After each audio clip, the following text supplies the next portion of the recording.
saving all those fighting souls. But yet, across the world I see you standing in my way. And remember the time, the place we used to fight, like the sun and moon. And I wonder if ever there was a time that we were friends. The night has fallen, shadows looming, and yes, that time has come for me to seek you out. We are set now for our last reunion. Break the chains, find your way, come find me. Do you remember who you really are? Show me that you are still the only one for me. I'll be waiting for you.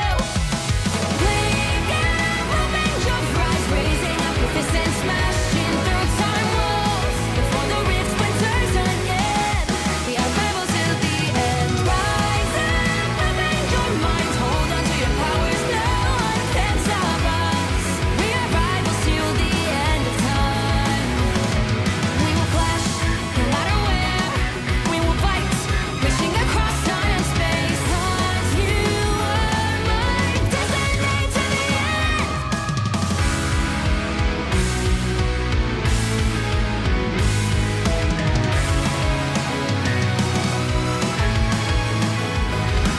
Do you see the dawn, the flames burning brightly, shining on those memories? And yes, across all time I see you turning the tides. And do you see now our time, our turn? We can still fight like the wind and fire. And wonder no more that now is the only time your heart is mine. Light has fallen, darkness grows, and yes, we fight for our destiny and fate. New days smiling for the past and future. Break those chains, lead the way, fight with me. And when you wake up, open your eyes, raising up your fists and smashing through time walls. Before the rift splinters again, we are rebels till the end. Rise up, open your mind, hold on to your powers. No one can stop us. We are rivals again until the end of time.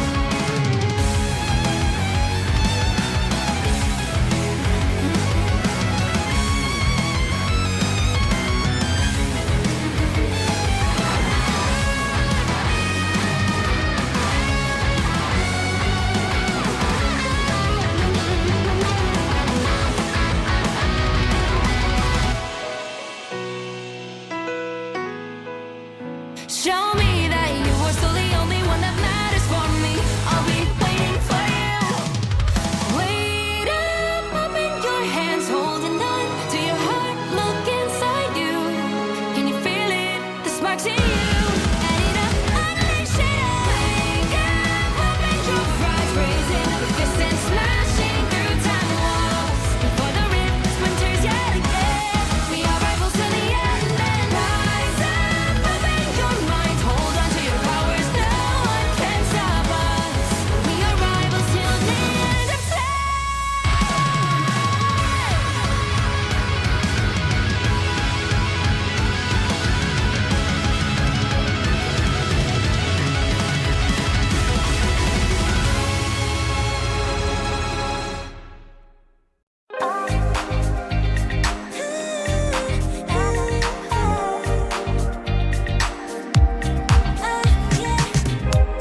한껏 더 높이 날아올라 내 누워진 밤하늘을 가로질러 Oh yeah, oh yeah. 필요할 때 내가 널 지켜줄게 간절히 바라면 이루어지는 마법인 거야 운명의 소리 들려 여기서 저기서 날 찾으면 달빛이 날 비춰와 시작해야 let's go 어둡고 흘러는 우주 따뜻한 눈으로 감싸는 순간 신비롭게 녹아내릴 거야 좀 더 기다려 I'll be there 쓰러지지 마 끝까지 일어나야 해 어딜 가든지 극복해 힘은 너에게 있는 걸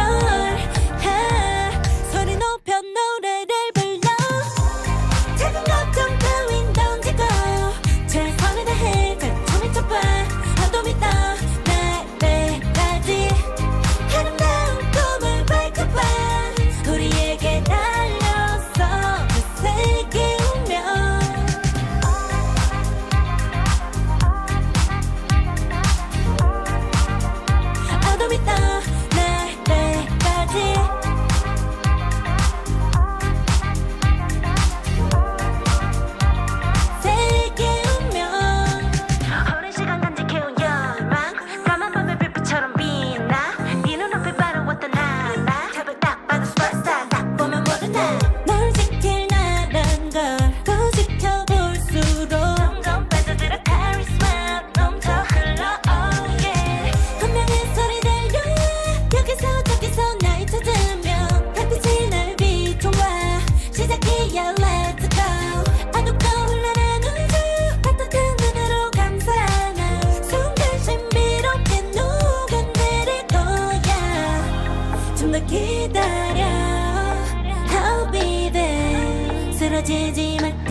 극복해 힘은 너에게 있는 걸 소리 높여 노래를 불러 작은 걱정 따윈 던지고 최선을 다해 가슴이 좁아 어둠이 떠 내때까지 아름다운 꿈을 밝혀봐 우리에게 달려서 세게 울며 눈이 부신 모든 순간들 지켜내야 해 내게 좋아지려면 꿈꿨던 너와 나 별의들의 승리 완명해 The fate of both the worlds is in our hands 작은 걱정 따윈 던지고 최선을 다해 가슴이 좁아 어둠이 떠 내때까지 아름다운 꿈을 밝혀봐 우리에게 달려서 세게 울며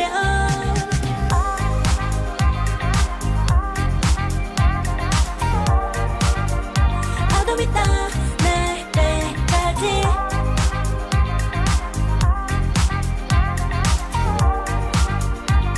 세게 울며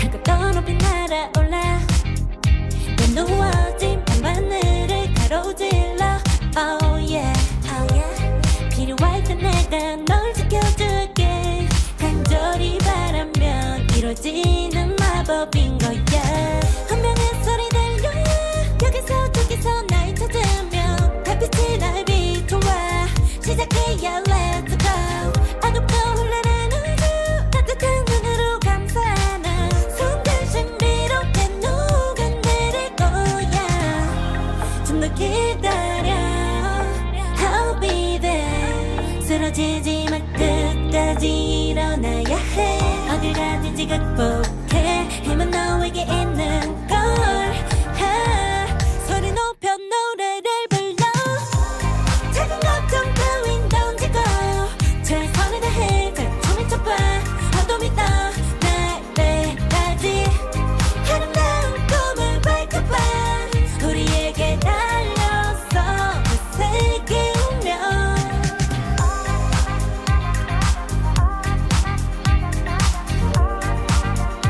어둠이 떠 내때까지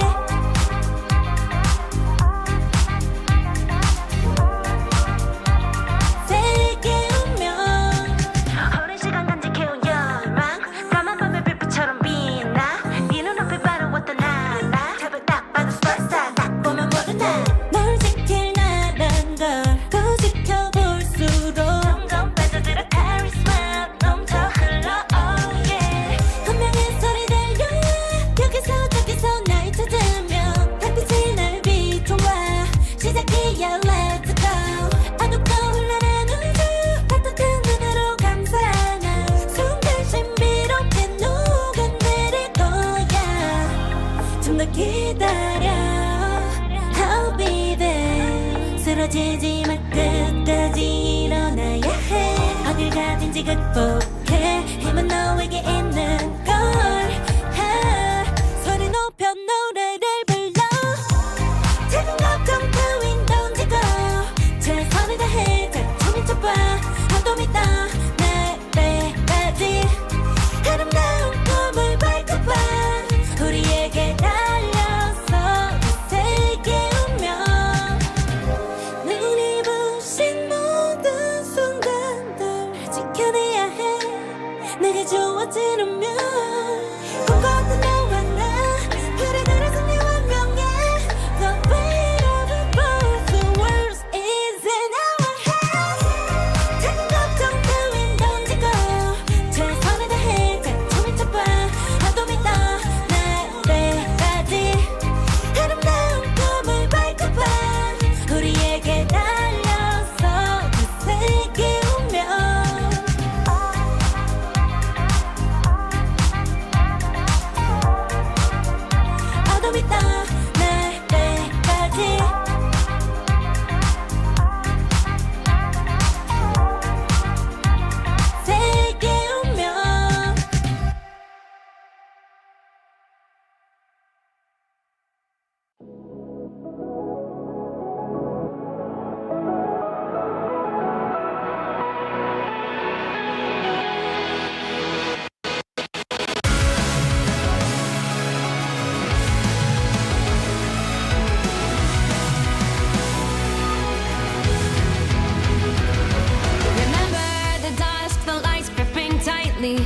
fighting all those fighting souls. But yet, across the world, I see you standing in my way. And remember the time, the place we used to fight, like the sun and moon. And I wonder if ever there was a time that we were friends. The night has fallen, shadows looming, and yes, that time has come for me to seek you out. We are set now for our last reunion. Break the chains, find your way, come find me. Do you remember who you really are? Show me that you are still the only one for me. I'll be waiting for you. Wake up, open your eyes, raising up your fists and smashing through time walls. Before the rift splinters again, we are rebels till the end. Rise up, open your mind, hold on to your powers. No one can stop us. We are rivals till the end of time. We will clash, no matter where. We will fight, reaching across time and space. 'Cause you are my destiny to the end.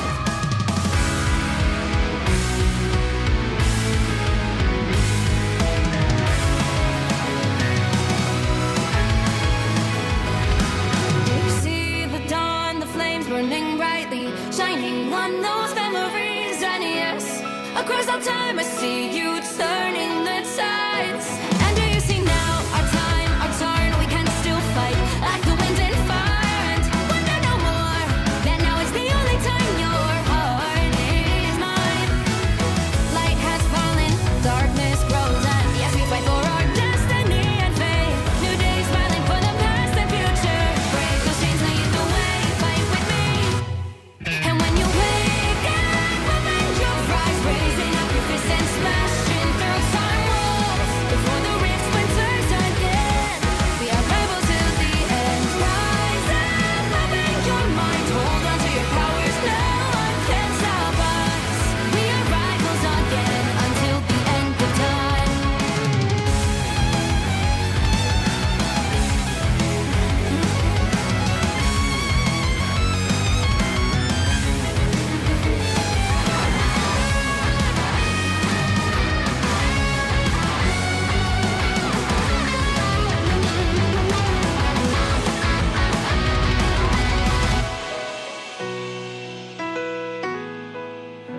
Show me that you are still the only one that matters for me. I'll be waiting for you.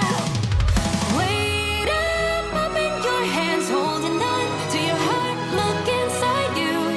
Can you feel it? The sparks in you. Ready to unleash it all. Wake up, open your eyes, raising up your fists and smashing through time walls. Before the rift splinters yet again, we are rivals till the end. And rise up, open your mind, hold on to your powers. No one can stop us. We are rivals till the end of time.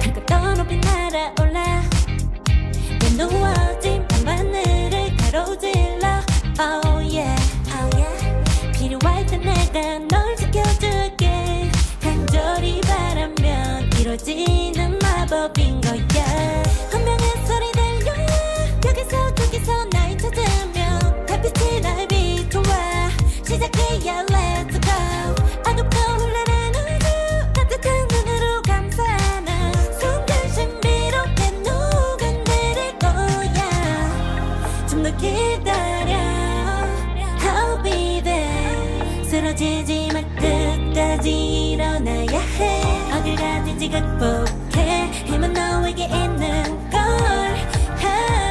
소리 높여 노래를 불러 작은 걱정 따윈 던지고 최선을 다해 작품을 쳐봐 어둠이 떠날 때까지 아름다운 꿈을 밝혀봐 우리에게 달려서 되새기면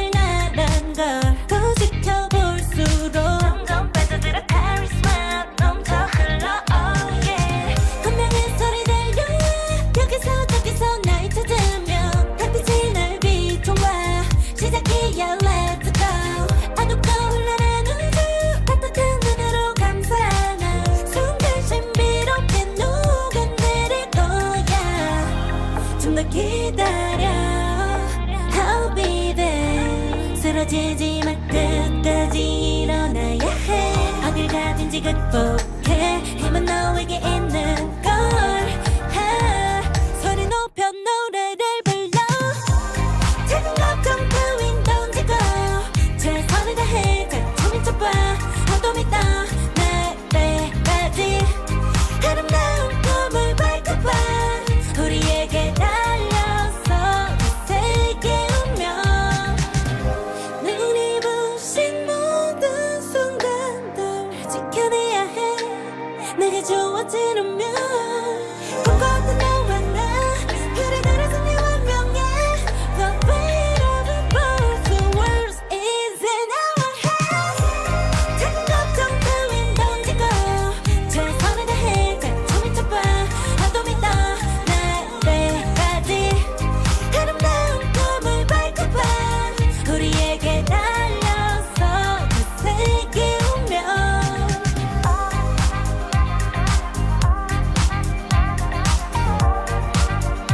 어둠이 떠 날때까지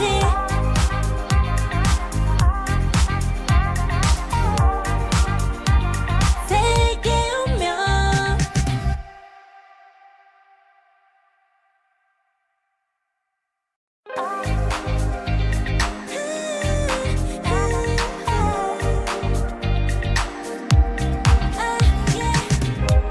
한껏 더 높이 날아올라 내 누워진 방바늘을 가로질러 Oh yeah, oh yeah 필요할 때 내가 널 지켜줄게 간절히 바라면 이루어지는 마법인 거야 운명의 소리 들려 여기서 저기서 날 찾으면 달빛이 날 비춰와 시작해야 let's go 어둡고 흘러는 우주 따뜻한 눈으로 감싸나 순간 신비롭게 녹아내릴 거야 좀 더 기다려 I'll be there 쓰러지지 마 끝까지 일어나야 해 어딜 가든지 극복해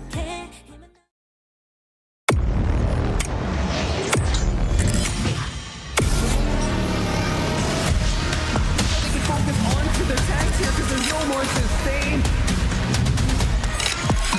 Now the feed is filled with versus grow. The bears that feasting. The timer's slowly ticking. Will they be able to touch? He goes down. Corolla with a great set of push and damage here.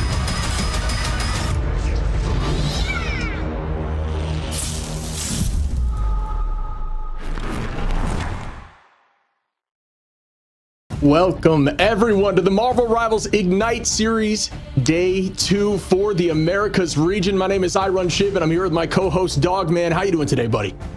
I'm great. I think we're both extremely excited for the Ignite series. I mean, this is a massive tournament, $3 million on the line, Shib. So we're at the very beginning, and I'm really pumped to do this with you. It's always fun. It's always a pleasure to work with you, bro.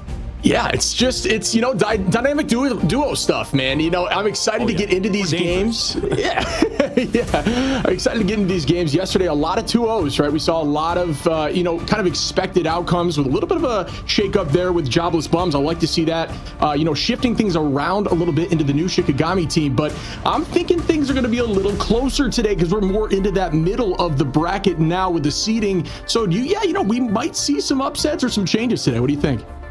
Yeah, I'm thinking. I mean, it's gonna be interesting for sure. I think we might see upsets, like you mentioned. Obviously, we don't want to jinx it too much. You mentioned it to me in the green room. You know, we get a little lucky. So, you know, we may not be the best casters. You know, you tune in, you want to mute us, but whenever you see us on show, you know, you're probably going to see some good games just because we're a little bit lucky when it comes to seeing some top tier Marvel. Yeah, I mean, we just win those coin flips, right? And speaking of coin flips and matchups, let's dive right into the schedule for what we will be seeing here today. Yeah, man, looking at it, I mean, it's been amazing so far, by the way. Like the open qualifiers, right? Every team automatically being qualified through those invitationals and stuff, right? We have a bunch of teams from all over the place getting into this tournament and now entering this weekend, right? Entering the June 12th through 15th area. We are in the group stages, right? This is going to be that area where teams need to secure themselves into that playoff. Getting top 4 in their group will get them into that playoff, Shib. So, I mean, there's a lot on the line right now, and especially since it's a double elim group stage, it's not even like a regular Swiss format. So it's going to be so much fun. Yeah, you spoke about getting knocked down one. It's double elimination. So, the pressure starts getting added on for some of these teams that may have been matched up with more difficult matchups off the rip. And today we're going to be showcasing a lot of the teams. All these teams on this list here have qualified for this tournament through various means, some of which, like Sentinels, 100 Thieves, Shroud X, Dark Zero, through the MRC. And then we have the MRI, the Invitational, FlyQuest, Envy, Shikigami, and Nightmare. But then the open quals, you may have seen these through various streamers or through on the client, but Jobless Bums, Solaris, Citadel Gaming, Team Nemesis, Techie XD, Ego Death, Alani Wind, and Luminosity Gaming. Just some new faces for these tournaments. And we mentioned we love seeing upcoming stars, and coming into this tournament through various qualifying means is super exciting, and it gives you the chance to become one of those stars. Yeah, absolutely. I mean, a lot of top-tier talent still waiting in the wings on unsigned rosters. Now's the chance for a lot of professional esports orgs to get involved. There already has been some teams getting involved, right? You could see what these teams could do with those resources. Team Envy is a star team that we're going to see today. 100 Thieves, though, earlier on to take LG out 2-0. It's unfortunate for Team LG because throughout the history of their organization in this game, it's been sort of rough waters, but hopefully they can rebound that lower bracket versus Shikigami, and then we'll see the matches later on today, like we said, with Envy and Solaris in Group A, and FlyQuest and Ego Death as well. I love their logo. Shib, you're a little bit conflicted on it, but that team's exciting because they have a really top-tier player, a top-tier Black Panther player I think people are going to be excited to watch. Yeah, that's an exciting thing, right? This game opens up the door to a lot of these one trick or maybe mains of off meta heroes or heroes that you may not see as much at the top ranks and ladder, and seeing them pop off at this level just kind of gives you hope.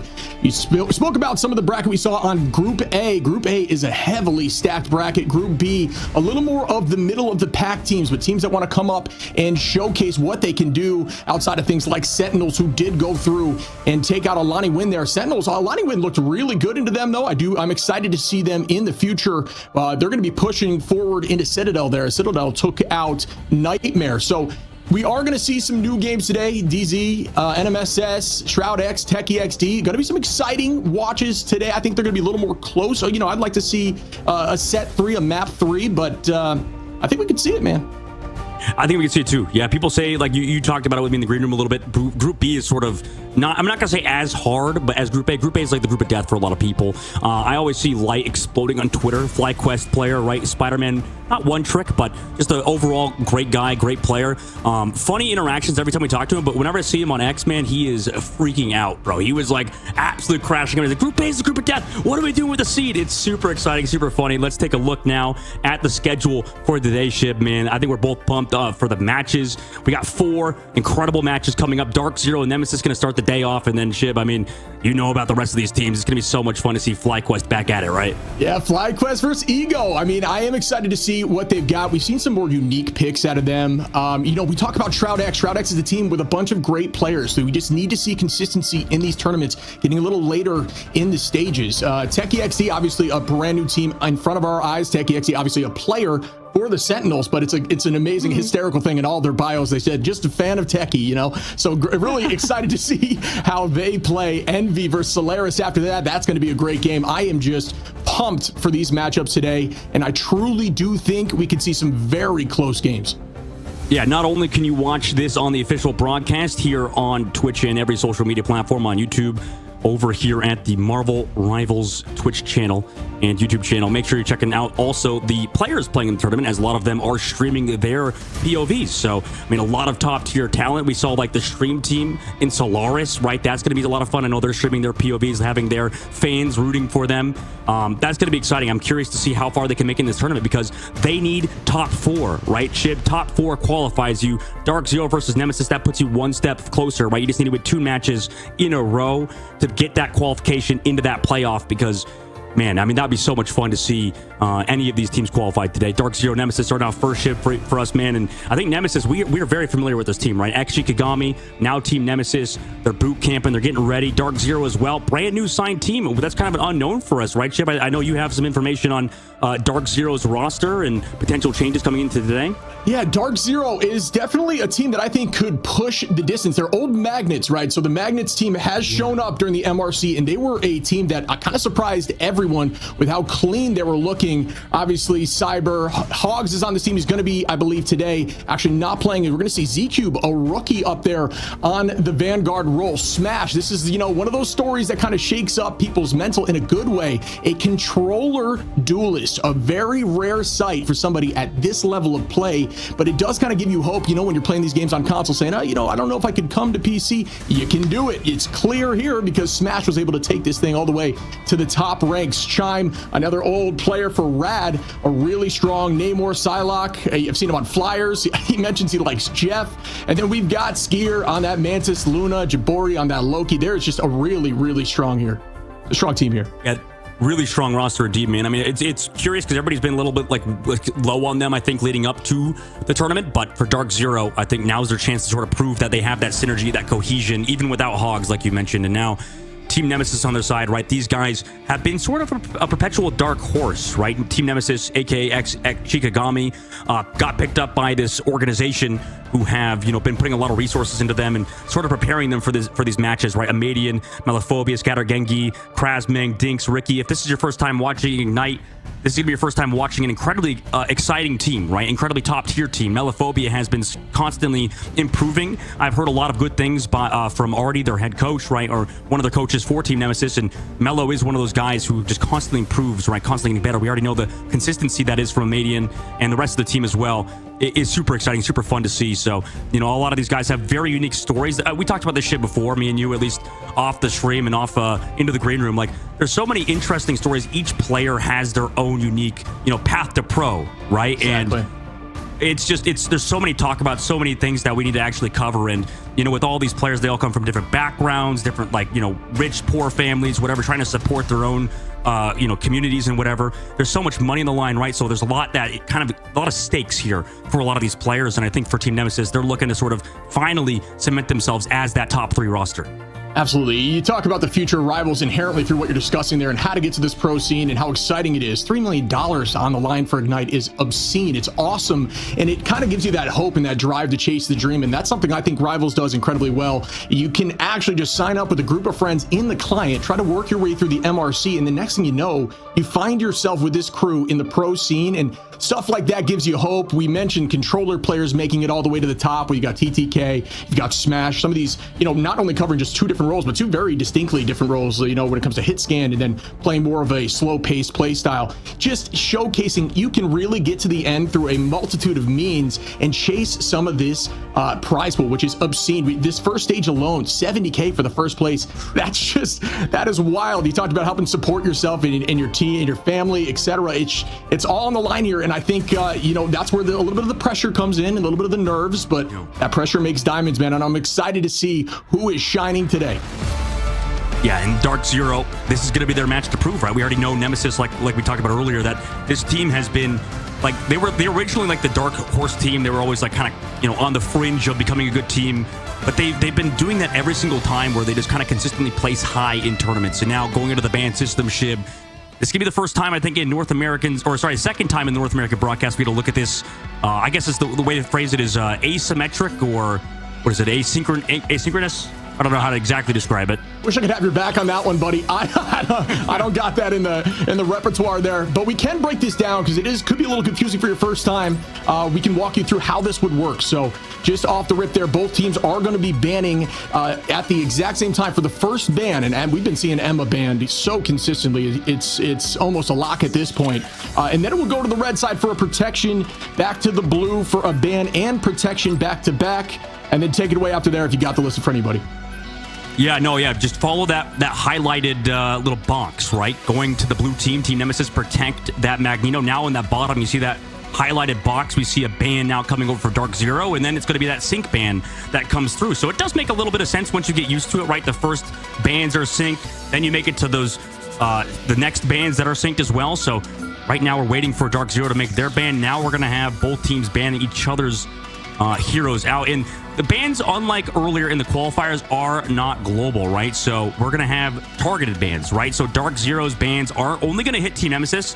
They're going to be able to play any hero that they have not banned, or that they've banned for Team Nemesis. It's a little bit hard to explain. It'll make sense later on when you see the boxes fly towards their team, what they cannot play. Meanwhile, no ban Oh. for Dark Zero. They've ignored the system just like the chat's ignoring me right now, probably. No, I think it's good to reiterate this. We will break this down a few times for y'all because it is a new system and it is a little confusing the first time you see it. But I love the way it's laid out. And I love how bans are now no longer locked into the entirety of the map, and instead it's more team specific. You mentioned you'll see these bans actually rotate over to the opposite color to show what team what they can't use, and then their locks will stay. But you'll see that animation happen shortly. But I literally can't believe a little slip up there. Yeah. It definitely wasn't intentional. Some people in the chat maybe saying it was an aura play, but there's just no shot. As we progress forward, we do see Warlock getting taken out. For the side, Nemesis won't be able to use that. Luna Snow locked in, an insanely strong strategist right now. Just the potential of those KOs alongside of the healing output is obscene. Luna in an incredibly strong position right now, locked on both sides. Yeah, Cloak and Dagger ban, this is another hotly debated one, right? Whether you want to ban the Loki, the Luna, or a Cloak and Dagger, because Cloak and Dagger has been constantly getting buffs, and also, with that Terror Cape to add that damage amplification is a bit nuts, right? Because it's all damage sources. Now, you see, okay, these bans all go to their team, right? So Team Nemesis, they cannot play Adam Warlock, Cloak and Dagger, Emma Frost. Meanwhile, Dark Zero, the red team on the bottom, cannot play Emma Frost, Oki, Hulk, or Bruce Banner, and Storm. So that's really where you're looking for. The protects, they do matter. But realistically, guys, all you need to look forward is these 4 bans, right? That's all that's going to impact the game. And like you said, Shib, man, that's just crazy. They wouldn't ban. This is like you don't want to do it versus Team Nemesis, man. That's so bad. Like, this is a good team to not ban against. Yeah, it goes back to not only is this a new system, but also it's a nervous moment. I can't imagine what the comms were sounding like during that period. I know you've had experience on the big stage. Sometimes during these intense situations, you kind of just slip up, and it could result in some serious issues such as missing a ban. And games can be won or lost in the ban phase. Do not let that slip. That is a fact, and I'm sure you know that as well.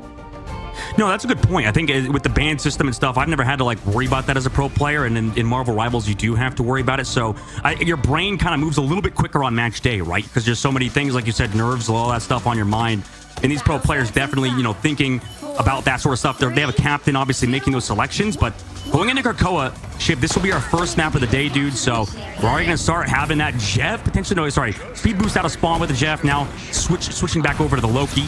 Going to have that Ultron triple strategist composition, and for Dark Zero, they're opting for a bit of a unique one too, man. Yeah, you're actually running triple on both sides here. Oh, excuse me. Sorry, Dark Zero not running triple. They're actually going to, they revert back. Just going to have the Cloak and Luna, but we will have triple on the opposition with Nemesis. And we are going to start off this fight here as Mello takes the height. Human Torch still an absolute threat in Season 2.5 with those movement techs. Very difficult to hit in the sky. Starting to put some pressure on the cap there. Going to keep the pace up and looking for some strong sources of damages. Locking down some zones on the right side. We do see Loki Crystals popped here as they keep the pressure on. Diving in and just maintaining this pressure on point. Good dive. No luck on any value as they're going to reset and get some heals. And we are just kind of playing the pace game on the point right now. Yeah, sort of back and forth. That Human Torch been a must pick across regions. Stasis as well onto that. Psylocke, make sure you prevent that person from being able to push, but both teams sort of filling each other out, but Kraz already out into Bruce Banner form. A little bit late ultimate as well coming through from Skiers, with Dark Zero having full advantage is massive.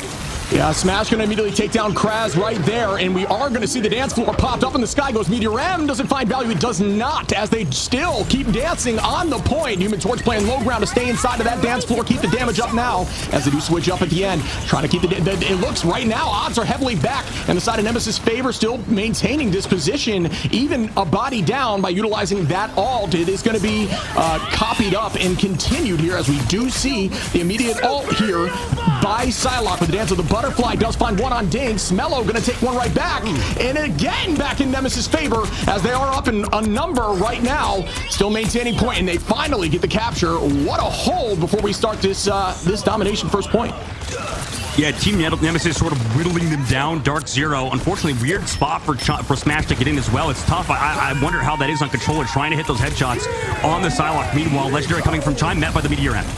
Yeah, up he goes. Do we find any value? Ricky going to take out Chime. That just goes to show you how strong Luna is as a hit scan right now, just as threatening as some of these duelists at this range. Smash trying to find an off angle to make some play. Still maintaining that position very low there, getting down to 20. Is able to stay alive on this point right here. Mello keeping that pressure, maintaining the space, 32%, using that Ultron heal is threatening. If you put it on a flyer, it enables your flyers because you can all play together and just juke around point, keeping your health topped off at all times. And here we go. Immediately going to see the fate of both, or excuse me, the eternal bond there on point. Hulk gonna go into the big four, finds one in the back, and down goes Jabori. Nice play there by the combination. Mello gonna clean that up. Crazebang finds another. They take out Chime, and Nemesis showcasing how strong they are as a unit and just maintaining this pressure, but they will be down, actually even in ultimates in this next fight. Yeah, right now, by the way, it's awesome to see Amadian swap over to that Ultron. Really one-trick it. I mean, new character, right? Brand new character to this game. Has been absolutely amazing. It has so much high skill cap in general, right? A lot of interesting techniques you could do with animation canceling, but overall the character is like that pseudo DPS. You know, you see people in rank complain, hey, Ultron up just because it's a new hero. They don't understand that maybe you lack a little bit of the healing, but you have a ton in terms of just sustain with that overhealth from the firewall, and then just the damage output that he provides. Absolutely. It's just a conversation around playing the game a little differently. If you are running two strategists with an Ultron, you just got to play with that in mind. Maybe switch over to something like Magneto instead of playing something a little more brawly like Emma. So we do see some, Amadian tries to find value immediately. Going to be another Dance of the Butterfly. No value there. Smash unable to find anything. Up in the sky we go with the Meteor Ram. Will it find value? Up very low at HP. Not able to find anything as we do lose a few here from Dark Zero. Not finding a single KO out of 3 ultimates used. Chime ready to go up with Galactic Legend, and he goes down as well as Amadian gets that pick. And no way, but Nemesis is not falling down at all here as they hold on to the point and put way too much pressure into Dark Zero, who may have faltered without that ban. Jeez, man. Yeah, Nemesis, you're right. It's the ban definitely going to potentially bite them in the butt for sure moving forward, and the Grove was absolute dominance, and that's tough because I don't even know if that's Human Torch's best round, right? There's like not a ton. I mean, there's some cover up in the sky, obviously. You have towards the point with that giant tree, but besides that, right, once you kind of clear those angles off, it shouldn't do too well. However, Human Torch, even after the nerfs, is still disgusting. That just goes to show that maybe that character was a little too strong. Like shit, like we saw Human Torch banned every single game. Now we're seeing Emma banned basically every single game, but Human Torch now back maybe in a more reasonable spot still is pretty good, right? We saw teams like FlyQuest before the buffs like a few months ago playing the heck out of Human Torch. Yeah, I mean, he's a solid character back then. Yeah, he's up there in the conversation with the best flyer, right? Storm's still up there. Obviously, Storm incredibly strong right now, but Human Torch just has so much technique. You mentioned animation cancels and you know, head juking and such when you're using melee up in the sky. Just the sky's the limit when it comes to your ability with that character. And I think the more time you put on Torch, the cleaner you'll be. But not only the cleaner you'll be, it is so difficult to take him out of the sky, especially with that dive. As we are going to see a teleport here off the rip for Dark Zero. Cyber going to get on this point, try to isolate somebody. Look for this Luna potentially. But we see a play, and they're going to go all in, but no, not able to find the pick just yet. Mello up in the sky here again with that Ultron bot, just maintaining that drone's positioning and utilizing that heal and playing slow until he finds an available window to dive back in. If look at Marvel Rivals, you really want to focus on positioning and Smash. Unfortunately, caught out yet again. Scatter able to find him, like the abbreviation of his name, by the way. Scatter to Scatter. Genki now on the inside angle, right? Having ultimates, Nemesis goes aggressive. Skier tries to match it, but man, they're just losing member after member. Yeah, Crazy doing a great job here with the Hulk, just keeping that position. Great tackle out of the sky. The combination of an immediate tackle post smack is something that it takes a little bit of practice with Hulk, but if you get that combination down, you can actually combo that so they literally cannot escape you. And at this level of play, you'll see that very frequently. So Scatter keeping the space here. Mello doing the same thing, just playing off of Scatter. They do a great job comboing together and owning this space. No longer just kind of, what you'll see as you're climbing ladder is maybe not the team commitment following up on the space, and that results in your tanks not really getting a ton of value. But these teams understand that to another level, and it forces this team to try to find an off angle for entry, and this is just buying them time on point as Nemesis is creeping to 30-something%. Yeah, they're just sort of dominating right now. I mean, they're just going to use ultimates aggressively. Amadian now goes in with his own ultimate, just forcing out backline. You kind of want to use it as a DPS, and oh my goodness, everybody else just falls, losing both supports. Both strategist players fall on Dark Zero, and I mean, now absolute desperation now, right? 50% of the board has already been built on domination. it's over as fast as it starts, right? They may be speedrunning this at this point, bro. I mean, they might have like a potential 200-0, which is like a 6-minute game shit. Like, that is unbelievably quick. Yeah, it is looking a little dicey right now. You mentioned Amadian going there with Ultron to pop that ultimate. That ultimate can be gained insanely quickly with Ultron just due to the sheer amount of burst damage he can do per shot. So Ultron, like you said, you may want to play with it a little more offensively, although it does have an insane healing numbers. It's something along the lines of 6 times the amount of invis. But still, that being said, just the raw damage and surprise damage that you can put into the backline, forcing out a bunch of cooldowns, like you just saw right there with Mello pulling out the dance floor, tries to find one. They do take out Chime together, and they are going to start dancing on the point as the fate of both worlds is being matched. Will we see any more value? I have Agamotto popped. Are they able to make a play off it? Cyber tried, but not going to be enough. Incredible work there for Nemesis to keep Mello up in that moment. That was surprising to me as Mello turns that around and takes out Smash immediately after, and the numbers are heavily in Nemesis's favor again.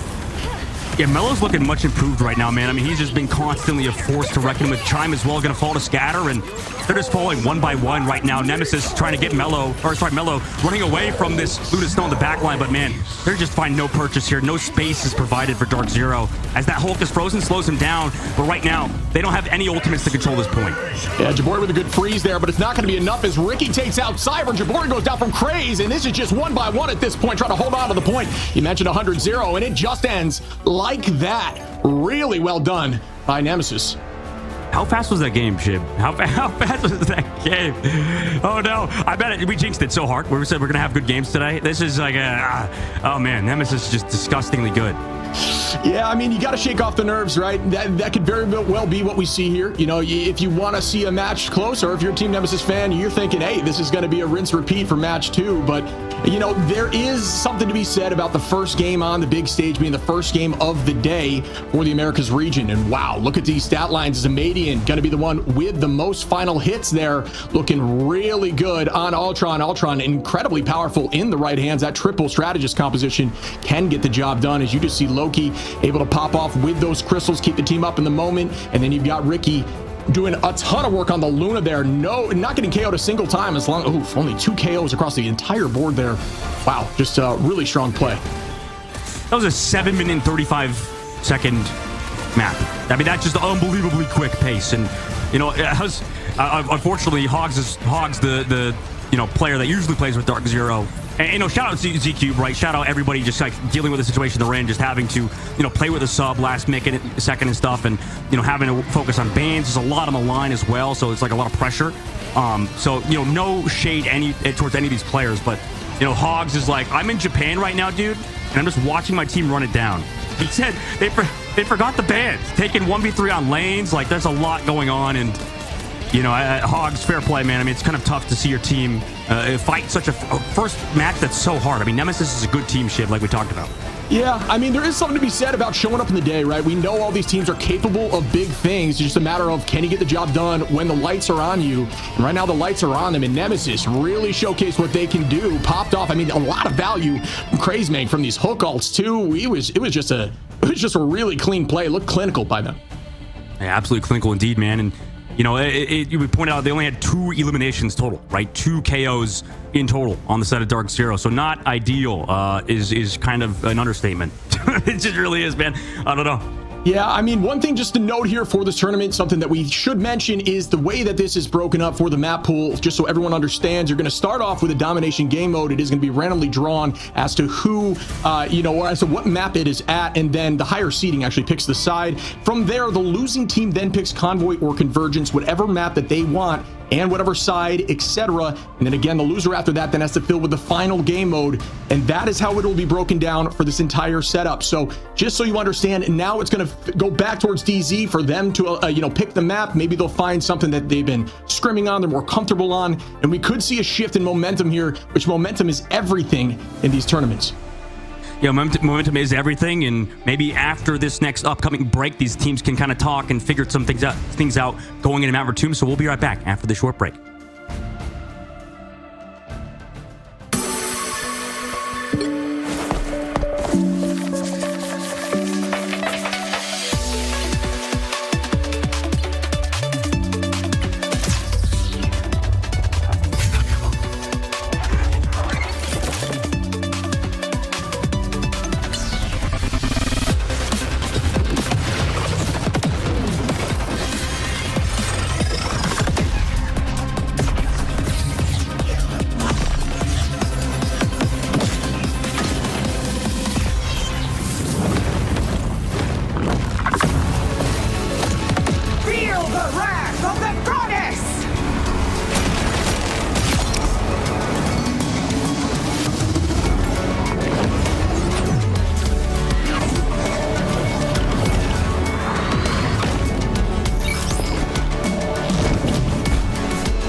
Natural selection. Extermination!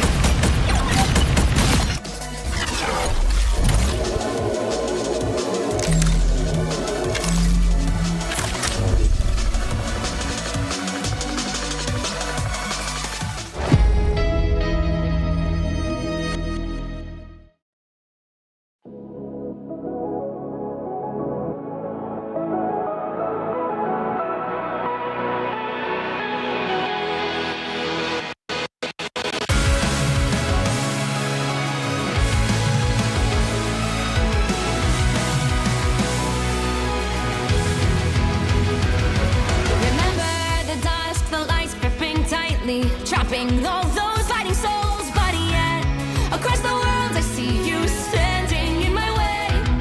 And remember the time, the place we used to fight, like the sun and moon. And I wonder if ever there was a time that we were friends. The night has fallen, shadows looming, and yes, that time has come for me to seek you out. We are set now for our last reunion. Break the chains, find your way, come fight me. Do you remember who you really are? Show me that you are still the only one for me. I'll be waiting for you. Wake up, open your eyes, raising up your fists and smashing through time walls. Before the rift splinters again, we are rebels till the end. Rise up, open your mind, hold on to your powers. No one can stop us. We are rivals till the end of time. We will clash, no matter where.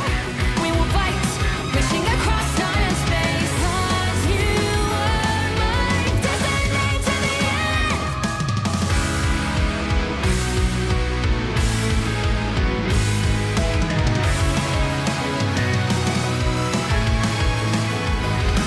You see the dawn, the flames burning brightly, shining on those memories. And yes, across all time I see you turning the tides. And do you see now our time, our turn? We can still fight like the wind and fire, and wonder no more that now is the only time your heart is mine. Light has fallen, darkness grows, and yes, we fight for our destiny and fate. New days smiling for the past and future. Break those chains, lead the way, fight with me. And when you wake up, open your eyes, raising up your fists and smashing through time walls. Before the rift splinters again, we are rebels till the end. Rise up, open your mind, hold on to your powers. No one can stop us. We are rivals again until the end of time.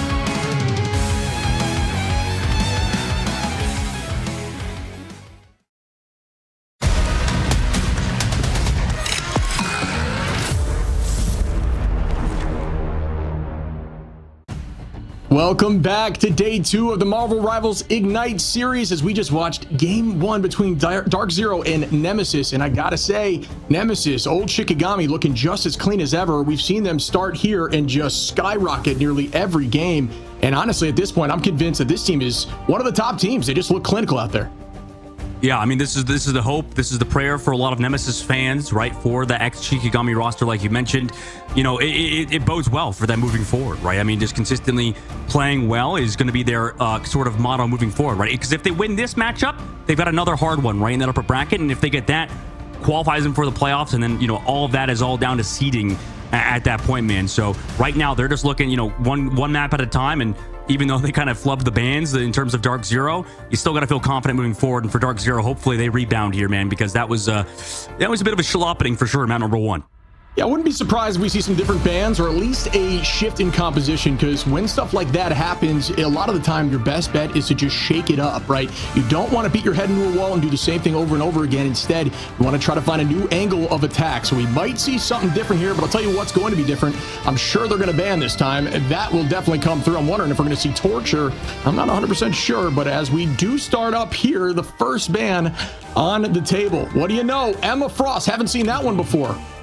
So why is that, Shib? Why is Emma Frost such a popular band right now? It feels like Vanguard's, it shifted, no? Because we were all getting Human Torch. Now we're getting Emma Frost every single game banned. Yeah, there's a lot to Emma's kit. A big fan of Emma myself. There's a lot of things that you can do. A lot of shutdown. You can honestly handle some flyers if they're playing a little low, especially during something like a Luna ultimate where you can get a tackle kit combination. Your ultimate sets up things like Meteor M incredibly well because it forces everyone to walk in a trance towards you. So a lot of ultimates get even more value and guarantee multi KOs. So she just has so much to her kit. And not only that, she now charges off Groot walls. So there was an issue prior where Groot kind of felt strong into Emma, but now Emma can play off those walls, not only take them out, but gain charge, which gives her so much damage because once you get to 100 charge with Emma, you actually deal double damage with your laser. So that is something to keep in mind while you're playing her as you're climbing ladder. Make sure that is your priority at all times.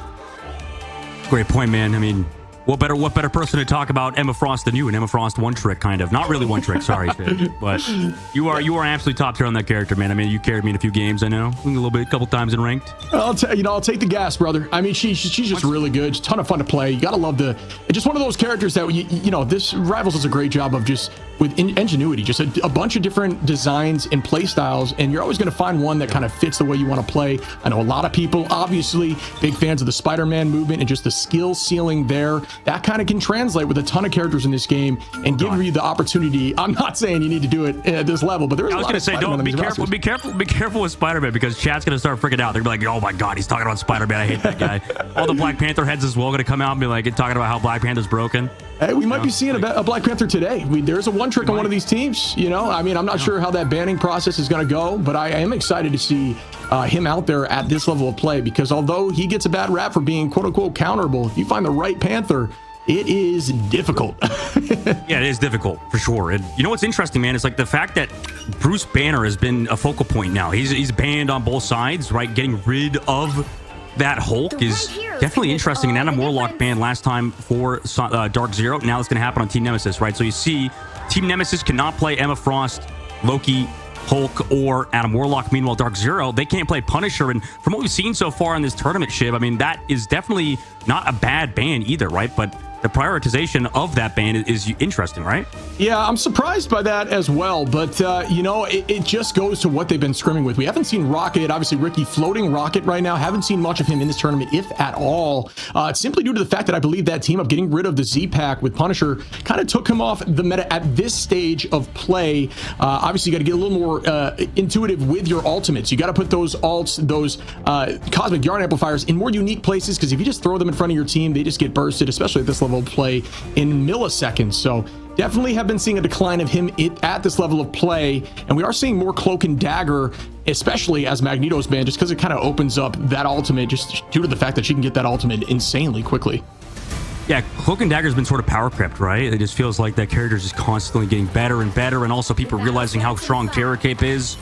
The ability to add damage amplification is just kind of crazy, and now coming out of spawn, the side of Team Nemesis walks out with a pretty unique composition here, right? They've got that Luna Snow, like you mentioned, no Hawkeye, though, to match it. It's that Wolverine in the Storm for a second, and for Dark Zero, they're going to stick with Chime on the Human Torch, who goes down immediately to Amadia. Yeah, you see teams at this level of play try to hold at the door because it guarantees 3 holds on point 1, which is what you want in nearly every single one of these push maps. So here we go off the rip. Amadia going to find Cyber. We'll have that teleport back, likely reset with the team.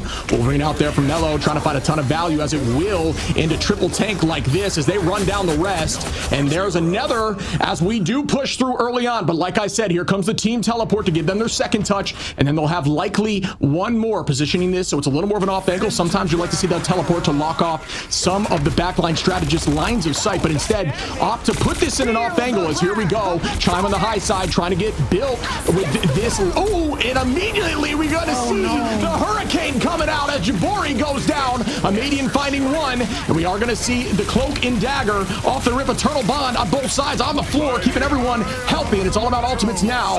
Eye of Agamotto gets popped, gets a few. They find value, no. Dance floor is out. Fate of both worlds, buying some time. Graves finds 2. Scatter gets another. Mellow and Amadian, and once again, Nemesis just walking through Dark Zero. Yeah, it's a shame that Team Nemesis used both ultimates there for their side, but I mean, a fight win is a fight win, and you know, for Jibbery and Dark Zero, he just was a little bit too far out of that Cloak and Dagger ultimate. At least they have the ultimate advantage coming back, but he's only at 90%, so they need to get that ultimate ASAP. Team Nemesis understanding, you know, the only way that Dark Zero wins is if they get this Luna Snow ult off. Yeah, it's all about this touch here. Dark Zero does have ultimate advantage in this fight. Scatter does have the Meteor M, which is known to shut down some of these strategist backline ultimates. We see the dance floor out immediately. Up in the sky, down goes one as Amadian falls. Well done there by Chime. Make that two as Crazemane goes down. Let me hear three as Scatter falls from Skier, and that should be enough to wipe them back to the spawn door. And that's what you need to see as a Dark Zero fan. If you want them to take this home, they got to keep this momentum forward, as we will have a few ultimates here to fight back on the next fight. Yeah, smash off that Magneto now onto the Psylocke, looking pretty good as well. Getting off the triple Vanguard, going into a more traditional 2-2-2. But now they will be down in ultimates, right? You have to worry about the side of Nemesis building up towards those strategist ultimates. Look, Jabori as well. Going to be down that dance floor, right? As these fights get extended, that's definitely scary. And as well as Mello, right, with that ultimate. Oh no, didn't even get it off, just got stunned. Absolutely dipped into a corner. Cyber and team running him down. Great work from Z-Cube on the thing. Yeah, you gotta, I mean, I believe, yeah, did shut down the ultimate as well. It is gonna be, yeah, no, you still hold on to it, so it wasn't activated fully, but great play there on the shutdown, and they're keeping this pressure. Skier finds Scatter again, and Chime, so holding on to this Galactic Legend. This is a very strong ultimate, usually countered by things like Magneto, so you do see Scatter holding on to that, ready for this next ult. Now we are gonna see a slight switch in here. Amadian back on Ultron. He was on it slightly here, but he does now. It is very close to ultimate. Galactic Legend goes up, and immediately shut down by that Meteor M, like I mentioned, from downtown. Not able to make it happen, but it did buy them a little bit of time, a little bit of a counter ult there, and just keeping the stalemate flowing. Ultimate advantage now back on the side of Nemesis. The old Nemesis, I mean, this is their fight to win, but last time they got picked off in the neutral. We'll see if that happens again. Smash, meanwhile, on the Hela, looking towards that sky. Meanwhile, Cloak and Dagger ultimate counter Armadian. That's a decent trade, though, you'll take as Nemesis, as, you know, as everybody knows, this ultimate's not that good. However, oh my goodness, Aya Wakamoto. Huge job there with Aya Wakamoto there from Cyber. They're trading back and forth, though, shit. That's kind of working themselves back into it. Yeah, Cyber's ult there was massive simply because they were not on the Cloak ult from Dinks in that moment. So that did force out two, and that keeps us back in their favor. Mello going to now have to use the teleport. 2 seconds on to touch, and this is now a game as things are getting intense back and forth. Z-Cube going to find Dinks, and Z-Cube, much, I believe, a rookie for this team, but is playing pretty strong at this moment. Chime going to try to find this off angle very close to ult again, and that could be potentially round winning for them if they can hold on. Galactic Legend going to be popped shortly, waiting out this dance floor, waiting for the Fate of Both Worlds to die down. Tries to find a little bit of healing, doesn't even need it. Has not been taken out slightly yet. Scatter going to find Z, and they're still holding on to this point. They managed to get it as Nemesis pushes through. I am surprised, as I thought Chime was getting that touch. Yeah, it was definitely close, but man, Ludus Snow Dance Floor just lasts a little bit too long, man. I mean, that's just he's like so long, just controlling the point. Like waiting for his moment there on the side was Chime, like you mentioned, and there was never a moment, right? If Ludus Snow decides a rave is happening on the point, like you can't do anything about it, buddy. Sorry, it's just a big L going to second phase. Yeah, it's that difficulty with the decision making, right? It's talking about overcommitment of ultimates versus not utilizing the ultimate when need be. In that conversation, with that Luna ult being there, I'm not sure it was useful, but you know, you can't rewind time. We're not Doctor Strange, and here comes Amadian trying to find some value up with the Meteor M again. Chime trying to find one, but not able to do so. We do see the Aya Wakamoto being popped. A few get taken out. Down goes Dinks. A smash gets a nice pick, and Chime going towards the back line. Human Torch very weak, is able to escape, and Chime did a good job here juking and cleaning up a couple of these KOs. Make that 2 as Chime is now showcasing what they can do on this Star-Lord. Yeah, this is the thing about Dark Zero that we talk about, right? It's such a highly mechanically skilled team, but do they have that synergy, that team synergy together? And that's why, you know, a lot of pros say, no, okay, Dark Zero, you know, bad team, whatever, coming into the tournament. They're a good team. They're full of fantastic players, mechanically skilled players that just need time to kind of figure things out. And maybe this is their chance against Team Nemesis. With 1 minute and 6 seconds left, Nemesis comes back into the main side. Yeah, exactly. I like what you said. They're a team that is definitely very strong. It's more so just experience at this level, and they have had it a few times, but we know that it becomes a little easier the more that you do it. Craze is going to get taken out there by Cyber. Cyber finds one, and at this point, numbers still back in Dark Zero's favor. It's almost traded again, but Smash going to go and take out Mello. So once again, in the favor of Dark Zero. Still holding on to this point, but there is only 40 seconds on, and ult advantage is on the side of Nemesis. They've got to have a big ult fight here and just get this thing shoving. His point 2 is very defense-coded, in my opinion. Yeah, I like how you mentioned that. Both Cloak and Daggers committing ultimates. We're going to see a lot of colors in the middle. We got purple, we got red. There's nobody can die in this, basically, for now, as the Supernova comes out. Yeah, we are going to see the dance floor out, but just to shut down Mello here in the sky with Human Torch, trying to make the Supernova get value. Ooh, but it does when a Median can follow up on stuff like that. Great Kraken impact to make it 3. A quad as he tries to land for 5. A Median popping off there. Good follow-up right off of that Mello ultimate there on the Human Torch. Incredible combination with the Supernova into Kraken impact. Yeah, that was beautiful, and with the group damage from the ultimate, able to get that final blow, and now coming into it, Dark Zero. They need this fight win. Meteor M versus Galactic Legend. Chime should have at least a few seconds to work with in this ultimate with the Meteor M to counter it.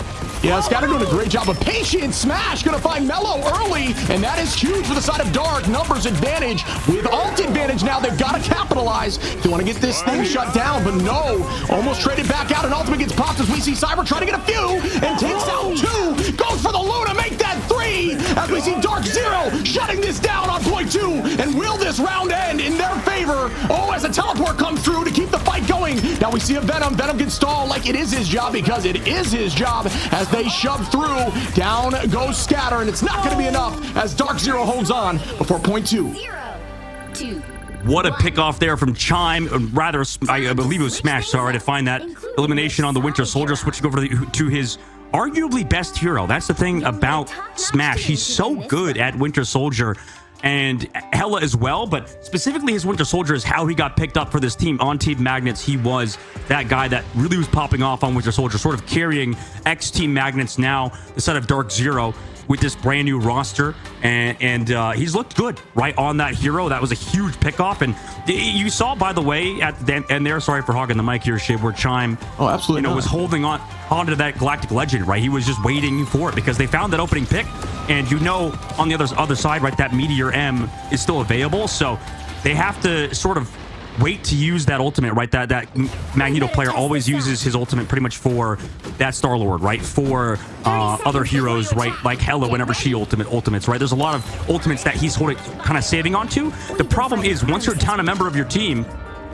it's tough to come back, right? So the only way to win there is maybe using that Meteor M like he did, and that's why we saw Chime maybe not commit the ultimate, knowing that they had so much pressure just having the man advantage. Yeah, I love it. It's like a beautiful dance, right? We mentioned it's just who can make each other, who can force out the ultimate so you can counter it, or force out the defensive ultimate like Meteor M from something else so that you can use that Galactic Legend without any return. But we see Penny on the field right now as Scatter, and we haven't seen much of this in the tournament. The Rocket combination with Penny, those packs actually give you 50 over health. Something some people don't understand is actually it's a little more than Rocket's packs with the armor gives you 25. This will give you 50, so make sure you're picking those up early on in the fights. We see a lot of teams doing that, but it's not going to go in their favor as we lose Craze and Dinks instantaneously. But Scatter finds Jabari, a res there on Craze, and Scatter falls as well to Z-Cube. So very back and forth, but it looks like Dark Zero are able to get through this beginning as they are heavily up in numbers now. Got like that little bit of a cheese spot there, and the knee from Chime to finish off Mello. We saw, I think it was it was either Oceanic region or Asia region they played Penny Parker, but here's a portal play to come back, by the way. 3 fights, man. You know better than me here, Shib, where we usually see 3 fights here on first point, Spider Island. Yeah, I mean, this is that teleport play, and they elected to use it as more of a blocking the backline strategist line of sight. So I like to see Stranges do that simply because if you throw it behind the point and you fight people in front of point, they just simply can't look through it. They treat it like a wall. It's like a brick wall for the backline of strategist. So great play there as they are going to try to take the fight to them. It looks like Mello is going to find Chime, though, to level this out back in their favor, but ultimate advantage still heavily on the side of Dark Zero, and they're about to have that Hurricane as well, the Fire Hurricane. We haven't seen much of that in this tournament either. So a lot of new stuff here as we are shoving through point 1. Yeah, Mello with the dance of the butterflies, not about to find elimination because of Skier's ultimate. Now they're coming back in with momentum. Does Nemesis have an answer? And here we go. A follow-up 2 go down. Make that 3 as Nemesis is showing up in this moment. We are going to see the dance floor out. Just get that damage boost. Holding on here on the point. Deciding to give him a little bit of time for the stagger, but unfortunately staggering while they're holding on to the point doesn't give you much value. But well done. Actually, excuse me, they were attacking, so very well done here by the side of Nightmare. And they are actually ultimate advantage back on the side of DZ. Yeah, that's going to be a big fight for them, right? If they lose this one, it's going to look pretty hopeless. Meanwhile, Dark Zero sort of walks in, forcing out that Psylocke location. That's huge. Amplifier on the opposite side. That ultimate's going to get deleted pretty quickly. Yeah, it's the difficulty of what we talked about. The location, the placement of those ultimates are so strategic. They have to be so strategic or they just don't get the value they need. And that thing got bursted in seconds as they are trying to push this team out completely. Ooh, Scatter going to find Chime early on in this fight. Keep this on the side of Nemesis as we are driving them back into the spawn door here. Nemesis looking really clean back with ult advantage. Cyber actually holding on to this strange. We could see an Eye of Agamotto towards the back line. Jabori with the dance. And I don't know if that is worth the attempt, but I like the idea. Just was not executed well enough as nobody was helping that right side. So we are going to be back on the side of defense as NMSS is just Nemesis, is holding on, and there is another ult pop for Scatter. Finds one down with Jabori Cyber, and this looks like it may be held here halfway through, not even halfway through point one. Yeah, I mean, this is looking pretty brutal right now for Dark Zero. It's tough. Melophobia has impressed me, by the way. Switching over. Whoa, smash? Hello? Maybe hero swap? Maybe, I guess they forced the dance floor out, so it's fine. Worth it? Maybe? Yeah, it could be worth it. Yeah, I don't mind it right now because now they're sitting on nothing besides Rocket here for Nemesis, which is, a chance for your team to get a win on this next fight. So I do understand it a little bit. Yeah, it may not have been as valuable as you'd like to see, but we do see Cyber taking out Mello early, and that's good for Dark Zero. They need to keep this pressure up, but both sides held to the OT of point one. We just got to get them around this corner. This is still a very defensive position down here, and we do see that Cosmic Yarn out now. That's going to be enough. Great positioning there. They can't even look at it while it's back in that corner, and that's what you want to see if you have a Rocket on your team. Yeah, that's nice placement of that ultimate. Also, up a person in this fight. Dark Zero desperately needing these Stratus ultimates. They're against Nemesis and their own. They have them available. They also have a combo. Mello falls solo, but he's been able to escape every time with his life. Last second. Yeah, Chime holding on to this Kraken impact. You know it's going to be valuable here if he can get something cooking with Jabori's damage boost, and it does go out. It doesn't go out there. Hold on as they try to get a Eye of Agamotto. Nice freeze there. Really well done by Ricky to shut that down quickly. Cyber back at 50%. Still able to scatter. Going to find Smash there. And there is the clobbering time. Does it get any follow-up? Craze tries to make something happen. A ton of healing on the field right now. Just trying to buy time, hoping the heal was there, but no. Chime goes down, Jabori goes down, and Nemesis is looking incredibly strong once again, but no ults on either side, and it looks like overtime is getting ticked down, and that should be enough as Nemesis holds on and shuts them down point one. Man, that was such an impressive hold there from Nemesis. It was so worrisome on their attack. Maybe Spider Islands, you talked about it, how it's a very defensive side of map. That was a great point, Shib, how, it's just tough to be able to play offense, honestly. And once they were down at 2 minutes, there was a very crucial fight they lost. That sort of snowballed after that. And, it was just because that tandem between both Mello and it looked like... I believe it was Krasman. Just that tandem was every time Mello was on the flank looking to do something, right, constantly being in the thorn on the side, finding a pick. It seems like every time they would go look for that Psylocke, incoming Krasman charging in, just disrupting all of that frontline presence. It's sort of like what we've seen in the last patch with, Captain America and Psylocke. It's sort of like you can do that tandem as well, even without that Emma Frost team up and also the nerfs for Psylocke. It seems like they were still amazing with that duo. Yeah, I mean, I'm surprised by the comp that was being run here, but it did work out for him, like you had mentioned. So Rocket Cloak Luna getting the job done there. Those Rocket Reses can be valuable, and we saw a lot of that today as we do see Nemesis take home that W and progress forward on the winner side of the bracket. We know DZ is going to take that and learn from it and try to bounce back. We saw some potential there from both sides, as we saw Chime do a pretty good job here. A lot of final hits on the side of Dark, but not able to take home that W. Yeah, I think in time, Chime and crew can kind of work out their kinks, right? Right now, at the moment, they are against the hard team, right? Nemesis, truth be told, is the top team in the tournament. We'll see how they do against other top teams as they move forward in the upper bracket, like you mentioned, Chip. But for Dark Zero, all hope is not lost, right? It seems like they had some pretty good plays overall, like you mentioned with Chime. Smash had his moments on Winter Soldier. Cyber looked pretty good as well on the Doctor Strange. Obviously, the attack maybe not so as much with that not well placed Eye of Agamotto, but on their defense he had some pretty good ones. It's obviously easier as Doctor Strange, as as a Vanguard playership, how easy those defensive Eye of Agamottos are comparatively, as we saw Scatter got his own. But there's some things to work with there for Dark Zero. I think they have a very talented roster, but to switch on the other side for Team Nemesis to talk about our champions of said match. I mean, they just look beautiful. They look like a well-oiled machine, right? Yeah, I mean, we talked about Eye of Agamotto value on the double strat line there, scatter finding too. I mean, that was huge. You mentioned on defense, finding more value with those eyes. It makes sense, right? Because you can set up prior to the engagement. And Strange needs to be a little sneaky, similar to Wolverine, right? You got to play your own game a little bit when you're sitting on that Eye of Agamotto. And we saw a lot of value with that today. And it did work out for them. You mentioned a little bit of slip-ups there from DZ, but like you said, they're going to learn from it. They're a strong team. It's just all about experience and time, and we will be seeing them again in the coming days.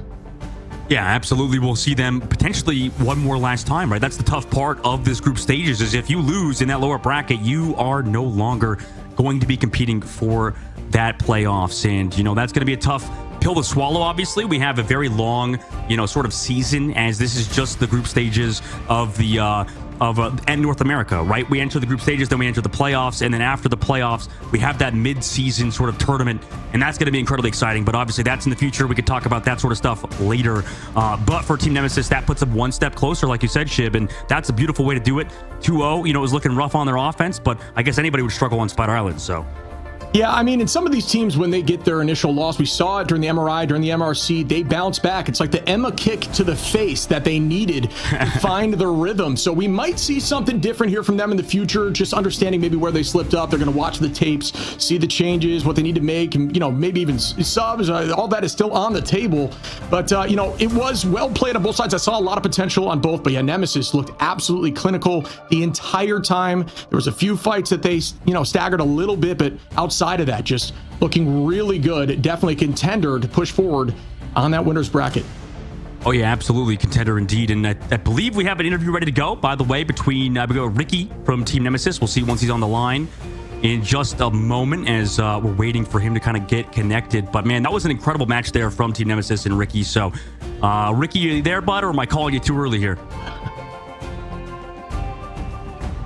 Might be too early for me. I thought he was there. You know, it was like I was calling to the Doctor Strange portals. You know, I like it on your left. You know what I mean? He'll come in. He'll come in at some moment here on our left. But outside of that, yeah, I mean, he is waiting. But either way, you know, the strategist line from that team looked insane. And obviously, can't wait to talk to Ricky a little bit about their thought process running the triple, especially with the rocket cloak strategies. I'm wondering if that's simply for that map. Yeah. I'm looking forward to having that discussion. Absolutely. We're gonna hold all these questions. I mean, it's going to be so exciting once we talk to him. Here we go. We got Ricky on the interview ready to go with us. Ricky, man, congratulations. 2-0 for you guys in that series. I mean, how you feeling after that one? Obviously, we'll start with that one. Boss, nice vertical camera as well, bringing out the phone. Yeah. It's a great win. I feel like we played our game pretty well. I'll be honest. Yeah. I mean, one of the things I was curious about that we just kind of had mentioned was you guys running that triple strat line with a rocket cloak. Is that map specific, or do you, because I know you guys started off there trying to do something unique with the composition, kept the rocket around, saw some really good placements of that cosmic yarn. I'm more so curious if that's map specific, or you guys, or you just think rocket's in that kind of place right now? I think the reason why we do that type of like spawn hold is because of Rocket Penny. It's a really annoying strategy, especially on those convoy maps like Midtown and Spider Islands, where you could just sit in this one little corner or room and just bully them for the next 3 minutes, and they have to commit like 3 ults, and then you TP back and have another fight, you know? It's pretty disgusting, I must say. Yeah, it is disgusting, and specifically how you guys play it is definitely insane, and I like that. It definitely seems like you think about the game a lot, Ricky, and you have, you know, I'm sure a lot of high-level takes. Generally, Luna Snow this patch, I mean, I'm sure a lot of people are wondering how you're liking it so far. How amazing is it to feel like that power on Strategist? How has it been so far to play that Luna Snow in this patch, right, in the Ignite series so far? Luna feels weird, if I were to say, in like, how do you describe? Because her ult builds so much slower. Like, no matter, like, the damage, you can feel the damage difference, right? But the ult charge change is significant. And it's making characters like Cloak, for example, like, get played a lot more. And I feel like we played Cloak a lot more than other teams. So we understood the power of Cloak already. Compared to Luna, like, we had this even like B-tier Luna theory, which was kind of funny, I'll be honest. But I think Luna's just too good with her ult, being able to DB and kill through tranks. But Yeah, I think she's really good. Yeah, speaking of the DB, the damage boost there, I saw that combination there when you popped off with the Kraken Impact combo. That's I gotta imagine that's second nature for you guys, but you doing that with Human Torch in the sky all at the same time, the raw damage looked like it bursted through literally everything. Is that like a triple commitment? Is that something you guys do consistently, or was that more so you saw an available window and you took it? I'd say, okay, in these big ult fights, right? Like, both teams are going to willingly commit 4 or 5, right? And we have the better combo that will kill through their tranks, right? Or KO them, per se. And it's all because of Luna damage boost and the Kraken Impact, I must say. With the group combo. Because it's too much damage to heal, especially if you don't break the walls behind you, you're just going to, it's unlivable, I must say. So it is kind of like second nature to do it. Right, yeah, you guys had that combo time perfectly. We're going to ask you one last question here, Ricky. Obviously, you guys get to play against either Shroud X or Tenki XD. I mean, what are your thoughts going into your upper bracket next match, right? I mean, it's a big match, obviously, for you guys, but any last thoughts about Shroud X or Tenki XD? Who do you think is going to win that series, and what do you have to say, maybe prepare for your opponents? Me and my team, they really want to, we want Techie to win because we want the Shroud 04 type of stand line, if you want me to be completely honest to you. We love honesty here, man. Yeah, we'll take it, you know? We take it. And for our next opponent, I think either way, we're going to prepare pretty well, and I think we're going to have a good chance regardless. I don't think we have a bad matchup versus any team in this tournament. I love that confidence. Oh, yeah. Absolutely. That's good stuff, man. That's good stuff. Thank you, Ricky, for coming on, man. Good luck in your next matchup. Obviously, rest up well, man. Thank you. Thank you for having me. Take it easy. Absolutely. It was a pleasure.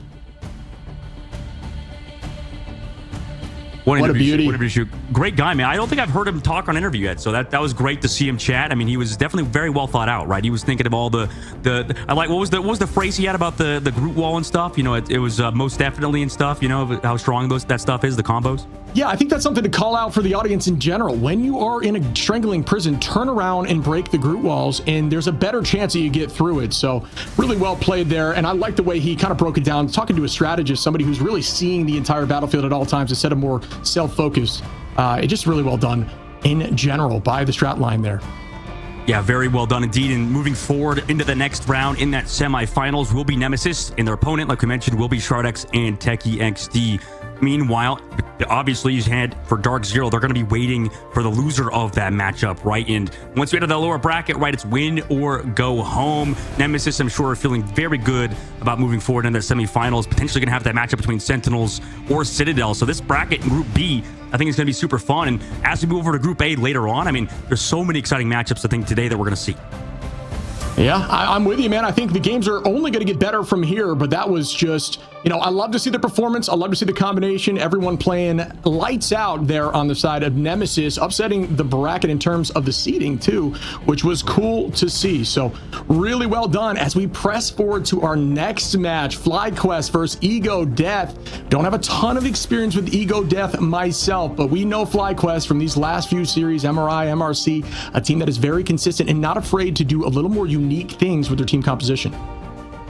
Yeah, FlyQuest, they're going to have to live up to those expectations of being a top-tier team. They're always that team we talk about, right? Being 1, 2, really that's it. We just say they're either the best team or the second best team. And, you know, as it stands, they've sort of not fallen off per se, but I would say that 100 Thieves and Team Envy have taken the headlines. So we'll see how that matchup goes versus Ego Death in a little bit. We're going to go to a short break. We'll see you guys for game number 2.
Welcome back, everyone, as we get into our second game of today, and we are going to be watching FlyQuest versus Ego Death. Don't have a ton of experience watching Ego Death, so I'm very excited to get eyes on today, but I've seen FlyQuest a ton over the last few tournaments. We mentioned more unique strategies, but how do you think this one's going to go today, buddy? I mean, I hope for a good match. I think that right now FlyQuest is probably the better team, but we'll see how it goes. I played against Zatex and Rank, Soko, Far, Sample, and them and stuff, but the guy I heard the most about, like, for as good as those guys have been, and as much as I've stolen DPS from them, sorry, I just want to apologize for that, but Self is the guy that people talk about on Team Ego Death, right? They say this guy can be insane, right? He's a little inconsistent, but this man, I think, at his peak is really freaking good, man. So super excited to see that. Ego Death, going to see Self out there versus FlyQuest. Yeah, and that's one of those Panther players, so I'm excited to see that potential if the ban comes through. But before we dive into this match, let's go ahead and check out what is being promoted here for Rivals, and this is going to be the 616 Vault Bundle. I've got to say, I've been around since the very beginning, obviously, so these skins are already locked for me. But if you missed your opportunity, make sure you jump in and snag this bundle, because this Vault, I mean, these skins are insane, and I know a lot of people have been looking forward to trying to get these things whenever they pop up again, but now is your time. Get them before they're gone, because who knows if and when they'll ever be back.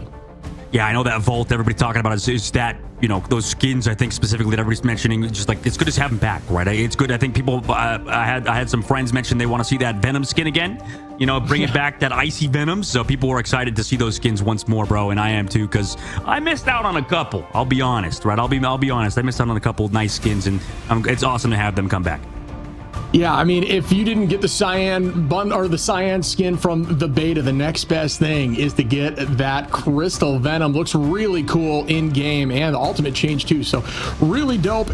But we are going to be diving in now to the next breakdown of these teams, and I'm looking forward to seeing them in action as we progress forward. We talk about FlyQuest, a ton of experience watching this team. Spark Chief, not only a great Venom, but a great Groot, one of the best Groots out there, but not afraid to play dive. Loves that dive role. Vest, Doctor Strange, not afraid to play Cap.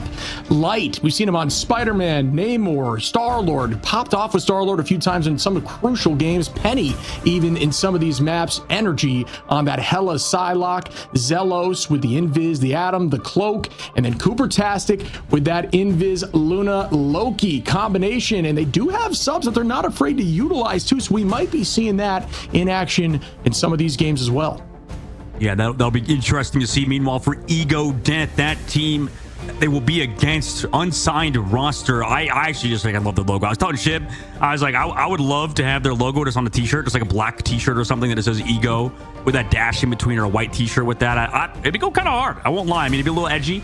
But listen, what's a Zoomer take without a little bit of edginess, right? Meanwhile, for their entire roster, like we talked about with Self, you know, he is that man apparently, and I want to see how he plays, right? It's all on this whole roster, right? I think there's not a lot of expectations for Ego Death. I hate to be that guy. It's not really like there is a ton of expectations, right? FlyQuest are seen as the favorites to win this match. I mean, that's just straight up facts. But the overall roster of Ego Death, they have the talent. They're all top tier players. They're all one above all. So I don't know about you, Shib. I'm really pumped for this one. We'll see how it plays out. FlyQuest, the favorites, but Ego Death, challengers in this series, and they still have a little bit of a cushion, right? We're early on in this tournament, in this group stages, so it's not like they're out of the tournament. If they lose this one, there's still a little bit of lightheartedness to it. They're not sent home necessarily at the moment.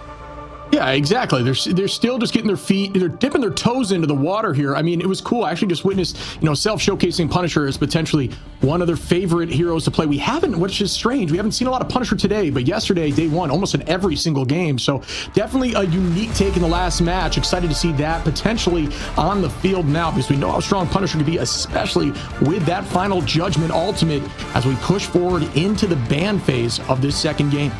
Entering already into that ban phase, and we know FlyQuest in the past has been that team to be unique with their ban pick phase and their ban protect phase rather, and they're already hovering that Luna Snow, potentially going to ban that character instead of Emma Frost, which we've seen permabanned, it feels like, in that first slot. Yeah, I don't think I've seen a single match now where that was not banned, where Emma was not banned out off the rip. And I'm always curious, if there's a little ego in play, if people want to see who's the better Emma, but I guess not quite yet, as we won't be seeing Emma on the side of FlyQuest, but they're not afraid to go against Emma. Curious to see what kind of comp they're going to build to help battle that back. Going to lock in the Luna for themselves too. So that is a cool and unique strategy there. We haven't seen that yet. No, we haven't. And like we mentioned earlier with Human Torch, right? This team was playing Human Torch before it was theoretically like meta, right? A lot of people were waiting for that buff to kind of come through, and then he was sort of like you couldn't ignore him, right? You couldn't ignore the power of Human Torch. Ultron banned on that side. I've seen, I believe, some FlyQuest Ultron gameplay, so they like to focus towards that hero, but that's always what you want to see, right? Show your cards early, right? Ban out that Luna Snow, protect the Luna Snow. On the other side for Ego Death, the protection. I mean, what do you think, Shib? Is it going to be that Emma Frost? We might see it. I think it would be cool to witness, but I'm not. Oh, yep, there it is immediately. But like I said, I just think FlyQuest is not afraid to do unique things. This ban out of Luna, allowing the Emma to go through. I'm curious to see how that plays out. Obviously, it's definitely different than what we've seen in the past, but Luna is just in such a good place right now. Obviously, we heard a little bit ago that the alt change is definitely noticeable, but the damage, the raw healing value, the poke, it's just insane. So will that be enough of a trade as they ban out Magneto and are probably hoping to lock that in the future? If not, they're going to be running a very off meta Vanguard lineup. Yeah, I mean, that's interesting because you would think Invisible Woman banned now. I mean, maybe they are trying to show towards different comps. You're right, they could have potentially even banned the Magneto, no? On the side of Ego Death. I mean, maybe they're scared of something from FlyQuest. Yeah, I mean, that's what I thought was going to happen, but I guess not. They chose to get rid of the Luna. They just don't want the strategist line to look that strong. Are going to keep the Venom here, which, we did see some love to Dive. They mentioned they really like Dive. Sambo and Soko both not afraid to do it if need be, but Sambo a really good Dive Vanguard. I guess the reason for, like you mentioned, that backline, that Invis for sure, and then, obviously Invis sets up Human Torch with those overhealth shields, so maybe Human Torch not as strong without that Invis, but Punisher bane on the other side, maybe targeting a little bit of that Ego Death Punisher play you talked about earlier, and an Iron Fist Protect. I mean, man, we're getting really unique with the side of FlyQuest. I love it. I love to see it shaking things up. I mean, you scrim against a team a million times and you get used to meta and you understand how to play against meta. But once you go a little outside of it, it can shake things up in the match. So FlyQuest using that to their advantage, as we do see the lineup now of who they cannot play and who they've locked in. And we are going to see a change up in comp here. Potentially some Iron Man. Ooh, Spider-Man being shown so far. Magneto making it through the ban, surprising. Yeah, it is surprising indeed. Yeah, that is definitely interesting for the side of Ego Death to let that kind of play out. But we did see, I will say, to shout out Schmuggus out on the side of EMEA, play a little bit of Spider-Man with Necros. Obviously, the team they played against, OGC, maybe not the highest of quality teams, but I think that was Necros' best game on Spider-Man. Just to shout out that EMEA sign, shout out our EMEA counterparts over there. North American region, though, map number 1 will be Domination. So we'll see in a moment when that map comes through. And like you said, Shiv, we got those bans, we got those protects coming through, but first map, head into Wakanda. It's going to be a lot of fun.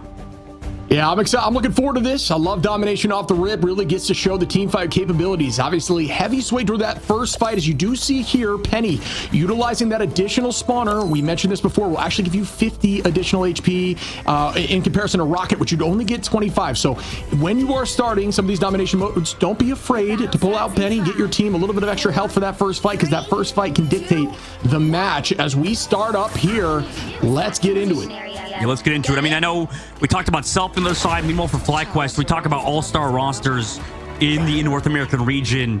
Energy is that guy, at least on Hela, on those type of heroes. So he's obviously trying to keep himself in discussion for one of the best hit scan players in North America, and Psylocke too.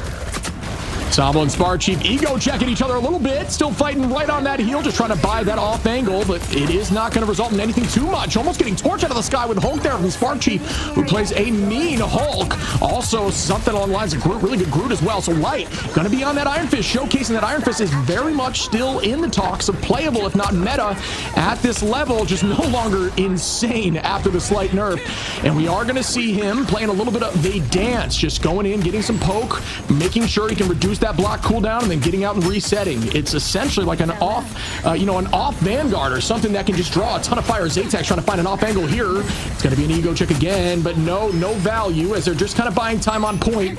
And nobody goes out. Spark going to find Sambal, though, as it's now in the favor of FlyQuest. We're going to push into this point and shove them back towards the beginning. You can see this team heavily, both sides, putting damage into that middle segment of the map because it immediately pulls up the walls on both sides, and they want those to play off while they're defending the point. Yeah, right now, Human Torch having to deal with Hulk trying to take him out of the sky. Self comes back through, takes him out, but Strategist Ultimate's built first for FlyQuest. They lose one first regardless, met by Cooper-tastic in his dance floor. Yeah, and there goes Emma trying to find some value there with the Psionic Seduction. Not able to get too much. We do see Cloak pop that immediately, just keeping the team up with that Eternal Bond. Energy going to pop off there, I believe. Zaytax holding on. No value yet. Fist dealing a ton of damage just so back and forth as Energy goes down. Zaytax make that two as Cooper goes down. Zelos. Sambal takes out Zelos, and we are going to see this go back on the side of Ego potentially as they clean up the rest. Unfortunately, it was in FlyQuest's favor when they just built all those Strategist Ultimates through taking damage on Tank, but now Stagger on a Spark Chief, letting him kind of fall off the map on his own and on Domination, right?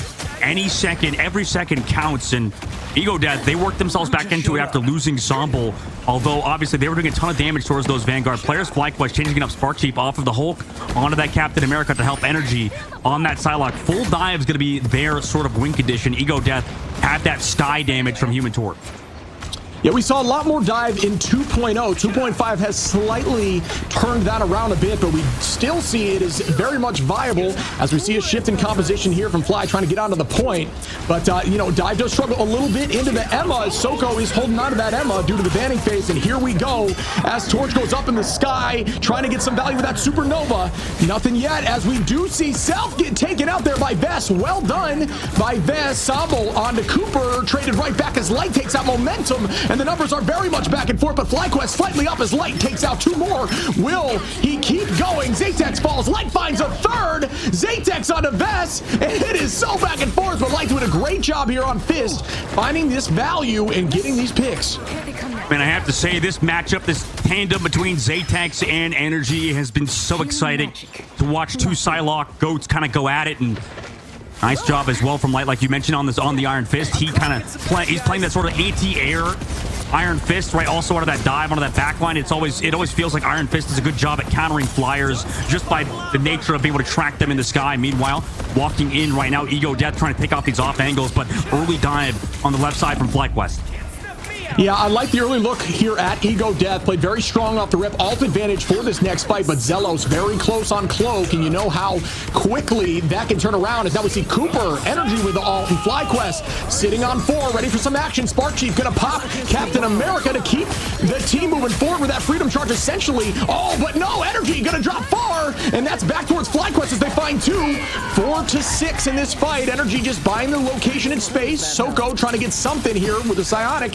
Nah, it does find a few that will get trans, but no major value as that ultimate was popped for virtually no reason, but they are still holding on. So you got to go to show some love for Ego, who's just trying to get squeeze as much out of this point as they can before FlyQuest. But Zaytax onto Zelos, Energy goes down, Sambal on the Light, and wow, Ego once again sweeping everybody and holding on to the point.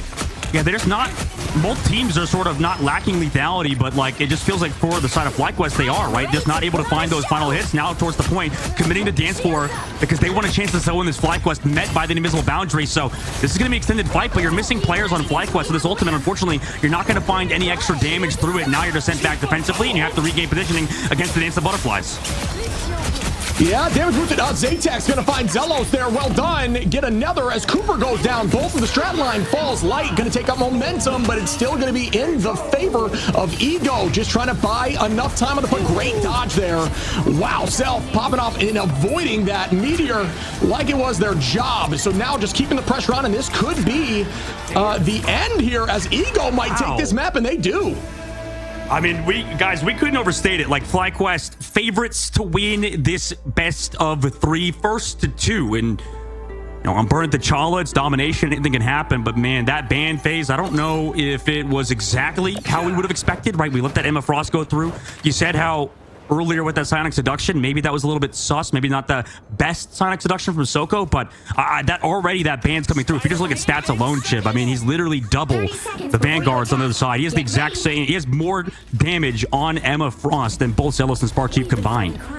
It kind of plays into Emma's strength, right? Going dive, going to a little more aggressive brawl style into Emma. Emma just does it just a little bit better. So leaving her available to do what she does. Yeah, I did mention that ultimate, but cycling back to that, Ego was able to hold on to that point just through that ultimate, just buying time. She is CC immune while using that Psionic. So just kind of using it as an additional gain in charge. And they are going to push to map 2 with the advantage. So really well done here by Ego Death, who are looking clean on map 1.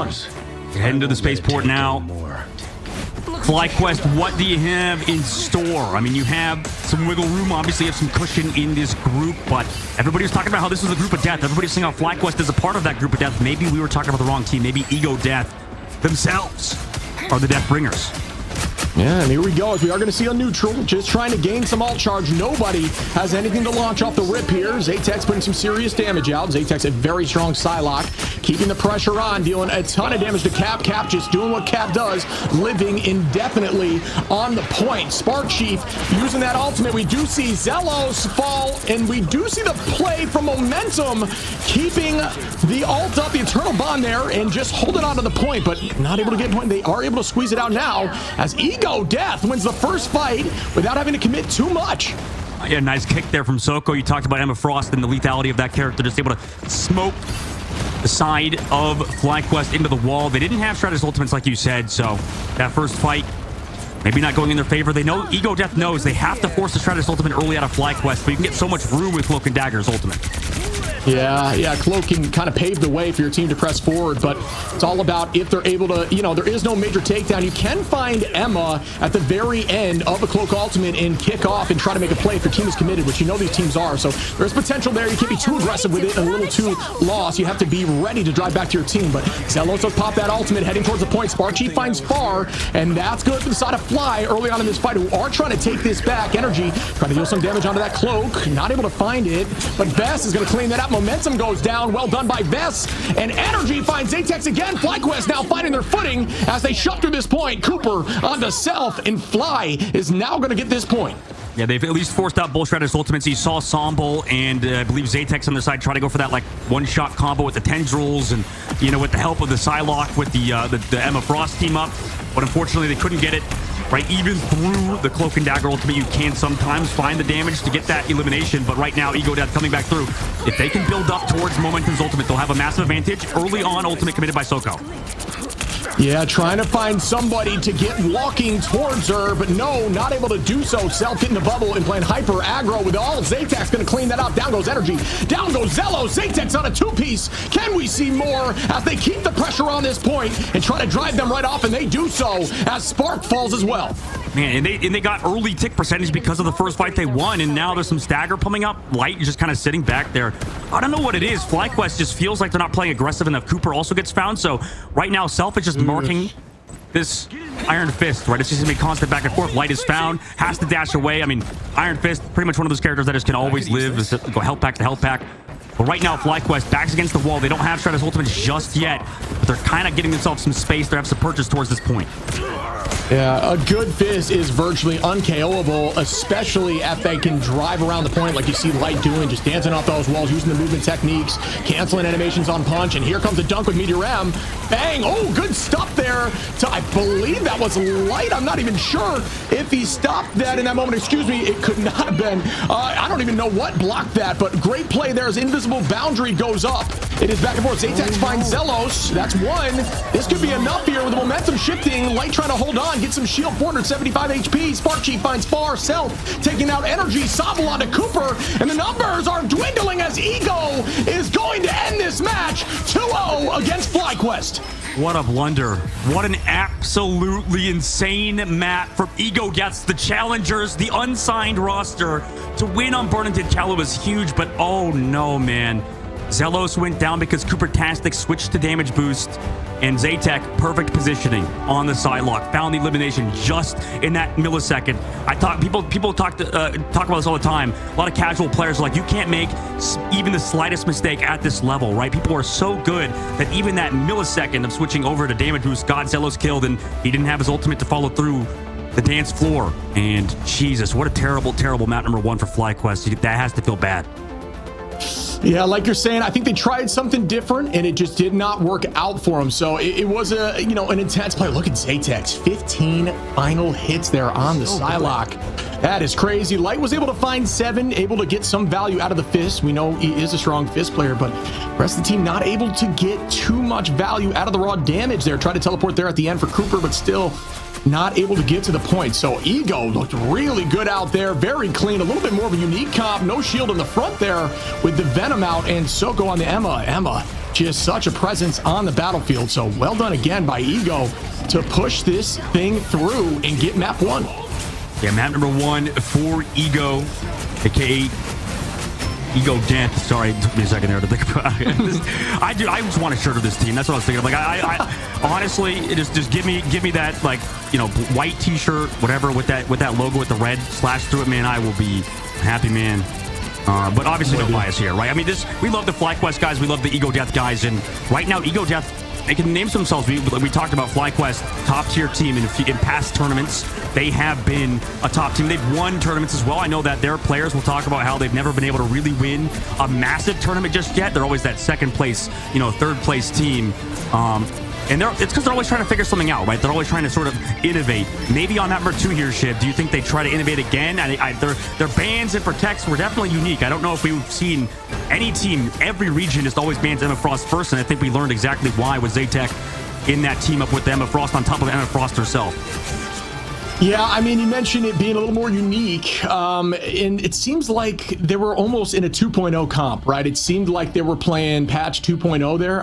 Not saying, it can't work. It just obviously in that specific lineup did not work out for them. Burning T'Challa heavily on the side of Ego Death, pushing that thing through and looking really good, managing ultimates well, finding value when they needed to, playing off that Psylocke. Zatek's 15 final hits looking really good. The side of Emma and Sambo, Soko and Sambo there, 5 and 6K are final hits. And then on the opposition, Cooper, Spark looking at Spark and Vest 3 and 2. So just not as much on the Vanguard line, and that could be a product of what we saw with Emma getting through. I think we'll see something different in the next ban phase. Yeah, I think we'll see something different. I mean, this is a hard patch for Vanguards, man. It just really feels like a lot of the top tier Vanguard players are shining at the moment. I mean, you know more than anybody, right? It's just like, it's a tough one. We'll talk about it, obviously, when we come back to the break. I know you have a lot to say about the current patches. It's only been a couple weeks. We're going to go short break. When we come back, we'll see you guys for map number 2.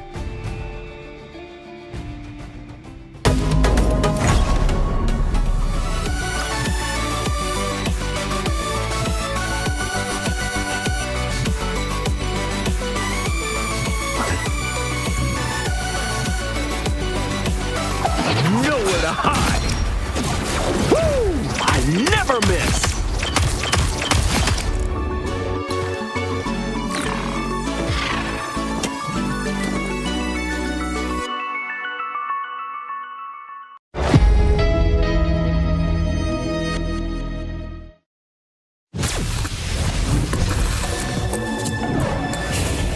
Today, the age of Ultron begins. Termination.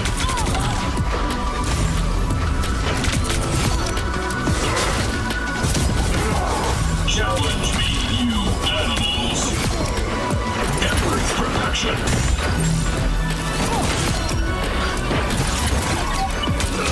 You would have failed without me. The virus takes hold.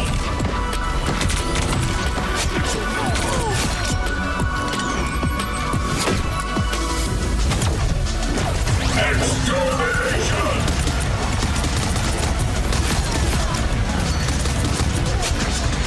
All targets eliminated.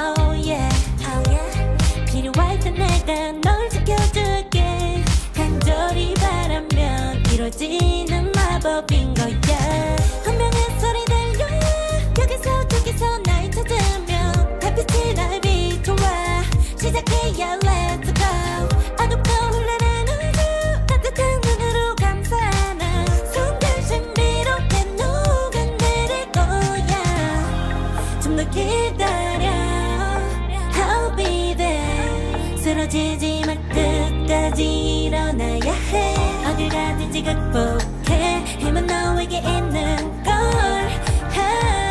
소리 높여 노래를 불러 작은 걱정 따윈 던지고 최선을 다해 잘 춤을 춰봐 어둠이 떠 날배까지 아름다운 꿈을 밝혀봐 우리에게 달려서 그 세계 오면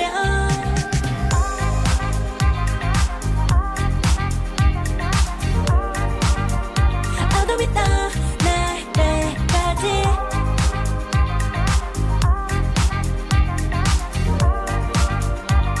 세계 오면 오랜 시간 간직해온 열망 까만 밤의 빛처럼 빛나 네 눈앞에 바로 어떤 나라 잡을 딱 봐도 superstar 딱 보면 모르나 널 지킬 나란 걸더 지켜볼수록 점점 빠져들어 카리스마 넘쳐 흘러 oh yeah 운명의 소리 들려 여기서 저기서 날 찾으면 달빛이 날 비춰와 시작이야 let's go 어둡고 흘러는 우주 따뜻한 눈으로 감싸나 순간 신비롭게 녹아내릴 거야 좀 더 기다려 I'll be there 쓰러지지 말 끝까지 일어나야 해 어딜 가든지 극복해 힘은 너에게 있는 걸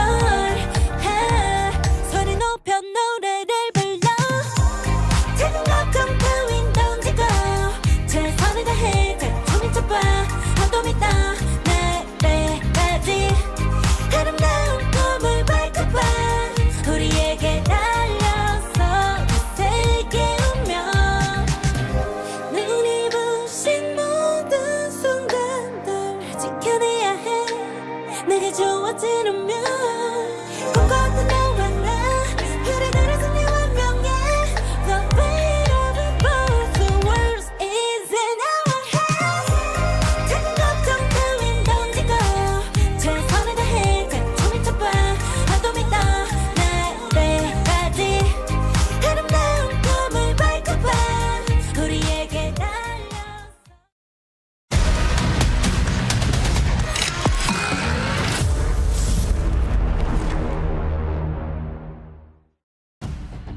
Welcome back, everyone, as we just witnessed FlyQuest lose to Ego Death on map 1. Ego looked incredibly strong, and we haven't had a lot of eyes on him, man, so I'm excited to see a team that may be considered a little bit of an underdog perform at that level. What did you think?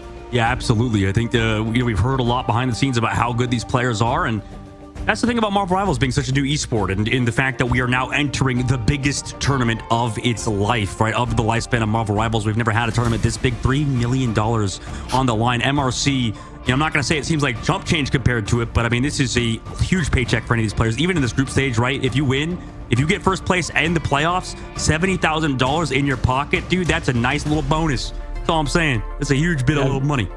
Yeah, we're in this game's infancy. $3 million on the line, 70K for just stage 1 is insanity. It puts so much pressure on, agreed, but it also makes people shine in the moment. And speaking of shining in the moment, Ego popping off, playing off that band face, potentially finding value out of the slip up there, and still they're just going to keep this thing going. I want to see a good match. I want FlyQuest to bounce back from that as we go into our ban phase for map 2. Heading to Spider Islands for game number 2. Both teams going to ban in sync. Emma Frost this time. And they ain't making that mistake again, Shiv, it looks like. Yeah, Emma, scary out there right now. That laser is nothing to joke about. The extra range there helps actually with flyers too. A lot of people think Emma can't play into flyers. Well, no, still gets the job done. That laser is enough effective range to where flyers feel effective on damage without feeling a little too far up or too far out. So well played there on the ban as we do see the lock-in on Magneto. Don't want to lose both. But we might see the Venom ban, and I don't mind that because Venom was kind of a problem for the backline.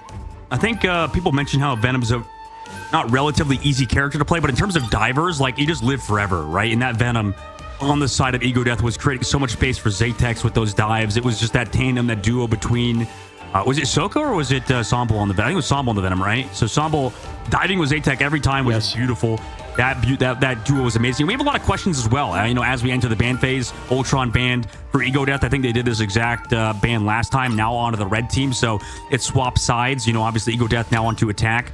The higher seed FlyQuest chose red team last time, so they get those 3 bans in a row now to the side of Ego Death. And we have a lot of interesting questions, right? For Ego Death, we could talk about how new of a team they are. For FlyQuest, what the heck happened map number 1, right, if they win it. So a lot of potential discussion to come through as we enter this next map. Invisible Woman banned again for Ego Death. I think they did that last time.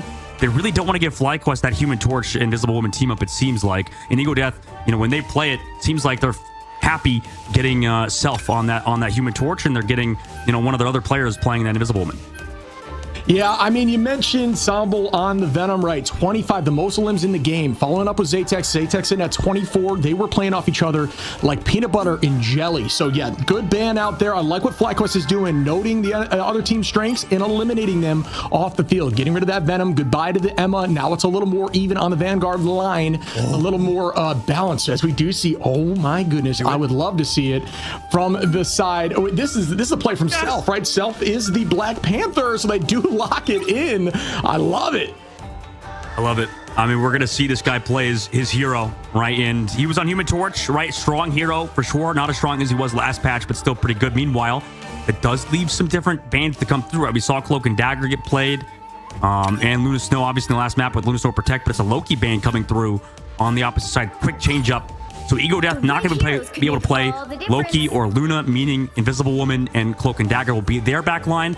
On the opposite side, FlyQuest, they cannot play Invisible Woman, Atom, or Ultron. So a lot of strategist targets, and Ego Death cannot play that Venom that we saw worked out very well for them. So Zatex maybe going to mix it up. Punisher gets through this time. I believe it got banned map number 1, right, Chib? So now they get to play. I believe so. Yeah, we haven't even seen much of him today, even if he wasn't banned, which is surprising. I know Punisher's in a really good spot right now, just due to the recent buffs. But that being said, is going to be on the battlefield this time around. Spider Islands for the Convoy. This map very common at this point. Teams seem to love to play on it.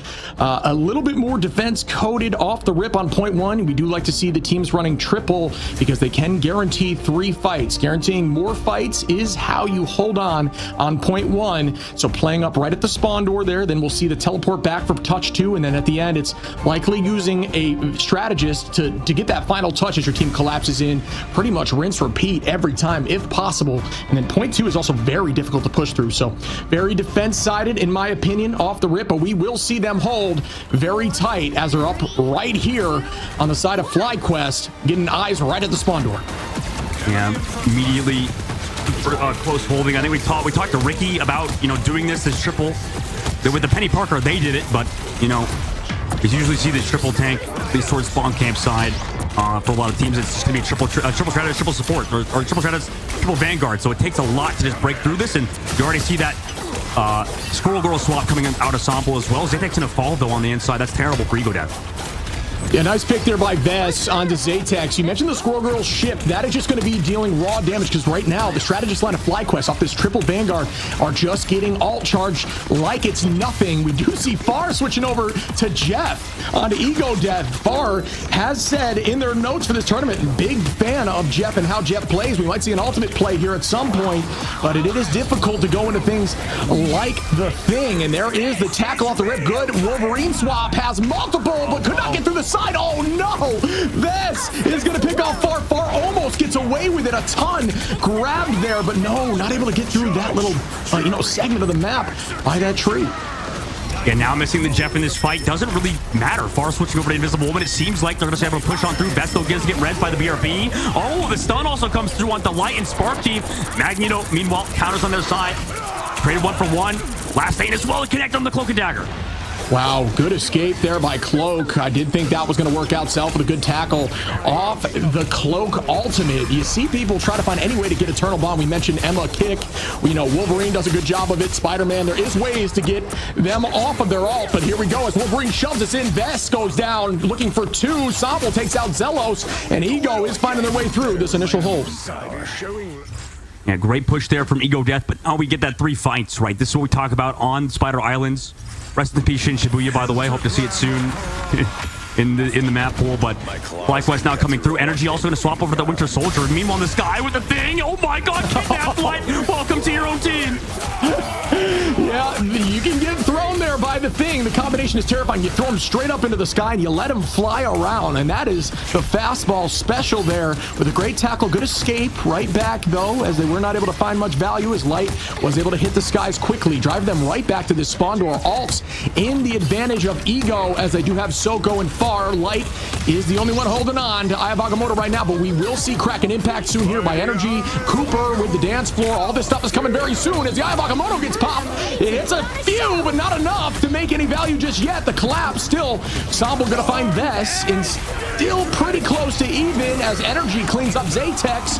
Back and forth here as the numbers are even. Far gonna take out Energy. It is once again an even spread. And they are just going to pop Qs and hold on. Good tackle there. Yeah, I mean, they're trading 1-for-1, but I think FlyQuest really relied on that ultimate to come through from Energy. Unfortunately, he's going to go down. Clobbering time met by the Punisher ultimate, who was immune to CC, but no eliminations found. It looks like FlyQuest is back on out of there, dipping from the fight. So many ults committed. Vest obviously coming back up on another meteor ramp, but a lot of time has been chewed off the clock for FlyQuest. I think this is all in their game plan. Zatek does get Cooper, though. So one by one, pick right now. Falling. Yeah, getting rid of Luna that early is massive, and they're playing off a great positioning, good space take here, as it looks like Ego's now kind of finding their footing here. 30 seconds on the clock. FlyQuest holding on to Vess. Will they be able to get this touch? It's going to be difficult going through this choke as they're all holding on tight here. No ultimates on the side of Ego, though. They got to get in there and touch, and they do. Here goes the ult. The Meteor M is up. Will it find value? Looking towards the backline out of the sky. Almost does it, but not gonna not manage to happen here. Good push away. Spark Chief falls by far. Zatex on the Vest, and that could be enough here for Ego to get point 1. Oh my god! No, cancels that ultimate? Are you kidding me? Yeah, that is huge for getting point 1 as they do that. Just that. Pushing through point 1. Good cancellation there by Wolverine out of the sky, and Ego looked unbelievably fluid on that final fight. Man, I'd be so sad. I'm terrified of Self right now. Look, Sample has him in his hand. This is my nightmare. This is what I don't want to see while I'm sleeping. This is, as a Vanguard player, this is my nightmare. I know what's going to happen off maps here for days. Oh, crazy tackle. Oh, had potential, weaving himself all the way around, but still not able to find anything. Great job on the defense there as they are holding on. We do see the judge coming out. Jury Executioner. Well, we don't see value through the Luna Snowball, turning around, but no. Right on the Luna. Cooper is low. It does escape. Great positioning and good movement as we do hear Storm coming out too. Yeah, Storm met by the Cloak and Dagger. Last stand from Self again. Energy finds one. Can he find another? Looks like Spark Chief's there to follow it up. So, I mean, they're getting the eliminations even though they lost most of their team to Self. But finally, Self looks like he's running out of steam. Yeah, finds that health pack. Could be enough to get another tackle. Very close. 4 seconds on until he goes for another tackle. Does pop the passive Energy. Well done there. Great positioning. Taking 3 out during that fight. Energy does a great job getting a solid ultimate off and then cleaning up the rest. Evening out those numbers when it did not look like it was in their favor. Spark Chief and Light holding on to ults right now while Soko and Far on Ego doing the same. Who will get the most value as Vest is very close to Light. Gonna pop that Q and there goes the dunk. Not gonna be enough. Good stop there by the Thing with the damage reduction. Beautifully well played, as you don't always need a shield to stop it. The Thing can do it as well.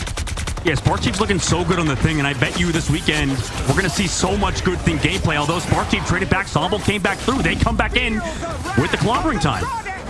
Ooh, Cooper gonna take out Self. Luna Snow's damage just so ridiculously strong. Cooper with 1, but Energy not able to get too much there. Getting destroyed by poke damage. Is able to escape. Oh my god, Zatex. Oh, what a shot by Zatex with a nice jump there off the zip line. Using the momentum, beautifully well played, up in numbers as we go through with the Q ready. The final judgment. It could be crucial as this is a very difficult point to push through.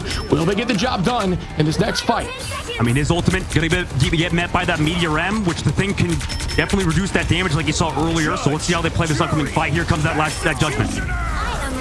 And here it goes. The Judgment's out, dealing raw damage, but gets dunked on. As Best says, not today. Manages to hit the ceiling, but still was enough to get the job done. Momentum gonna pull out the Eternal Bond. It is back and forth. We do see Stratops popped. At this point, it's a waiting game, and it's getting returned right back.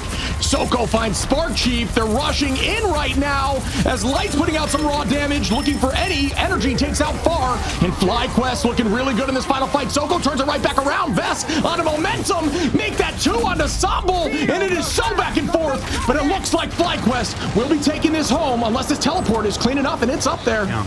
It's up there. Overtime. It's ticking down. Invisible Woman, can she touch? It looks like she does. I mean, she's got some support here in just a second if she can live. Vest takes out Far, and that should be enough, but wow, I, for a moment there, believed in the touch. Really well done. 1. Yeah, I mean, FlyQuest looked a lot better there. I mean, Spark Chief maybe a little bit over-aggressive, but generally a good round for FlyQuest, a good bounce-back round that you need. But, you know, shit, we literally just saw this game number 1, man. Like, we saw a team get stopped, second phase, and now FlyQuest stops Ego Death on their attack. We're switching sides now.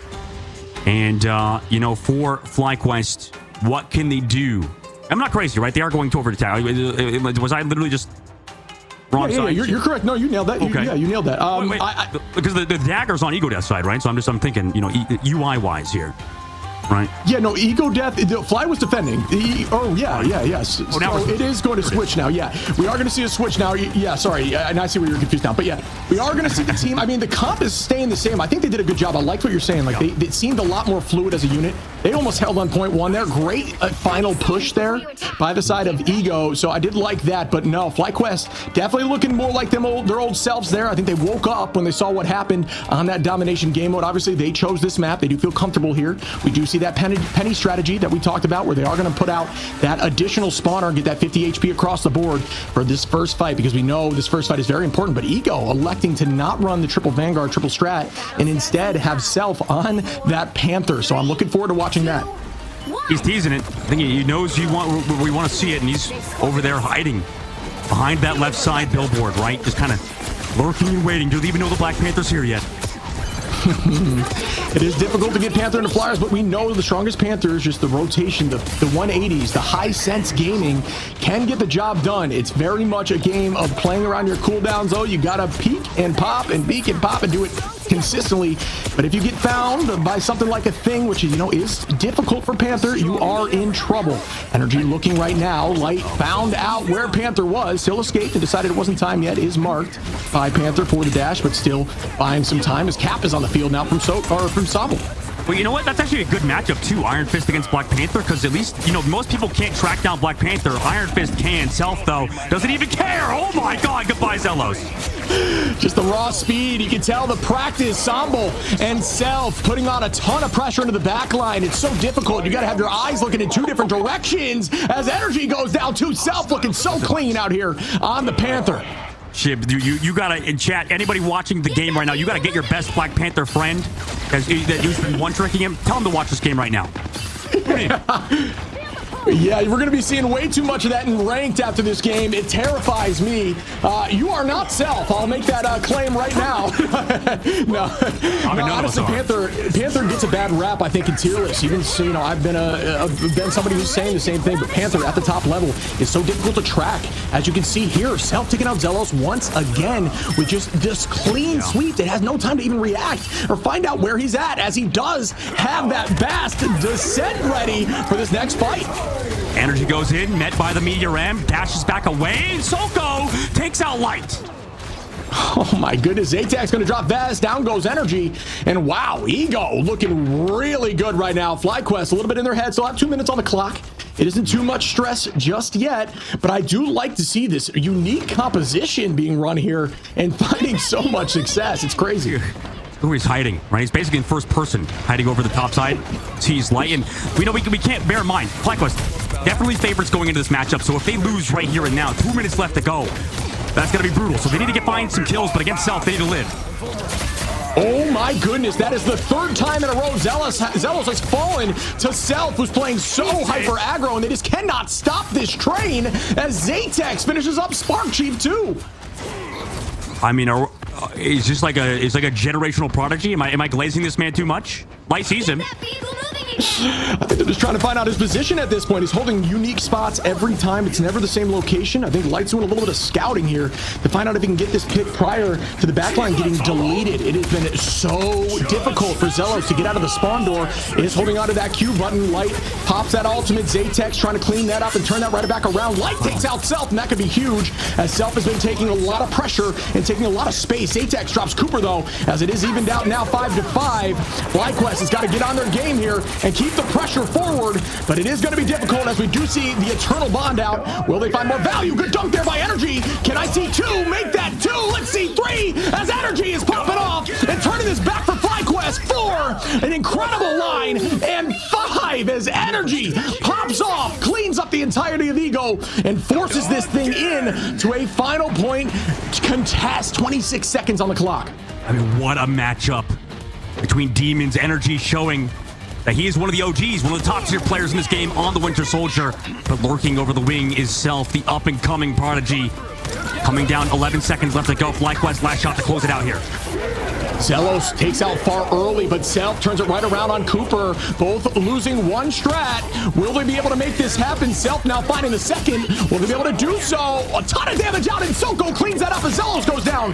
Wow, this pressure's insane as Vest goes down. Sabo on the Spark Chief, and that could be enough unless the teleport comes in right now for this round to end. Oh, great hold there. This could be a good time momentum buyer and shift. Winning at the overhead. Your M is up.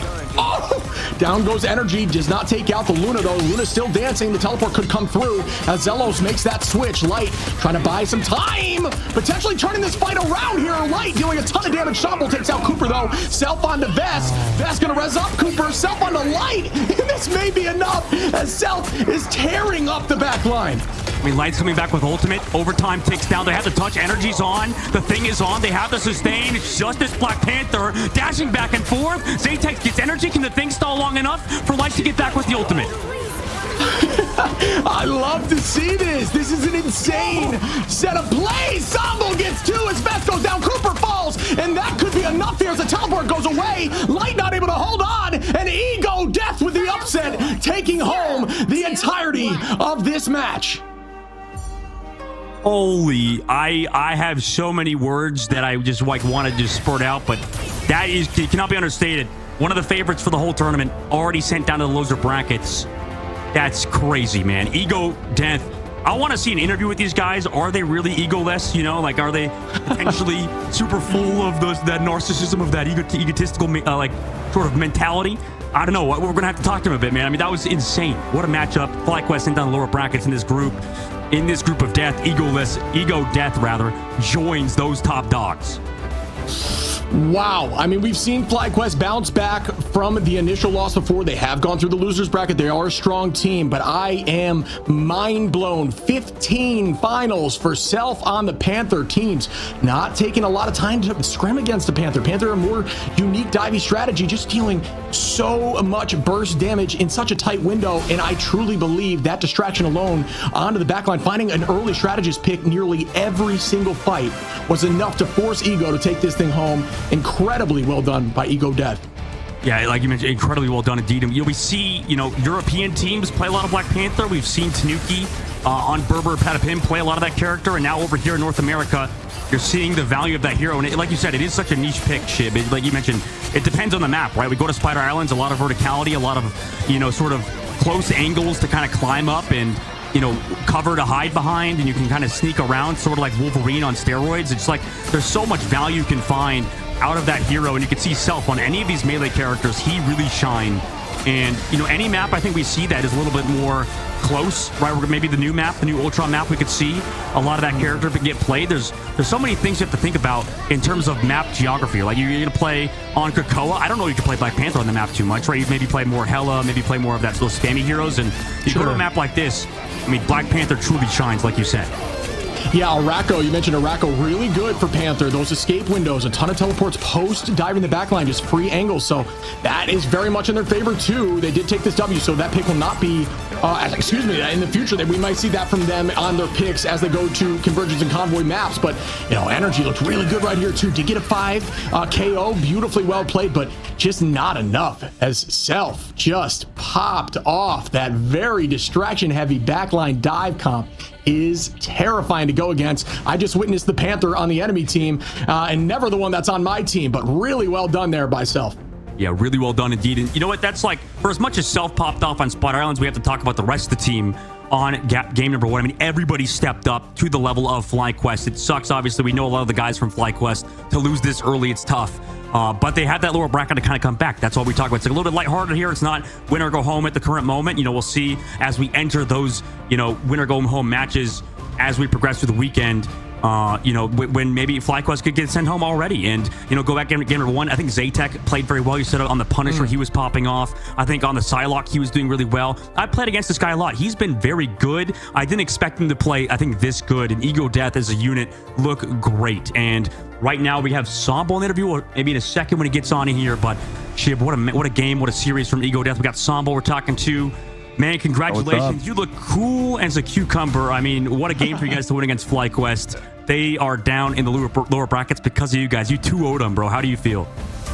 I'm not gonna lie. Like, everybody was like, our team sucks. It's the 16th place team. Anytime we would do scrims, we would always be like, yeah, we're the 16th place team.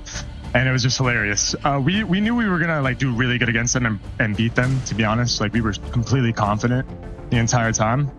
And it was just we played our game super well. Couldn't stop us. Yeah, your Venom was discussing map 1, man. They had to ban it out map 2, so a ton of pressure there. You guys are very comfortable on this dive, so I'm curious on your take right now. If you ban M out, do you think dive is still at the top if you can play coordinated enough? Because you guys in certain maps are really good. Yeah, we played Overwatch, and in Overwatch, bro, dive is always king. You can always catch their tail. It's easy to do, if you just lock in. And also, Coach Jitward, dude, he's the GOAT, bro. Jitward's a Spider-Man 1 trick, and everybody flames him, but bro, you don't know who he is. He won contenders. He's a contenders champion. We're coached by somebody that's elite, and they don't even realize it. But yeah, it's a clean, easy match for us, not gonna lie. And I think that we're gonna do really good. Yo, for sure. I think after that matchup, you got a lot of new fans. I think that we even want, personally, Shib's trashing your guys' logo. I think it's freaking amazing. I want an Ego Death t-shirt, I want your guys' logo on a white t-shirt. That would look pretty clean, no? That would look pretty nice. Dogman, there's something I want to tell you. Me and you met in Salt Lake City Gaming Con, and I watched you, and I was 14 years old. I was 14 years old watching you play, and I was like, this is a professional. I want to do this. And we got 3rd place in the Overwatch tournament over there, and it was hilarious, bro. But yeah, I met you over there. That's where I used to live. That made me cry. That's crazy. Yeah. I did not know that. I remember you. I know what you look like. I was like, hold on, this looks like a younger version of that 14-year-old. Yeah, my parents were there too. I think my parents talked to you.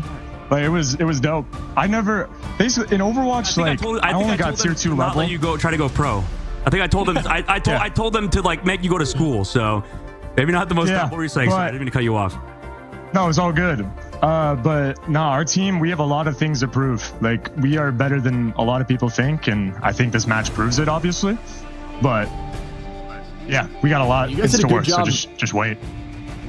Yeah, you guys mentioned you're kind of okay with teams putting you down. It goes back to that Ego Death conversation. You're okay with that kind of talk. You'll just prove them wrong in the game. And I personally love to see that. You said you're being led and it's making you feel more confident. How does the shot calling work for your team? If you're willing to discuss that a little bit, is it a team discussion, or is it more led by a Vanguard or strategist?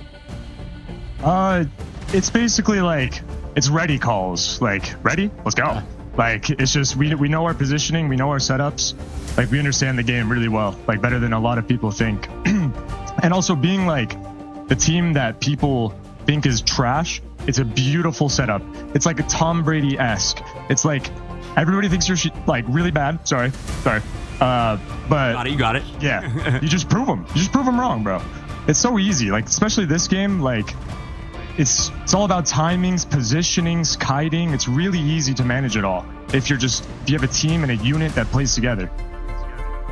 Yeah, and you obviously been preparing for this moment, right? A long journey for you from that DIY, it was Bring Your Own Computer. It was a BYOC event in Utah. And now, coming to this one, I mean, you've had a long journey to get here, and obviously now to make a name for yourself versus a signed organization. I'm sure everybody's looking at you guys. So, I mean, last question for you, Samble. That combo, I think, between you and Zatek, I've seen him in ranked. He's a great player. I think you had that sort of tandem between Venom and Psylocke. I think Psylocke obviously got those nerfs, but it felt like with that Emma Frost team up and with those dives, you guys just kind of tried to honestly destroy their backline. It just felt like they couldn't really do much versus you. Is there much you could say on that duo between Psylocke and Venom? Yeah. Actually, Zatex wasn't even supposed to play Psylocke today, and we kind of figured that out in warm-up scrim, because usually Self is the guy that I'm diving with 24/7, but Zatex picked it up. He knew exactly what to do, because we just made like quick adjustments. Coach Jitward, bro. Jitward sends his regards, bro. You guys know him in ranked. You guys know him. I already know. And bro, like the adjustment that he made for us, like it just clicked in our heads. We're like, oh yeah, that makes sense. Yeah, we just play like that. Boom. Easy game. Easy adjustment. Genuinely. I mean, dude, Awesome, man. It feels like so many teams have to learn that from you guys. Just be able to like be ego-less, right?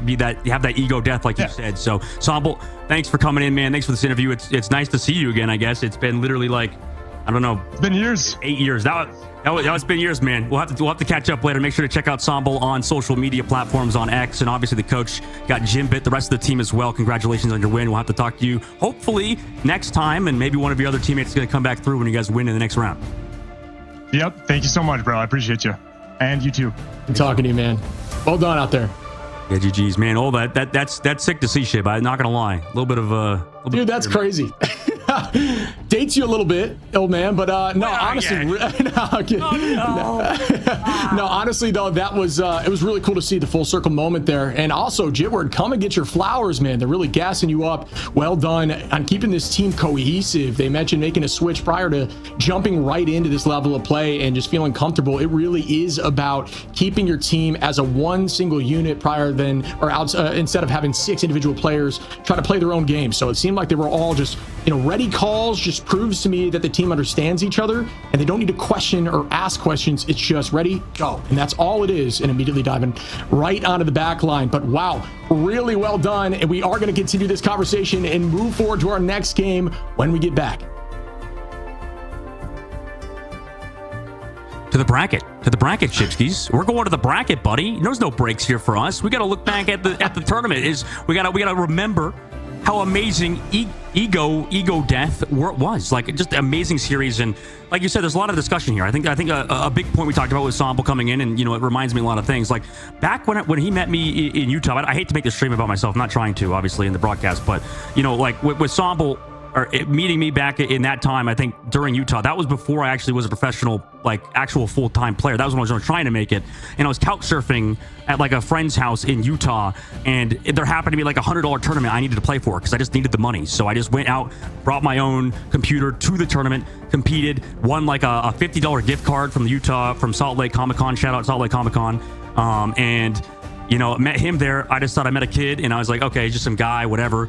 Now he's apparently a pro player who is way more built than me. That's insane. That's a huge thing, because I know that a lot of these pros have their own stories, that I'm sure they want told, right? I think during that time, before I was made it, I was like I said, I was living on like a love seat couch where I didn't have a bathroom to go in. Like every month something broke down in our apartment. It was honestly hard times. Like I had to go to the bathroom at 7-Eleven, man. It's like a lot of crazy stuff happened. Like we could talk about that, obviously, so much other stuff later on. We'll have to talk about Samble and his story and his team story to beat FlyQuest. But we have more matches, 2 more to go for you guys later on. We're going to a short break. We'll come back after this for match number 3.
Welcome back, everyone. As we just witnessed Ego Death with the upset, down goes FlyQuest, a team that all of us know from previous tournaments, and they are now knocked down to the lower side bracket. One more life before they're kicked down. We know there's a lot of money on the line here, 70K for stage 1.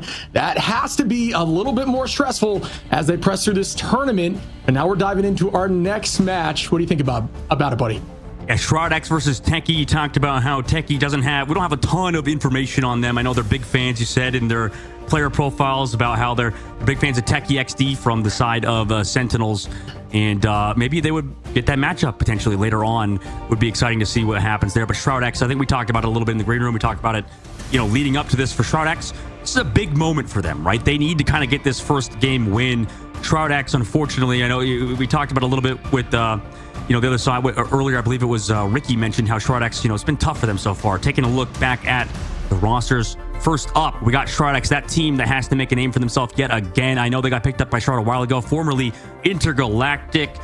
What can you say about them, Shib? I mean, we've seen these guys forever, but it seems like they've just not been able to put things together in the biggest tournaments. Yeah, I mean, we like to have the conversation with Shroud X. Incredible players, just got to get the job done. Seem to be crumbling a little bit as they progress through these tournaments. They have had some upsets. They've played very well together, but it's just about progressing forward, and we need to see something from them today as they are going against a little more of a team that has less experience on the stage. I know this team's got what it takes, but we will see as they progress forward into Techie XD. And one thing, on Impunity, by the way, we'll look at Techie XD in a second, but Impunity has the best Captain America play I've ever seen, by the way. Just want to point that out, just deflecting an Iron Man ult back into his face. Meanwhile, for Techie XD, we got Brute, Avery, Tap, Woofles, Blur, in Ad. I talked to you about this one, Shib. Woofles is a player I've seen in ranked. He's a very solid player. Same thing with Tap, too. I believe it's a different Tap than the one that I knew back in the day, but regardless... Wait, no, he's from the Netherlands. Maybe that is Tap. I actually got to reach out to him. This guy, I might have teamed with him actually, like a long time ago. Weird coincidences happening today. Shib, all over the board. Techie XD onside roster, looking to kind of close it out again in this early bracket, right? They have that lower bracket like we talked about earlier. So, it's not we're gonna go home at the moment, but for this team, for Techie XD, we'll see if they can get it done versus Shroud X, who, not to say they're struggling, but recently in the new patch, we'll see how they look. Yeah, I mean, things are very different. Every patch has favored so many different heroes and completely changed the play style. So we have seen some teams show up. We've seen some story teams in the past still performing, but it is a matter of, can you shift to the meta as it happens relatively quickly? I love how Rivals is not afraid to shake things up relatively quickly, not force the same team comps over and over. And we are seeing some new heroes take the limelight, and even some unique heroes like we saw last match popping off and doing enough with the team to help guarantee and ensure the W. So I'm hoping to see some more of that today as we see Techie versus Shroud X. I mean, it's some new teams here, just a new team against Shroud. So I want to see how they perform. I don't have a lot of experience watching them. We are going to get eyes on some of these new potential stars as we dive into the ban phase. It is a hover of Magneto, a double ban off the rip. Both teams will ban at the same time, like we talked about. You ban at the same time on 1 and step 5 at a total of 8. So Emma and Magneto off the rip for this side of Shroud X, getting rid of that Magneto while Techie takes out the Emma. Yeah, Techie getting rid of the Emma, Magneto. These seems to be the two bans that kind of come through, and it's all about sort of making the most out of that, right, Shiv? Like, it's all about making the most out of the character you protect first, right? For Emma Frost, can she anchor? Can she hard carry the team almost at points? And for Magneto, can you hit those meteor M's? Can you collapse on the enemy team with those, right? We've seen Dogman. Weird casting, by the way, again, but yeah, it's odd for Dongman specifically because, they say Dongman. But what were you saying? Sorry, Chip? No, I was just going to go ahead and say the Emma lock here from Techie, another Emma squeaking through. We didn't see that, I don't think, a single time in day one. So definitely happening a few times here. Teams not necessarily afraid to go into it. Obviously, matchups dependent. We haven't seen a lot of Groot, which I am surprised about. Groot obviously taking a little bit of a back seat since these recent changes, nerfing the HP of his shield, his E-shield, by 100 HP. So we are seeing the impact and a little bit of a damage nerf on his left click. So Groot getting a little less play, but even on day one, like I said, we were seeing a lot more of him because it does have good combinations with ultimates. And on that ship, sorry, I know you got to get some water in you, but you know, in those top tier lobbies about Groot, as these bans kind of come through, because you've been playing a lot of Eternity lobbies since I've been gone. I was on a little bit of vacation this past week. I mean, are you seeing a ton of him in ranked? Is he kind of fading out of favor? Obviously, at the pro level, it seems to be that case. And is it the same thing in those Eternity and those high elo lobbies? Yeah, I mean, we discussed it a little bit before, but Emma now, the change that Emma can gain charge off of Groot walls does actually help the matchup, where Groot was considered a little more of a counter for Emma on season 2.0. 2.5, it's been a little bit of a change, because getting that charge and having a position or time where you can buy time and hold laser charge longer just by turning over to a Groot wall that may have been left from a previous fight, stuff like that has helped push him down a little more. So definitely taking a bit of a backseat. But that being said, the ultimate, the ability to isolate is still very strong, so it's not necessarily the end-all be-all that we won't be seeing him, because we did see him on day one. It's going to be Human Torch ban actually coming through on a techie. They were looking at Invisible Woman, which maybe could have been interesting, but maybe you forced towards a specific comp, like with that, looks like going towards that Ultron comp. And heading to Krakoa, Krakoa has like the best music by far, no? Like, this music is just such a vibe. Oh yeah, I love Krakoa. I'm a big Domination fan. I also like Arako a lot. I know that's a bit of, you know, some people have different opinions on Arako. I think it's a fun map to play. It does lend itself a little more into dive and a little more aggressive play style. It's also very lane heavy, as we see Waffles over here on the Hawkeye, at least showing that so far. We haven't seen that, I don't think, a single time today. So that is going to be a little exciting to watch, as I believe Luna got through as well. I'd have to check here as we push forward into Krakoa, a very liked map here in season 2.5, as it's been chosen nearly, you know, almost every other match, if not more than that. Yeah, we saw Bird of the Chala first, and a little bit of B-roll for you guys of this beautiful map. At first I really didn't like this map, I'll be honest with you, just like gameplay wise, because it's so long. Kind of growing on me, especially since like I looked into the third person. We're not going to the dragon map, I believe, are we? The hanging. No, not yet. Okay, good. But on that one, I guess we talk about, the dragon actually flies up every now and again, right? Like every 30 seconds or something. And then he flies up over the map, and I went into the third person. He just like sits in the trees over the top of the map. Like he just like is frozen. And we are on that map. Oh, sick. Yeah, maybe we'll see the dragon kind of fly up later. It just kind of flies there, just sticks in the buildings, because I think they don't know where to put him. So he just kind of sits there and then comes back down every now and again. Yeah, you know what, you're right. I think you mentioned this map being long, but the teleports do activate as you go through the map, and that does make things a little quicker. But we are going to see that Venom back in here right now, and Venom getting a lot more play today. You got to love to see it. Venom, a very difficult Vanguard to take out, as Blur from Techie XD tries to find a high side angle. The tackle potentially coming in from Doom. Blur going to find Impunity early, though, and that's huge for Techie off the rip. But there's that tackle trying to bait out that passive. Wolverine's passive does get popped, so we're going to play off it, though, and try to find more value. Fidel going to take out Blur. Back and forth we go, as the numbers are now even. Tap on the Psylocke. Woofle is going to take out Vision, though, and Techie again ahead of numbers as the teleport comes out early.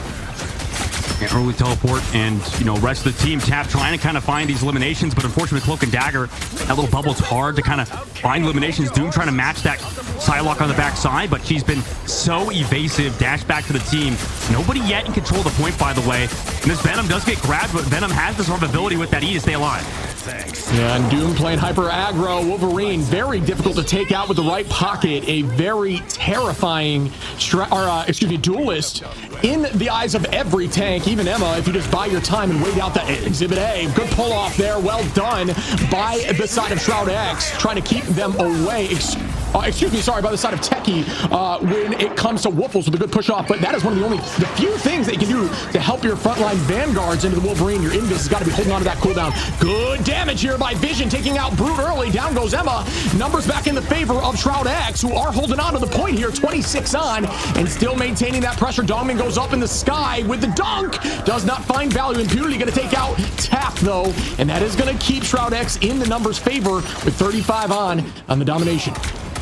Yeah, Techie XD, and I'm trying to remember, Avery, definitely a good Bucky player, but right now, they just seem a little bit desynced. It just feels like Tap's sort of alone on these dives. Blur's not there with that combination. Like we saw with Somble and X-Tech earlier. They just get those dives perfectly, and right now, I don't know what it is, but they're kind of struggling to find that duo. Shroud X doing a good job disrupting it, maybe, as an entire unit. Yeah, ult advantage on the side of Techie right now. It's actually evened out as we push forward. Shroud X now slightly up, holding on to this point, 63 on. It's looking good for them. Impunity holding on to the Eye of Agamotto. We do also have that Eternal Bond ready for Fidel. But Avery, we know how strong Kraken Impact can be. It's all about, can they collapse? You will see potential damage boost here by, a fair amount of damage dealt, but no major pick yet. You see a cancellation here. Shroud X back to having 0 ultimates ready. Impunity did lose the Eye of Agamotto there, but still already back at 70 as Strange can get that ult back incredibly quick with the correct rotation of damage and melee. Good job. Great positioning here of the Cosmic Yarn. Doom gonna take out Blur. Down goes Avery. Doom's on a Brute as well. That is 3 as they are gonna clean up here. Shroud X looking really good on map 1. That's a great point, Shib, with that Cosmic Yarn. Got the damage through the Cloak and Dagger ultimate. Point is going to get touched overtime. Ticks down. Portal, probably not even going to be here in time, though. And that cooldown now gets used. So that's tough for Techie XD, who just got 100 owed on Krakoa. Yeah, and you do lose that Strange teleport. Granted, it is a 3-minute cooldown. You just don't use it to engage in the next, on the next fight. It's not that you necessarily need it. Depends on if they're running Strange inherently. If they are, that is going to hurt them slightly, as you can definitely get 2 teleport rotations in if you use it to engage here. But not sure that that's going to be the case. Looks like they're back on that Emma Venom. Avery, Tap, and Wiffles all holding on to Ultimate. Impunity and Dom in both the Vanguard lines. Not taking too much damage. Both holding on as the Strategist line hasn't fallen one time on either side. Really good positioning there, and Doomed on the Wolverine, not getting KO'd once either. Very scary to go into a Wolverine that is not falling. Yeah, that is going to be terrifying to play against, and right now this team's going to have to kind of come back side of Tanky XD on this next round. Now, okay, I did look it up. So Tap is a guy I played with for a little bit, so it's cool to see him play in this game.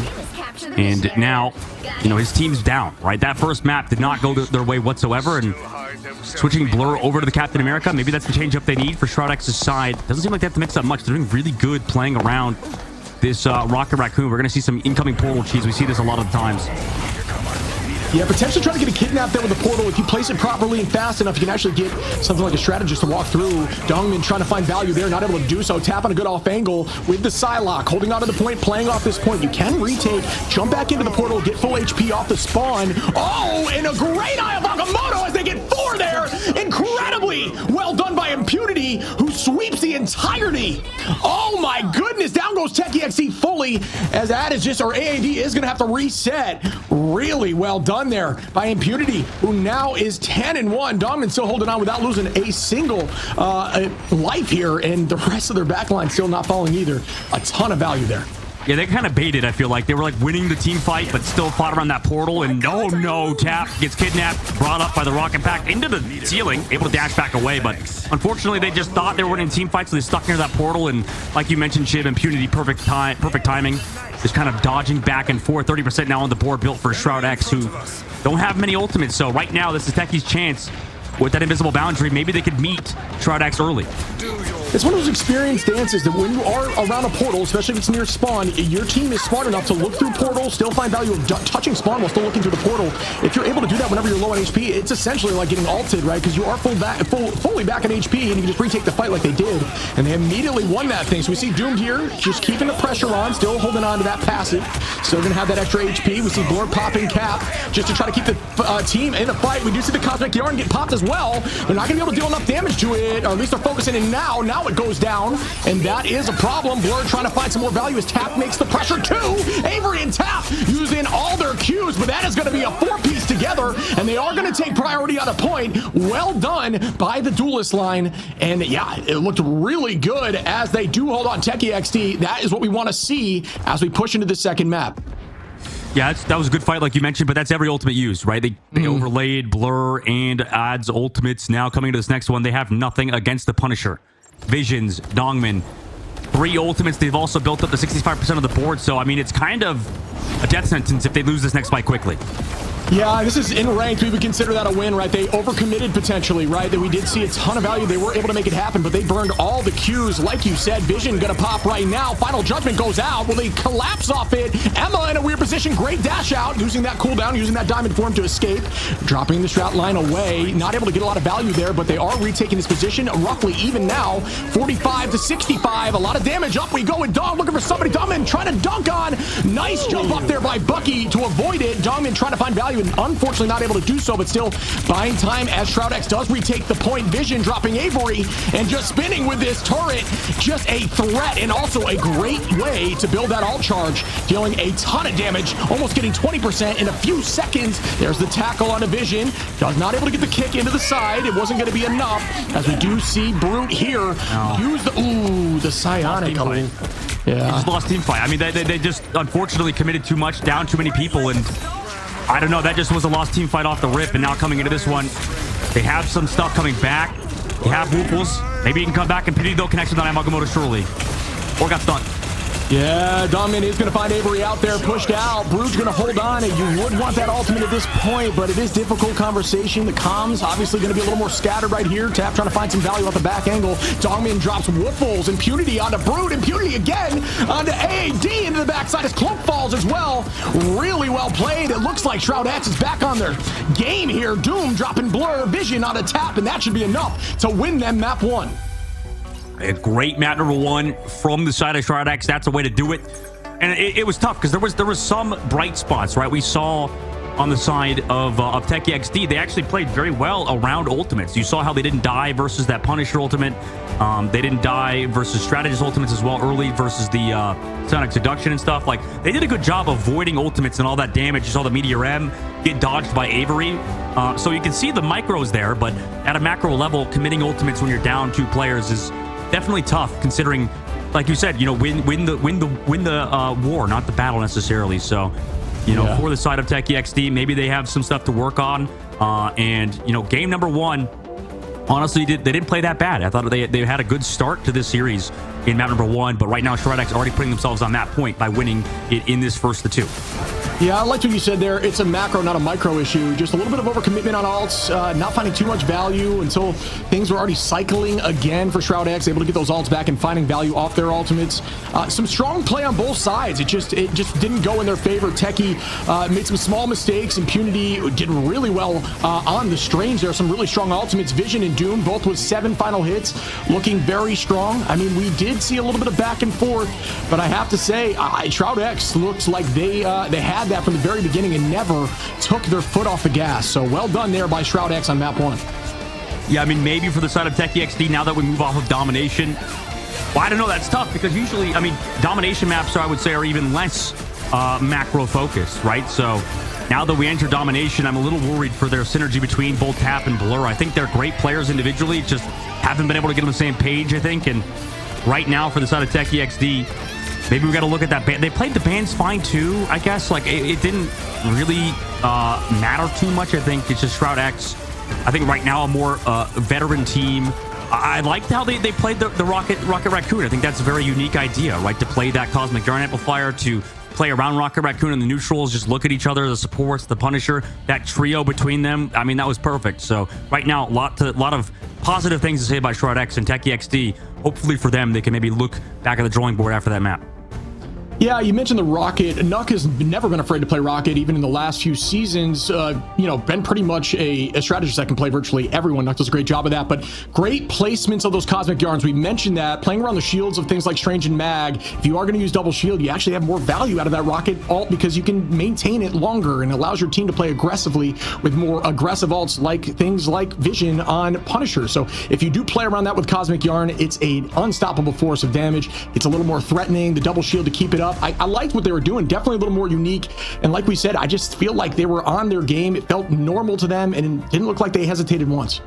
No, it didn't look like they hesitated at all. And speaking about hesitation, we're going to hesitate for a little bit to get ready for this map number 2. So we're going to go to a short break. We'll see you guys after this.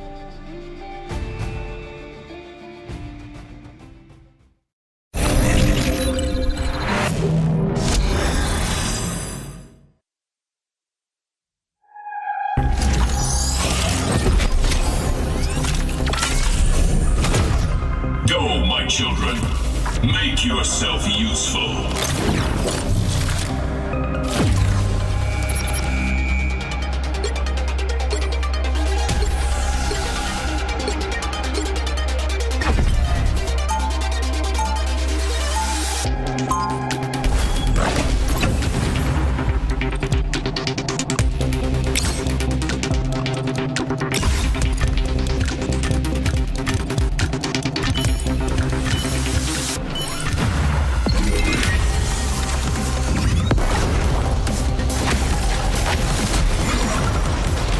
By the eye of Agamotto!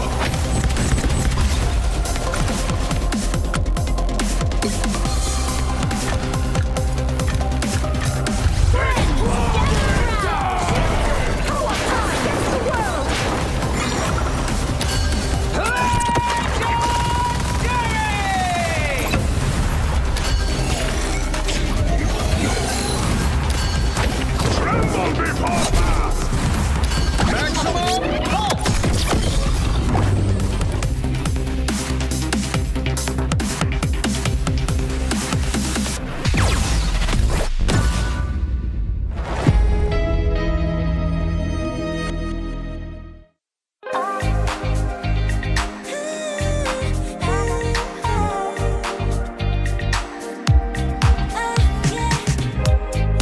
더 높이 날아올라 난 누워진 밤하늘을 가로질러 Oh yeah, oh yeah. 필요할 때 내가 널 지켜줄게 간절히 바라면 이루어지는 마법인 거야 운명의 소리 들려 여기서 저기서 날 찾으면 달빛이 날 비춰와 시작해야 let's go 어둡고 흘러는 우주 따뜻한 눈으로 감싸나 순간 신비롭게 녹아내릴 거야 좀 더 기다려 I'll be there 쓰러지지 마 끝까지 일어나야 해 어딜 가든지 극복해 힘은 너에게 있는 걸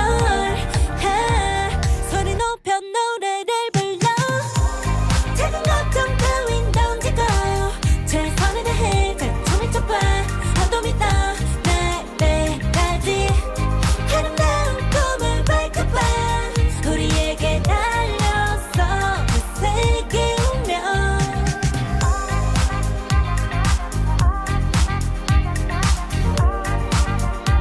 어둠이 떠 날 때까지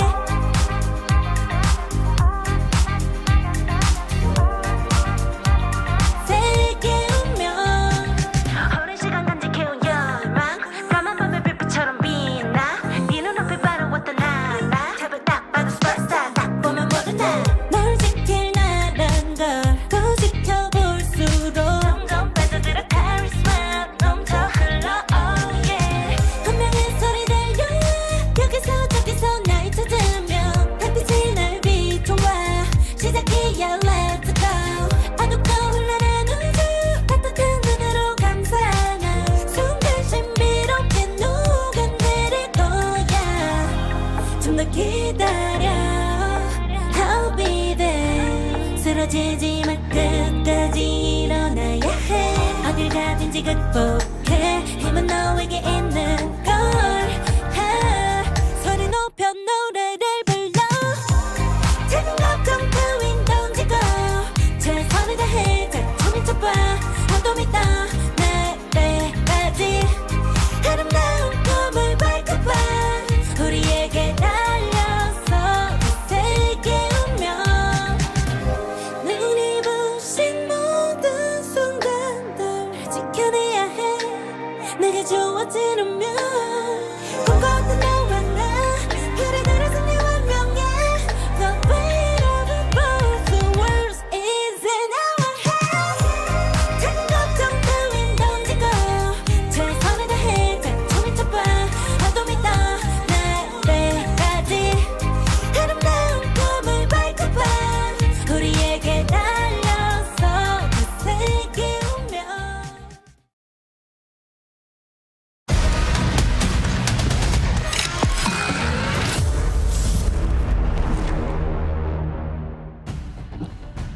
Welcome back, everyone. Shroud X looking incredibly clean. Map 1 taking it to Techie XD, who I think have what it takes. Just got to figure it out at the macro level as a team. What'd you think, buddy?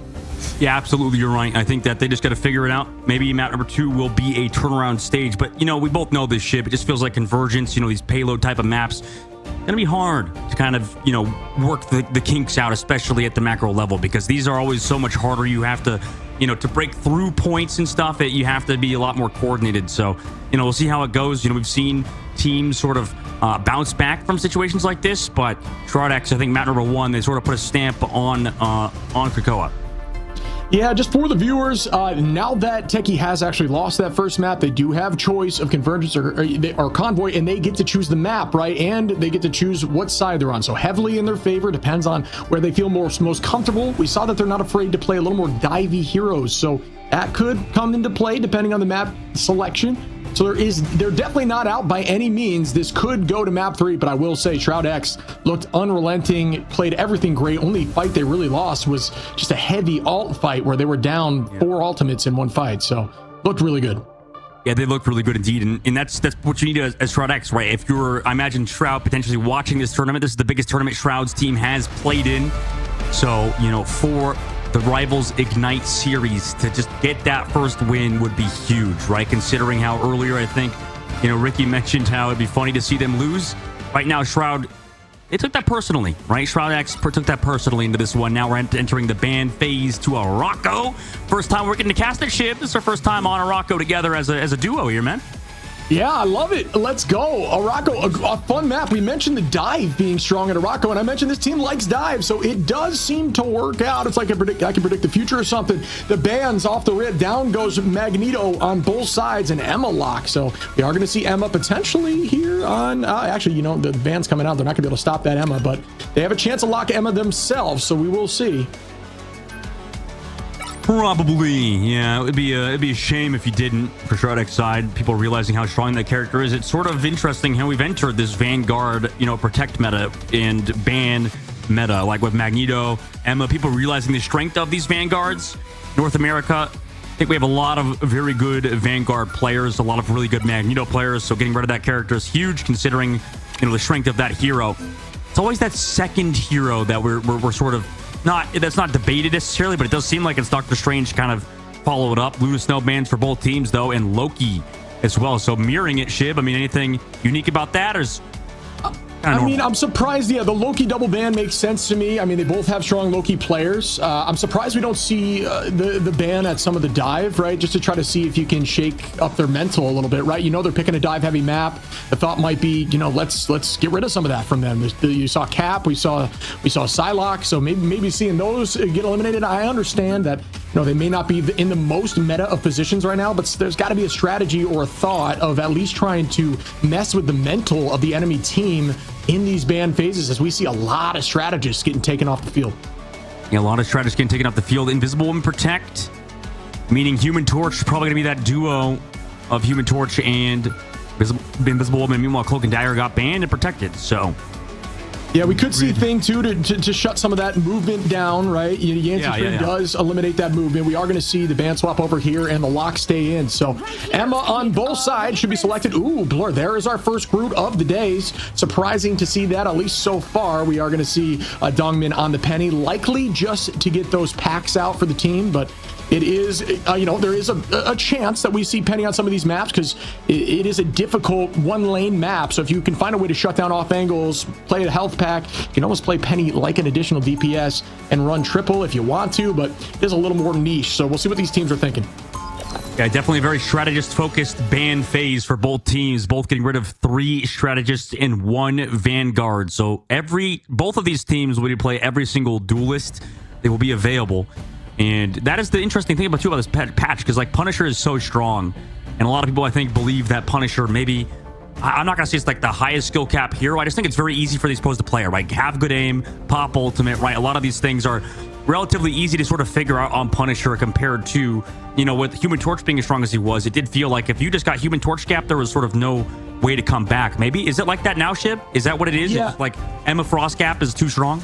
Well, I wouldn't necessarily say that, but I will say Punisher is way more unleashed when you remove Magneto, which they all have been doing. It's now no longer a game of can I have the bubble ready and will you stay up with this ult? It's more so who has the best ultimate in the time and who can land their shots at a hit scan level, because you're really not afraid to pop that Q whenever you have to. You're going to see a lot more aggressive play with the shoddy up front, because you know you're not going to get dunked on when they press. So we will see a Punisher battle. Actually, I lied. Techie XD elected to not run it, as Psylocke does a pretty good job in a Punisher, a little more of a wide body, allowing Psylocke to do more damage. We do see Avery, like you mentioned, the Human Torch battle from Doomed and Avery. Well guessed there, my friend. And we, you know, Shroud X looking like a comp they would not be afraid to run as Impunity. Does a great job here on Groove. Yeah, it does. And am I a little bit, by the way, weirded out by the fact, but we're Dimmer Divisions. Nice job with the dive boot there with the follow-up. Shib, am I also the only one weirded out the fact that you're pushing like a Groot-like character on this map? Like you're using it on a Rocco? Yeah, I mean, weird to me. Anybody else? Yeah, it can be a little strange. There is some off map here, so you're definitely going to see the invis, especially in the beginning on defense. Shroud X looking to try to teleport back here. This is a power position, but they're already pushing past it. If you have to force fight down that hallway all the time, you either have a tough choke up top or you have the risk of getting pushed off map. We are going to see a rotation. Great placement there behind. That's actually Krakoa, if you can believe that, in a form, walking towards Arako. Kind of a crazy lore situation there. But placing it behind there. Great positioning. Doomed up on Wolf. Nice KO early on there as Avery now repositions back to the team. And that's a great retake here by Shroud X. A lot of flyers coming through and a lot of sustain for Shroud X, right? With this tandem, with this 3-stack, with the Ultron, Invisible Woman, and the Rocket Raccoon, right? You have Rez in case somebody goes down. You have so much sustain with the firewalls. The ultimate as well. Probably going to play aggressive with it, try to force Stratus ultimates. Techie XD, meanwhile, on their side, running that Mantis for that damage boost on their side, and every ultimate available except Avery's. See what they do on their attack. Maybe force out some Stratus ults. That's a ton of Qs ready for Techie on this next push. They either heavily commit or they hold on and just kind of kite this out as Doom pops that early. Tries to find somebody with a Supernova. Tap gonna collapse, take out Vision and Nuck early, and that's huge as the Res will no longer be available. Great set of plays there. Doom gonna find Wolf, and it goes back and forth here a little bit. Shroud X trying to hold on. Tap again. Dongmin gonna turn that around. Doomed onto Avery. Blur onto Dongmin. The Res does come up for Nuck on Impunity, and they're still continuing this fight, but it looks like it's in Shroud's favor, and they do retake. They're forced to have to retreat here, excuse me, as they will have to fight again. Well done by Shroud X. Yeah, they had the res beacon to bring back a member that got lost, and then Nuck also walked all the way back from his side of the map and just hard pocketed the Human Torch who was targeted. So Tap tried his best, but right now Techie XD have been stopped for a while. Meanwhile, Dongman, very aggressive ultimate on the portal, catches 2 members out with a Sonic Deduction, and Vision's there with the follow-up on Avery. Yeah, it's one of those things that, you know, isn't lesser well known, but it is very strong. Emma using that ultimate into Flyers. That Psionic Seduction is super strong in Flyers, forcing them to take a slow path in a straight direction, where as a Flyer, your main value is your vertical juking and horizontal juking at the same time. It's very difficult to land shots, but if they're walking at you at a very slow pace, your team better focus. So it's all about that calm there, forcing everyone to look up, and they do follow up and get those picks. Brute trying to do the same thing up in the sky. Great positioning there on the drop back as we see Vision playing around that pillar. So well done there to counter that. Avery going to find Impunity though, and that's still towards Techie as they are up in numbers. Doomed going to come in here and try to take the 1v1 torch battle, and we see Vision up in the sky raining down with Ultron, keeping everyone up, playing a little more defensively instead of offensively, and finding a ton of value as Woofles takes out Nuck though. It's very much a traded fight. Doomed popping Q as well for Shroud X, trying to turn this back in their favor. Brute going to drop Impunity. Avery onto Doomed, and that's enough for Techie to take point 1. And the map shifts from Ultron's disgusting industrialization into Krakoa's beautiful grass. I love that, by the way, that map. But you're right, Shiv, that was beautiful from the side of Techie XD. 2 minutes down to the second phase of the map. And they did it pretty clinically. I think Shroud X, you know, they did a good job sort of just avoiding all of that damage. Now they're going to swap over to that Mantis on their side, opting for a little bit more damage on their team. Maybe setting up Doom to get a little bit more fire damage, I guess, downrange. Yeah, for sure. I mean, one of the things, just for the audience, for those who may not know the term kiting, we saw a really good job there. Like Techie XD kiting away from some of these ultimates, which is essentially just dealing damage while you're floating away, keeping the space while still turning around and dealing damage, much like a kite is pushed away from you and then being caught by the string. So you're constantly trying to stay at range away from those ultimates while still dealing damage as Doom takes Avery. Tap onto Fidel. Tap getting 2 there, down to Nuck and using both dashes to clean up those KOs. Really well done, but Vision turns that back. The numbers almost even. Shroud X is up on ultimates. AAD gonna pop Mantis, keeping the team pressing forward with some speed. Blur down on Doomed, and Techie doing a great job keeping the pressure forward, trying to push this into point 2. Yeah, Vision's, some say the ultimate just feels like Loki clones in the sky, and I would say that's pretty accurate, as Vision just forces off the side of Techie XD for now, but it doesn't really matter. He's just trying to sustain versus the side with the Sonic Seduction over the top from Dogman. Ooh, great play there. Good angle. Finds a few walking. Not able to get anything there. Unfortunately, the team just wasn't quite ready for that. Eye of Agamotto gets popped. Brood using that Psionic Seduction as well. Unfortunately, Strange Shield, one of the major counters to that ultimate, although he does struggle into Emma outside of that. Really well played as the teams are popping Qs all over the place. Up in the sky, Avery raining down. Doom's going to find Doom again onto Brood. Doom popping off here for Shroud X on the defensive side, just cleaning up the rest of them with that Supernova. Well done by Doom, getting a 2-piece and putting the team back up with 20 seconds on the clock. Yeah, Doom's been a little bit more free having that Invisible Woman support, right, with the shield in the sky, also with the team up to get a little bit more overhealth. So those things are enabling Doom to play as aggressive as he wants, and it's been tough for Avery to get much done. Shroud X sitting with some ultimates. They're gonna have to deal with Tap again. Can they zone out that Dance of the Butterflies? Yeah, I'd have to go glance back at the ban situation to see if Invis was banned on the opposition, because that is going to make the battle very difficult. Tapped onto Doom, though. Great ult there just to get the early pick. Numbers back in Techie's favor. No ults here for Shroud X. It's going to be just a battle of the neutral. Who can get the job done? Well, Strange is low. Tap trying to clean that up. Brute going to take out Impunity. Blur going to find one as well. And Techie now up by 4. Make that 5 as they push this thing. 2.2. Techie getting the job done on attack here. Oh, wow. Really well played, and now we go towards point 3. Heading to point 3 of the map. I think Techie XD setting up Tap with the Dance of the Butterflies. You saw Shroud X try to play around, you know, like they had a cloak and dagger almost, right? They just try to kind of sit together, try to heal up with the heals from the drone, from the Ultron. Unfortunately, they just could not live. Vision's cooldowns not there in time to save everybody. Tap was able to find elimination, and off that, with the main advantage, they just ran towards Shroud X, got the fight win. Now we're entering third phase of the map, the last phase. With this high ground, it makes it very unique. You have to control this sort of to make sure Shroud X are staved off. Give your Human Torch a little more space.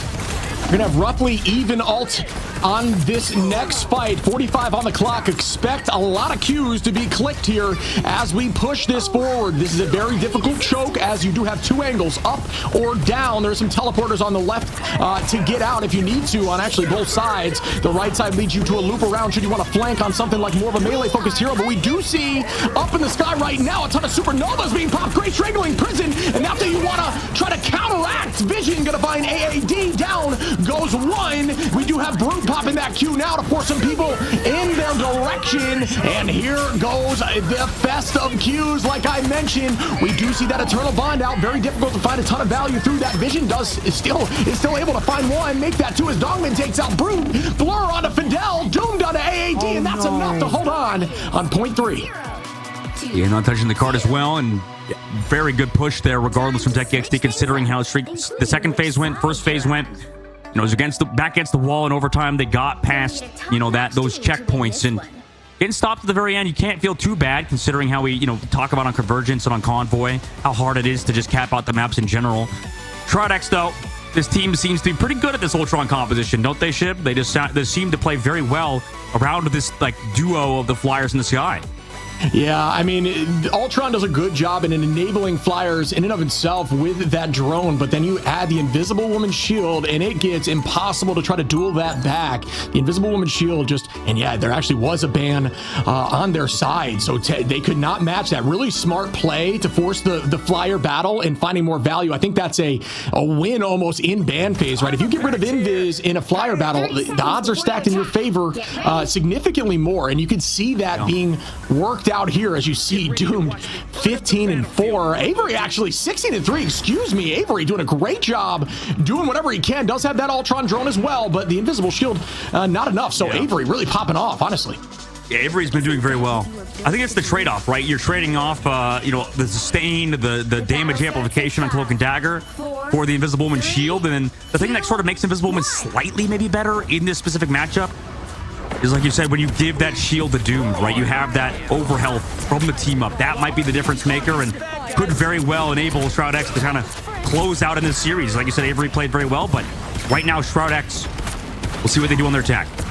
Yeah, you also have the slight advantage of the team up, right? I mean, you do, it's a small amount of overshield, but it is enough, and it can help you win a fight. You know how it is, where fights can get down to the slightest bit of health. Good teleport here. It actually puts you right in the center, over the off map below you, trying to find an angle here onto the Flyers. It is a Flyer v Flyer battle, back and forth, trying to find Tap. Tap juking like crazy, so back and forth. The movement here is insane to witness. Nice. Oh my goodness, what a dive there by Doom to take out Blur, put the numbers in their favor now. Don't think there's a res. There is not a res. Techie does not have that rocket, keeping the pressure forward. Dongmin gonna find Tap and keep once again numbers in their favor, 4-6. Doomed trying to find Avery in a low. Yep, and that is the pick. That should be enough to drive them through point one, unless we see a big touch here with the teleport. It's coming in. They don't touch. This feels like a comp diff to me right now, Shiv. I just feel like that Invisible Woman sort of makes it so they just win in these neutral fights. And right now, that duo between Vision and Doom just controlling that off angle. What do? Techie XD now giving up on that Flyer trade because they know they're not going to win any fights in the sky. I mean, Avery has pretty much an extra like 50, 100 HP whenever he wants with his slam and then with the team up. And then also, anytime he's just in trouble, he asks for Invisible Woman to shield. And then he also has the drone. So there's just so much commitment towards these Flyers. And Techie XD just don't have that same composition. They don't have the support for both of their Flyers in the sky.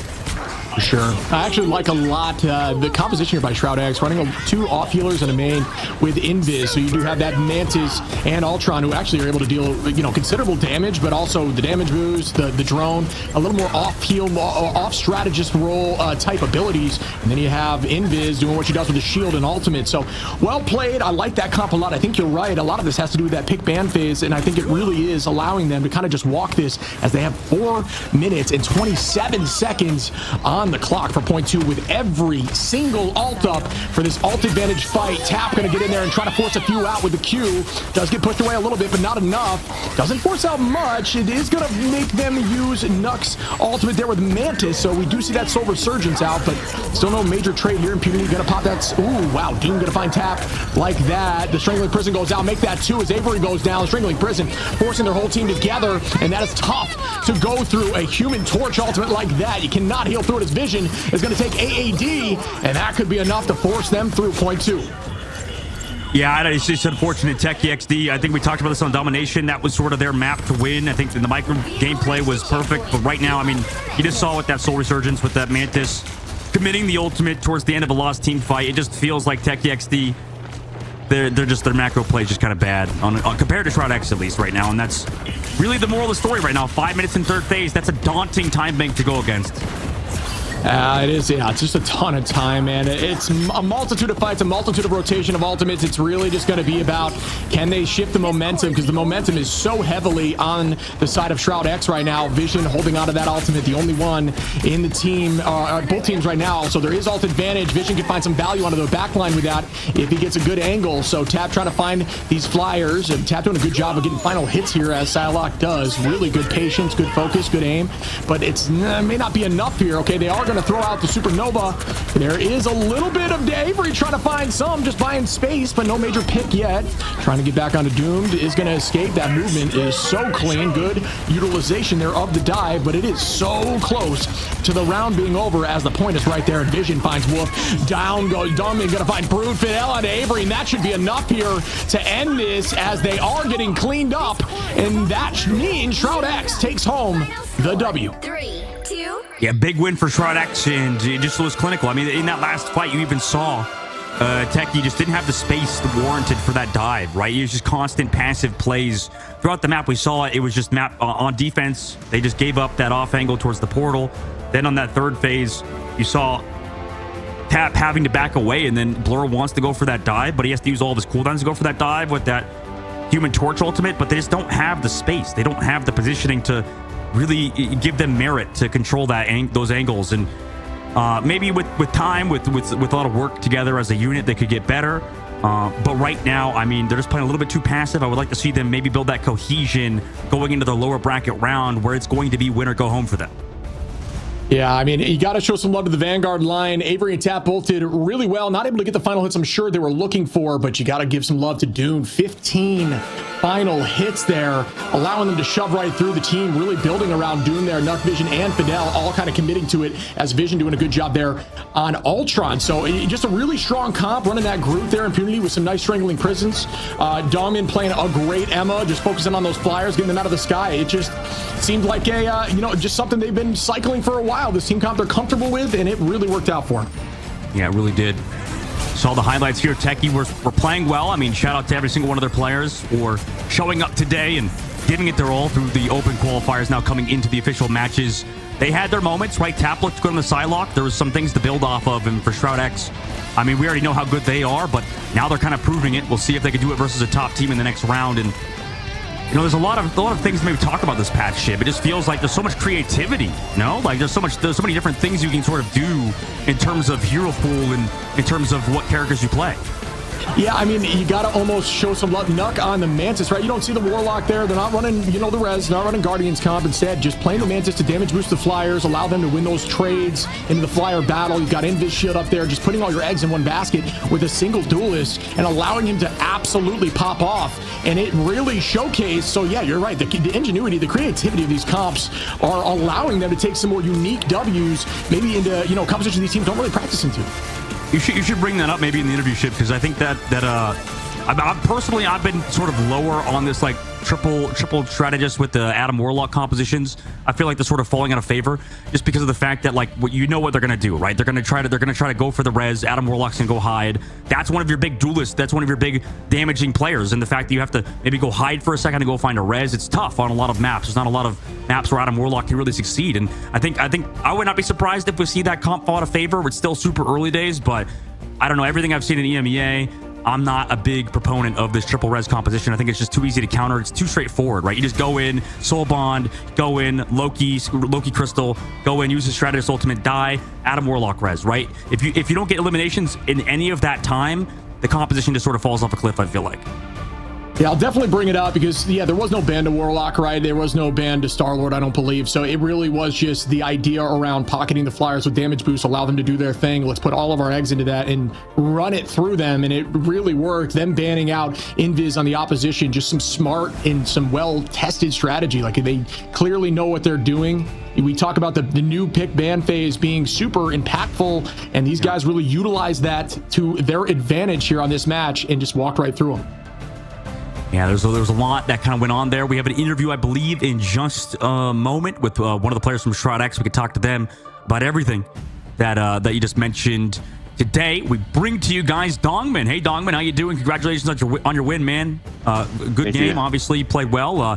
First question for you, obviously, on that last map. I think you guys kind of outplayed them from a macro level. Do you feel like also in the ban phase, everything sort of went your way? What was the sort of idea on that second map with the Invisible Woman protected and sort of playing around Doomed? Well, we just thought that if we ban Invis as well, then it'll help out our Wolf if we play Wolf, and it'll like kind of disable the torch since he won't have a Luna pocket or a Invis pocket. Yeah, that's smart play. I mean, that makes sense to me. The question I'm curious about, because we've been seeing Emma banned a lot today, was that more of a, you knew it was going to get through, let's just ego challenge it, Emma v Emma, and see what kind of happens? Or is that more so when you know you're running a certain comp, you're not so worried about Emma as much? I mean, our team does play better off the mag than the Emma, but we have been practicing Emma a lot more recently, so I think we've been more comfortable recently trying to play the Emma comps. So I think we can mirror a lot of teams on it. It looks like it. I mean, is that a matter of like you on that character in terms of how you sort of how you play it versus the other team's Emma, right? Is there a lot of sort of Emma diff, would you say, Dongmin, on your side? I don't want to obviously force trash talk out of you today, but I mean, do you feel like you are sort of better, obviously? I think I'm like I think I'm like okay, Emma. Let me be humble here. I'm not like the greatest, but Who would you say? I think I can do my job on the character. Who would you say are other good Emma players? Maybe not better than you, but just who would you shout out as some of the top tier Emma players? Probably Kalush, TTK, Veswa from FlyQuest is a pretty good Emma too. Yeah, I mean, it's funny how you mentioned you're not, you maybe not the best MS. We're just watching these highlights of you decimating the enemy team with some really strong plays there. I got to ask quickly, just because I've always been curious about it.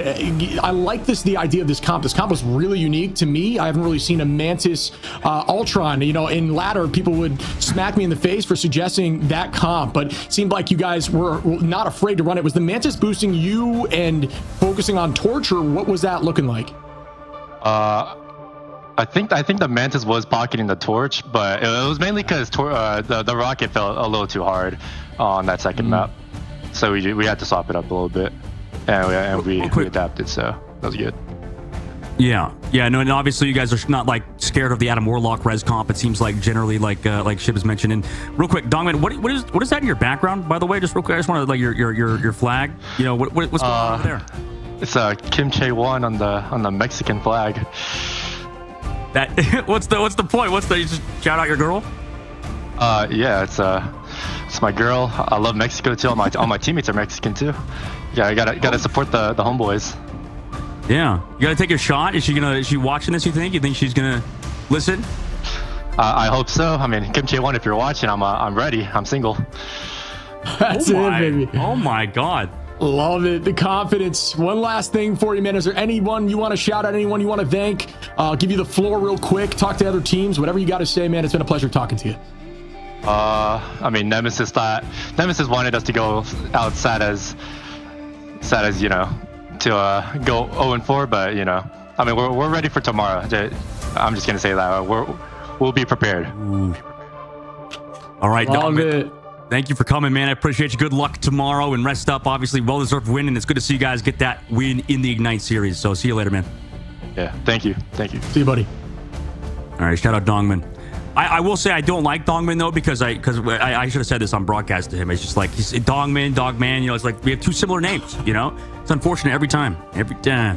Yeah, my mind always tries to correct it and say your name, but I've gotten a good habit here. No, he played really well there. I mean, he was like downplaying his Emma, but it was so funny as he was doing that. It was the highlight of him just like tearing people up. So really well played there. And like I said, I think their pick bans were clean. As we see them push forward now, and this is insane. So they are going to go against Nemesis there. We got Sentinels. Oh man, this is going to be an insane bracket as we look down to the lower side. Alani Win, Nightmare. DZ versus Techie. Techie now getting another chance, but every team has 2 lives here, especially in Group B. There is going to be some serious competition there in that lower bracket. Yeah, that's going to be some serious competition indeed, and that's win or go home, like you said. And in this group stage, right, if you get top 4, right, you get qualified into that playoffs, and that's what everybody's fighting for. Right? First place, $70,000. So for both DZ, Techie. So you can kind of win in that one. And honestly, I don't even know. Shib, do you even have predictions for that one? It's going to be kind of up in the air, I think. And even on Lonnie win in Nightmare. Yeah, man, it is tricky. I don't want to speak on it yet because I feel like we haven't seen teams at their full potential. A lot of these teams, at least for me, I'm getting my eyes on for the first time. I'm excited to see how they perform under pressure. But some of these first games, it gets down to a nervous situation. Everyone's been there where you maybe don't play the way you want to because you're on the big stage, or whether it's your first time playing for this kind of money, right? This money is big, and it only gets bigger as you move forward. So $70K for this first stage alone, these first few weeks, and then going up from there, it's just it's intimidating, right? So I'm looking forward to seeing them as they got through a couple more games and they're more settled. Yeah, for Shroud X, I mean, this is a huge tournament to kind of figure out where they are at. But we have one more game for you guys at the end of the day in Group A. So don't go anywhere. We'll be right back after this break for game number 4, the last one in North America.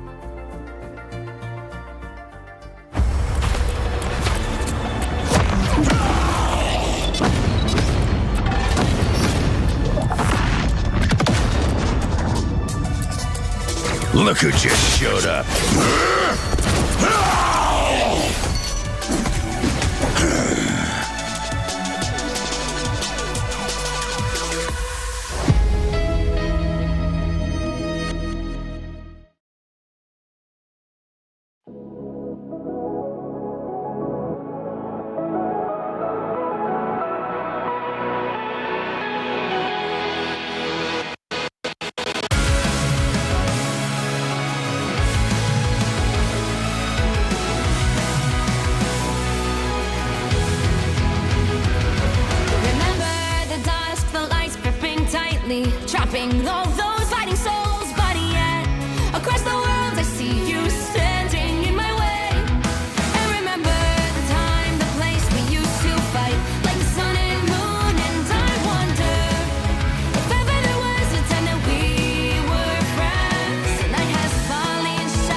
brightly, shining on those memories. And yes, across all time I see you turning the tides.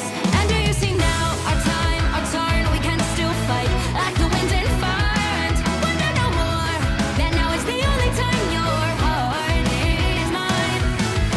Light has fallen, darkness grows, and yes, we fight for our destiny and fate. New days smiling for the past and future. Break those chains, lead the way, fight with me. And when you wake up, open your eyes, raising up your fists and smashing through time walls. Before the rift splinters again, we are rebels till the end. Rise up, open your mind, hold on to your powers, no one can stop us. We are rivals again until the end of time.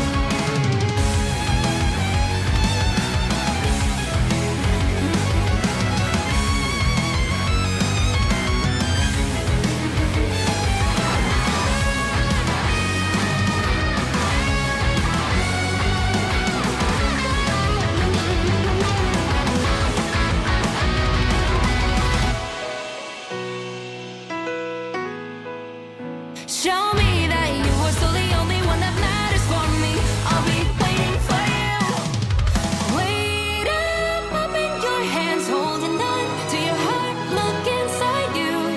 Can you feel it? The sparks in you. Add it up, unleash it up. Wake up, open your eyes, raising up your fists and smashing through time walls. Before the rift splinters yet again.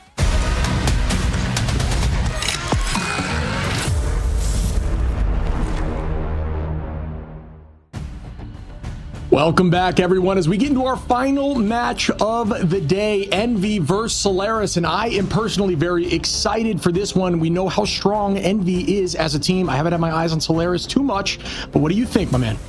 Oh yeah, I mean, this is going to be super fun. I think Solaris, they're like a stream team, you know, and Envy is the team to beat right now. So, you know, I want to see how Solaris does, right? We have the European stream team almost with Necros and them and Shmugus, but over here we have Solaris. Team Envy is going to be a hard team to beat, though. I mean, Team Envy is going to be an absolutely hard team to beat, just like it's going to be hard for me to get over my burps from eating a taco during the break. Scarfed it down. Well done. Much like Shroud X in the last match, just hustling through it. So I will say, yeah, I mean, Envy looking really good. Cal, Speedery, Kaluj. I know we're going to get into this in a little bit here, breakdown of the team, but you mentioned they've just been showing up at the moment they need to every single time. They've beaten virtually every top tier team, so it turns them into the conversation of potentially being the utmost Apex top tier team. So let's dive into I gotta show some love here to the Future Foundation skins. I'm a huge fan of these coming out right now in Marvel Rivals. A little crazy fact, actually, if you use these skins and you emote with them, it'll actually switch the color palette. It'll actually go from a white mainline. Yeah, it's really cool. The emotes that come with them to switch over to a black main line with the white outside. So it does completely change the look of the outfit. I think that's a really cool touch. Future Foundation, an awesome storyline. It's actually Reed Richards trying to get a lot of the smart young folks into like some sort of foundation to help them predict and protect against some big threats in the future, which leads into Johnny getting some serious trouble, and it goes into his skin. It ultimately a really cool storyline leading to some of the biggest, youngest talent like Peter Parker even joining up with the team. So really cool. I can't wait to see some of these in the battlefield as we progress forward. So, I mean, I haven't personally looked at them in game yet because I've been prepping for this, but I'll be copping that as soon as I get back, brother. I was gonna say you kind of put me over the edge here. I might have to sell it, buy it. I mean, you sold me on it. It's just like it's a good looking skin. Might have to pick it up. Might have to watch the show a little bit, right? Have to read a little about it. Yeah, I mean, they got a movie coming out here, man. Fantastic Four movie coming out here. I can't wait for it. But yeah, I mean, I'm a big thing enjoyer as well. And being able to switch the color palette of a skin is such a cool thing just from emoting. It's super strange and dope. So I like what they're doing with that. It's just a really unique idea. Yeah, that was like the first character you sort of made a name for yourself on, right? You playing like a little bit of thing, giving tutorials on the TikToky, giving a little bit of man. Oh yeah. Now I just Emma because I just rather choke slam things. It feels a lot more. Now you're just one trick in the Emma. Did you think you would be in this position where you'd be one trick in the thighs? Yeah, I gotta, you know, it's similar to me, so I gotta keep that up, right? It's the same look now, you know. You want to show them off? Are we allowed to do that on broadcast? You allowed to? No, I'm clearly wearing pants. They're dress pants, of course. So Oh, I couldn't right, do yeah, that. of course, right. Of course. No, but I am excited to get into this match, man. I mean, we talk about Envy. We've mentioned them. You're a huge, you know, you understand how strong this team is. You've had a lot of experience with these players. We've seen Cal and Hella in the past just dominating lobbies. Solaris, like you said, a streamer team, a lot of fans behind them, and that's where you start pushing that forward. Like this tournament is where you start getting more of a fan base, but they already have a huge one, so excited to see them play.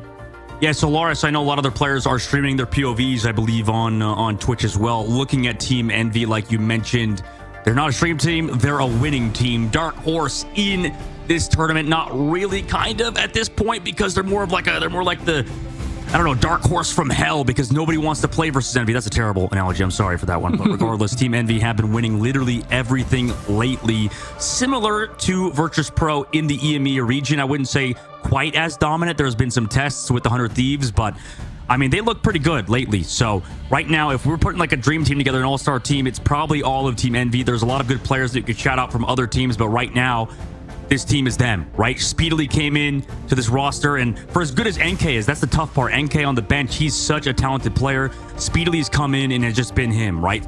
Cal, only real negative you could say about him is his ultimates are sometimes questionable, I guess, but for the most part, he's been getting better at every hero. He's improved his hero pool from just Hella, Kaluge. Everybody talks about him, probably the best Vanguard in North America. Window has been that tandem, that duo for him, and for that backline of Nero and Month, two fantastic players. It's odd because I was teammates with Nero before in another game, and Gator, their head coach, and you know, they've got a lot of really good players, I think, and Month is one. It's been like a ladder demon, so right now, Team Envy is absolutely terrifying, and you know, hopefully the stream team's not shaking their boots on the side of Solaris. Yeah, I mean, it is up for grabs for sure, but if I'm going against Envy, I'm a little worried as we got Guru, Gilbert, Gale, Bedtime Story, Borderline, and Pizza Demon. I personally haven't had too many, my eyes on this team for too many games, but I know the story. I know the hype behind Solaris. I believe it's very much a momentum-driven game, and if the team is feeling confident and they're able to knock this out and get an early win here, it could help that push them, especially against a team like Envy, through this tournament. Why the hell did Gale make his favorite hero Mr. Fantastic? Gale, what are we doing? What are we doing, Gale? We know what you play, buddy. You're Punisher, Hawkeye 2 trick. Get back on those heroes, boss. Gilbert, though, I think is my standout player, Shib, just because Gilbert, I mean, in the qualifiers, he just played so well. I was kind of surprised. I was like, this guy, you know, I think he was picked up like pretty last second. I think they had like a replacement on their team, and I think he's been really good. Like, oddly enough, Gilbert Noodle, I think, is the full name. Yeah. Very unique, very interesting name, and I think he's been a great player for this team. So right now, Solaris, I think, is a solid team. So if they get smoked by Envy, which, you know, we'll see what happens, then that just goes to show, I think, how good Team Envy is, because I think Solaris is a solid roster. I think they'll probably at least get a win here. Maybe not in this series, but maybe in this matchup, right? It's this upper bracket match, so got a lot to work on, as, you know, last upper bracket of this Ignite series, of the Marvel Rivals Ignite series. So they have some wiggle room, Shib, and we talked about that. They have maybe a little bit of time to build on their synergies. Yeah, I like what you're thinking here, and I also think that this team's not afraid, or at least from my understanding, Solaris is not afraid to play a little more maybe off-meta picks, and that kind of thing can help. We saw it with Shmungus, right, over in the EMEA region. Off-meta picks, things that maybe teams don't scrim against, can help. It's a strategy, right? It's something that can help drive your team to a W, as we see Ultron and Loki banned out instantaneously. Not who I would have expected by any means. They are going to lock in Ultron on their side when it comes to the side of Envy, so we are going to see that being played by potentially Nero, but I'm not sure, man. That's a unique, this might be the first time we've seen no Vanguards banned out off the rip. Yeah, that is unique indeed, and I'll be curious to see what happens here with this Protect phase. It's Magneto protected, so Ultron Protect came out, and you can see that strategist focus coming through from Solaris. Is this going to be the new meta? It's going to ban out every single strategist, Force, Rocket, Mantis? No, Punisher ban this time around, and I'm curious if Solaris react to this, because, I mean, that's definitely targeted ban towards Gale. Yeah, I mean, it gets a little tricky here because when you do maintain and keep Magneto, Cloak obviously gets a little more pressure. And then obviously, you know, if you're able to get Magneto on your side, the bubble could be helpful. But Cloak's value is when you negate some of those counters. Cloak obviously has some very large counters when it comes to things like Hawkeye, Iron Man, who's been seen a little more play, not today, but has seen more play, and Magneto as well, all putting a lot of pressure. But Cloak just gets that ultimate so quickly. You know, it's almost like a 2-to-1 when it comes to Magneto of the frequency. So it depends on how they're playing, but I like to see this little shift here. Punisher banned out and Luna on both sides. Wolverine lock is also in my nightmares. As we know, Wolverine with a ton of pockets is scary. You know what this might signify? We could see a triple duelist composition maybe. I mean, Punisher's not available, but we saw in EMEA they played triple duelist with Solo Tank Magneto. They played like Wolverine, Human Torch, and Punisher. Punisher's banned for them, obviously, but that's definitely a viable thing they could do. I would like to see it personally. Yeah, I mean, you know, it's a meta shift, right? I talk about the potential for Solaris to do stuff like that. I don't hate it. I mean, they're showing right now, obviously, Gale, at Bedtime and Borderline are showing duelists, so there is potential for it. I would like to see a triple duelist run. Emma going to get locked in. I can't believe Emma made it that far into the lock. That's definitely new across the board, but Envy just feeling, you know, confident they didn't have to ban it to the very end. So, and Solaris just not worried about it either. So let's see what they're thinking here, as we might actually see that triple duels comp. Yeah, if you're looking, by the way, at that ban phase, what happened is an 8-phase ban phase, right? Ban protect phase. And what we just saw is it kind of played out, right? Each team gets to ban the other team's 4 heroes. Whichever 4 heroes they don't want the other team to play, they can ban them. During said phase, you can kind of pick protects to sort of counteract some of the bans that come through. But both teams only have 4 heroes they cannot play. They're not global bans, right? So you saw Ultron banned for the side of, I believe, Solaris. But, you know, that doesn't mean on the other side for Team Envy, they can't play Ultron, because they definitely can. So this new phase, this new ban situation we have here in the Ignite series is definitely interesting because it's also asymmetrical. So it's that third ban that everything's synced up, right? It's every 3 it's synced. So it's very interesting, Ship. I mean, what's your take so far of it, dude? Like, it's been fun to see it so far. I mean, do you have any just immediate reactions from seeing this ban phase come through, as it's been early days in the Ignite series and in the group stages?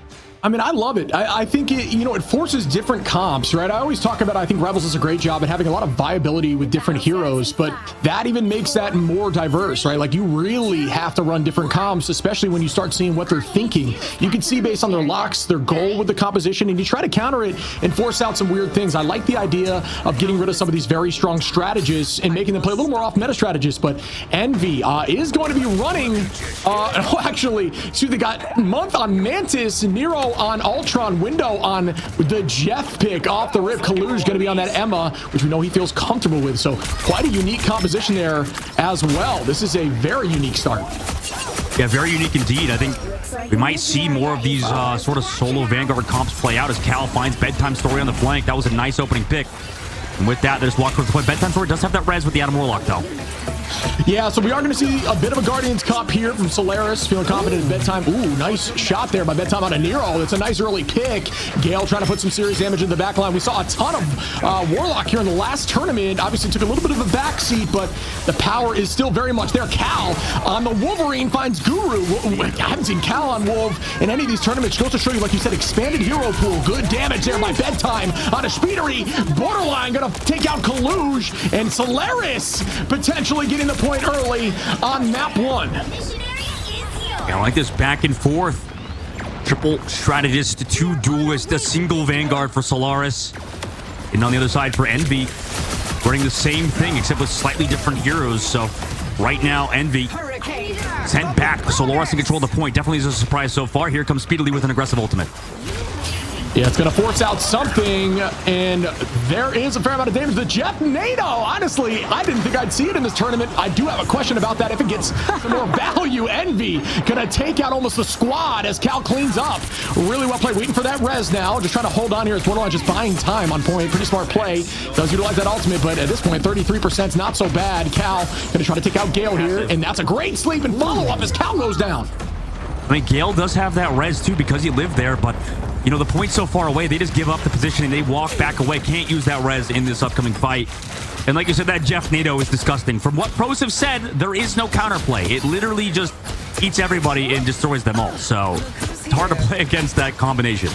Yeah, like one of the few things would be like Iron Man, if somehow Mantis, or if Storm was left available, but the Iron Man you just got to hope you get it off right where they're coming in. It's valuable, but it's difficult, especially if they're pocketing the Storm. But still, good pressure here. Envy going to try to gain up on that charge at about 30. Ooh, Envy going to sweep up. Gale trying to ult back a few, bringing back 3, trying to take the pressure back to them. Ultimate advantage on Solaris, pressing Q. 3 go out. There goes the Wolverine. Gale going to find Kaluge and Cal. Good damage here. Speedery up on the high side. Gilbert going to take out Month and right back into Solaris' favor. Yeah, they played it perfectly. Guru as well, looking for a little bit more. And he's able to get it. Nero is going to fall.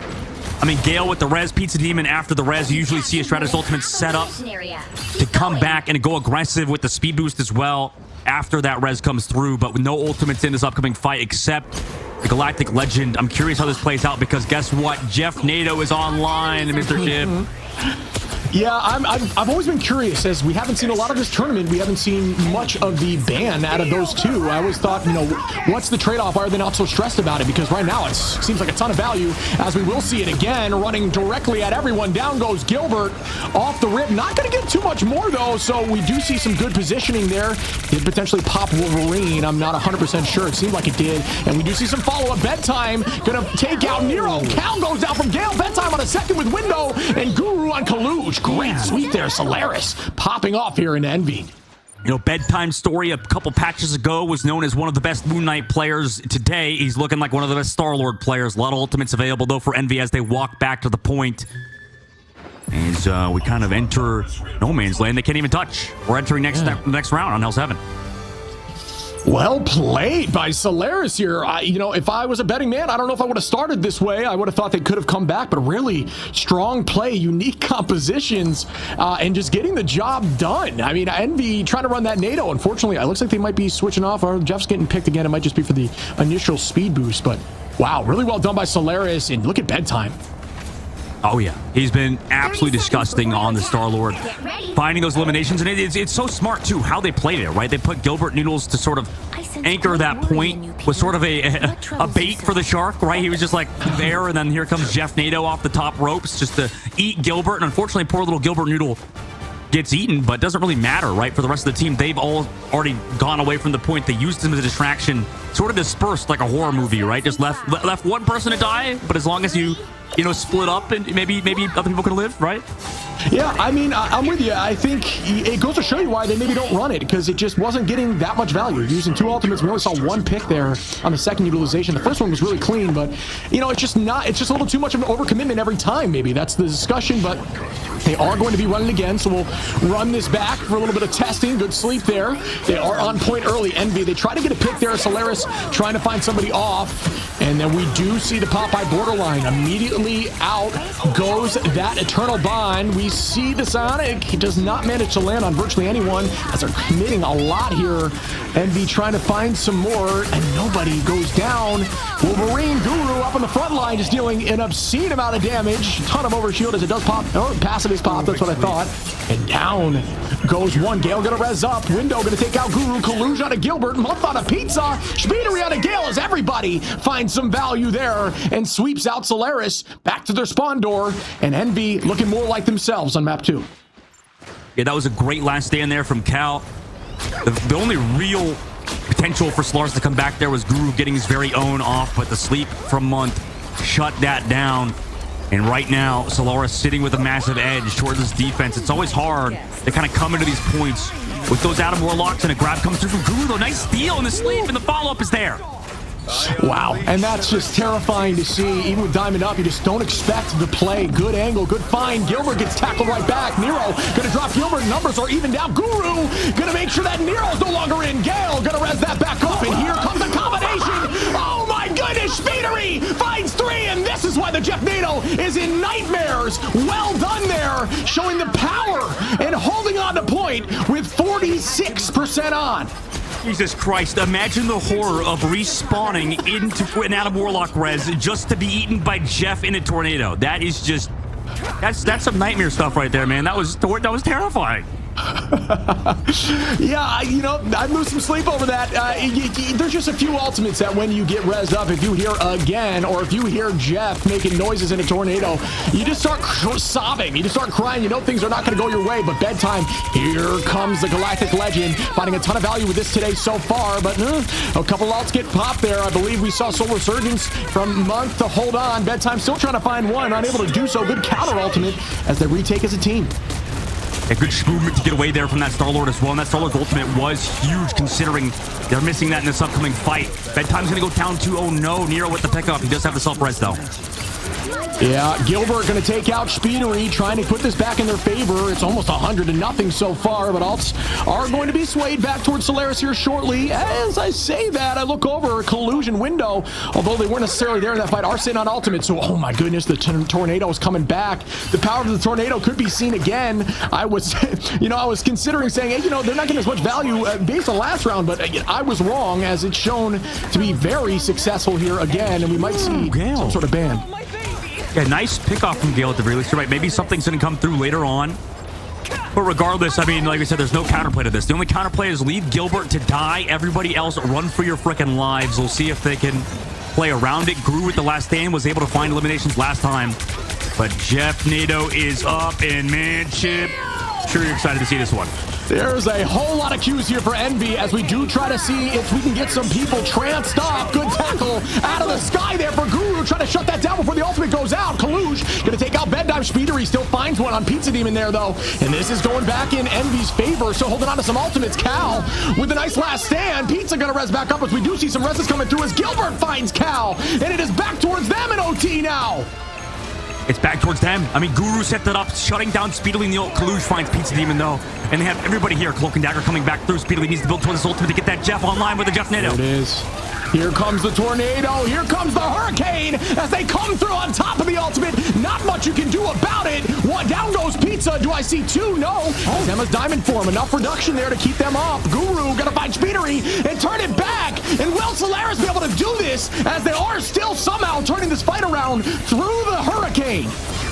I mean, Guru has looked so good on Wolverine. I mean, this man, I think, went a week ago, I mean, I hate to be that guy, but he was kind of feeding on the Wolverine a little bit. Now coming into today, he looks like a changed man. This guy's absolutely going insane on the Wolverine to cancel that early ultimate. Gale again with another pick. How many times have we seen Gale find these opening picks towards the spawn? Speedily looks down. He's like, oh, I'm missing another teammate. Great. Awesome. Good news, everyone. Yeah, finding a strategist every time. Warlock still very much apparent when you have the right team. Just getting the job done, holding on a point, turning this around 70%. I mean, we looked at 99% Envy with like 4 ultimates, Solaris with nothing, and they still managed to hold on here as we are now at 80% towards Solaris. And here goes Kalush again, trying to find somebody. Nero up in the high side. Gilbert with a double dunk on the Month and Window, and they're going to keep it going as Kalush goes down. Bedtime on the Speedery, Guru on the Kalush, and that might be enough for map 1. Are you kidding me? 93% of the board. Nobody to touch. Portal's coming through. It's going to land. They dash through. They do.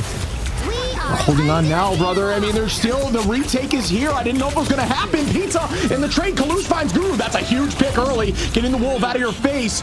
Gilbert's going to take out Speedery, though. And here comes the res by Gale. Another insane res. Oh, but Jeff not allowing that to happen. And they are going to potentially take them off that side window, which is a nice play. Window at the window. Say goodbye as 2 go down unless the fly comes back.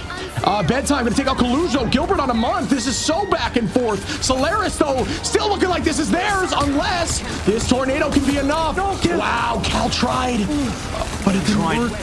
He's sustaining. I mean, he tried to go for that last stand, but got canceled as well. Taking off the point, overtime, ticks down, and it's through with the claws, destroying everybody. And Solaris, they do it. They won map 1 ship.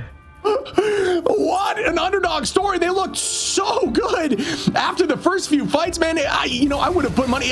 When you win these early fights in domination, the momentum just stays with you. They dominated early. They were up heavy in alt charge, and it just did not work out for them. Jeff used that combination early, wasn't allowing the Jeff NATO just to try to get a few. Did find some picks there. It's not like it wasn't valuable, but then the tornado came through and only managed to get one after the fact. I'm just curious if they held on, if it maybe worked out for him, but really well played. Speedery with 13 and Bedtime with 13 as well. What a game. What a game, man. I just, wow. Cal, last stand, he died while going for it. So that's brutal. That could have been the difference maker to find that elimination with it. But regardless, Gilbert Noodle, what a game. And we talked about him earlier on the Magneto. Really came through and needed most. Bedtime Story, the whole team looked phenomenal.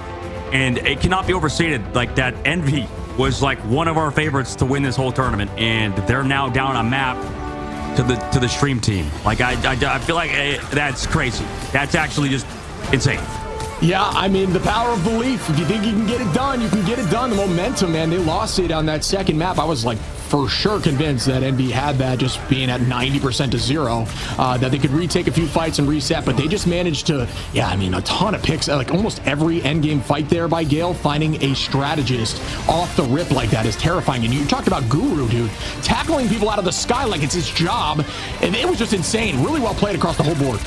Yeah, I think this week has really meant a lot for a lot of these pro players. I feel like the Ignite series, you know, the amount of excitement coming up, everybody's been nonstop grinding. I know a lot of people have stopped, even a lot of the pros have stopped streaming as often because they're just trying to get ready for this match, and you can see the practice is definitely paying off. Guru looked phenomenal.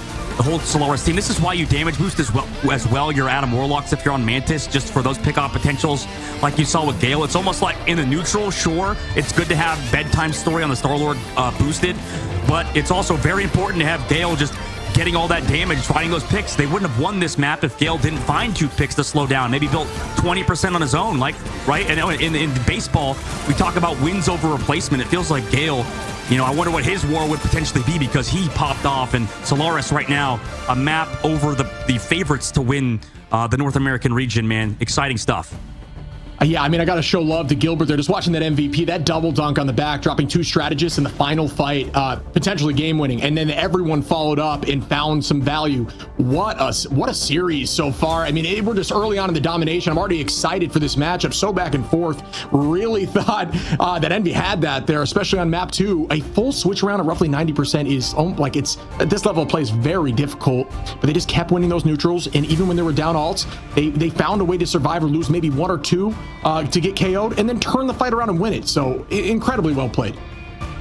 Well, we'll see what happens on map number 2. We'll be back in just a second for that map.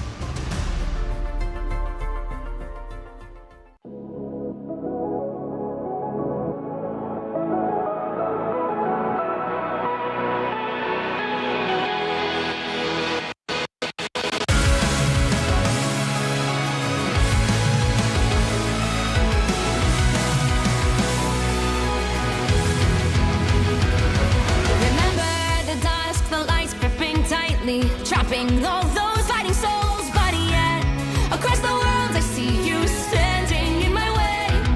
And remember the time, the place we used to fight like the sun and moon. And I wonder if ever there was a time that we were friends. The night has fallen, shadows looming, and yes, that time has come for me to seek you out. We are set now for our last reunion. Break the chains, find your way, come find me.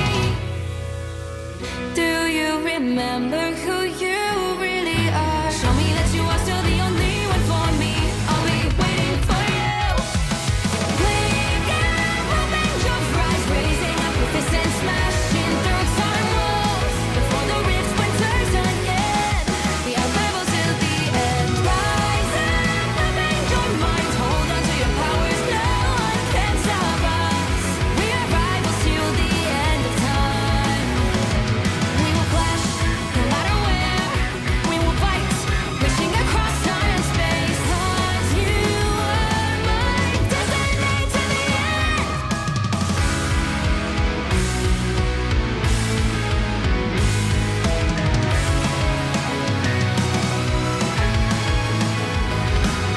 You see the dawn, the flames burning brightly, shining on those memories. And yes, across all time I see you turning the tides. And do you see now our time, our turn? We can still fight like the wind and fire. And wonder no more that now is the only time your heart is mine. Light has fallen, darkness grows, and yes, we fight for our destiny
Welcome back, everyone. What a game one. What did you think of that map and that start to the series, dog?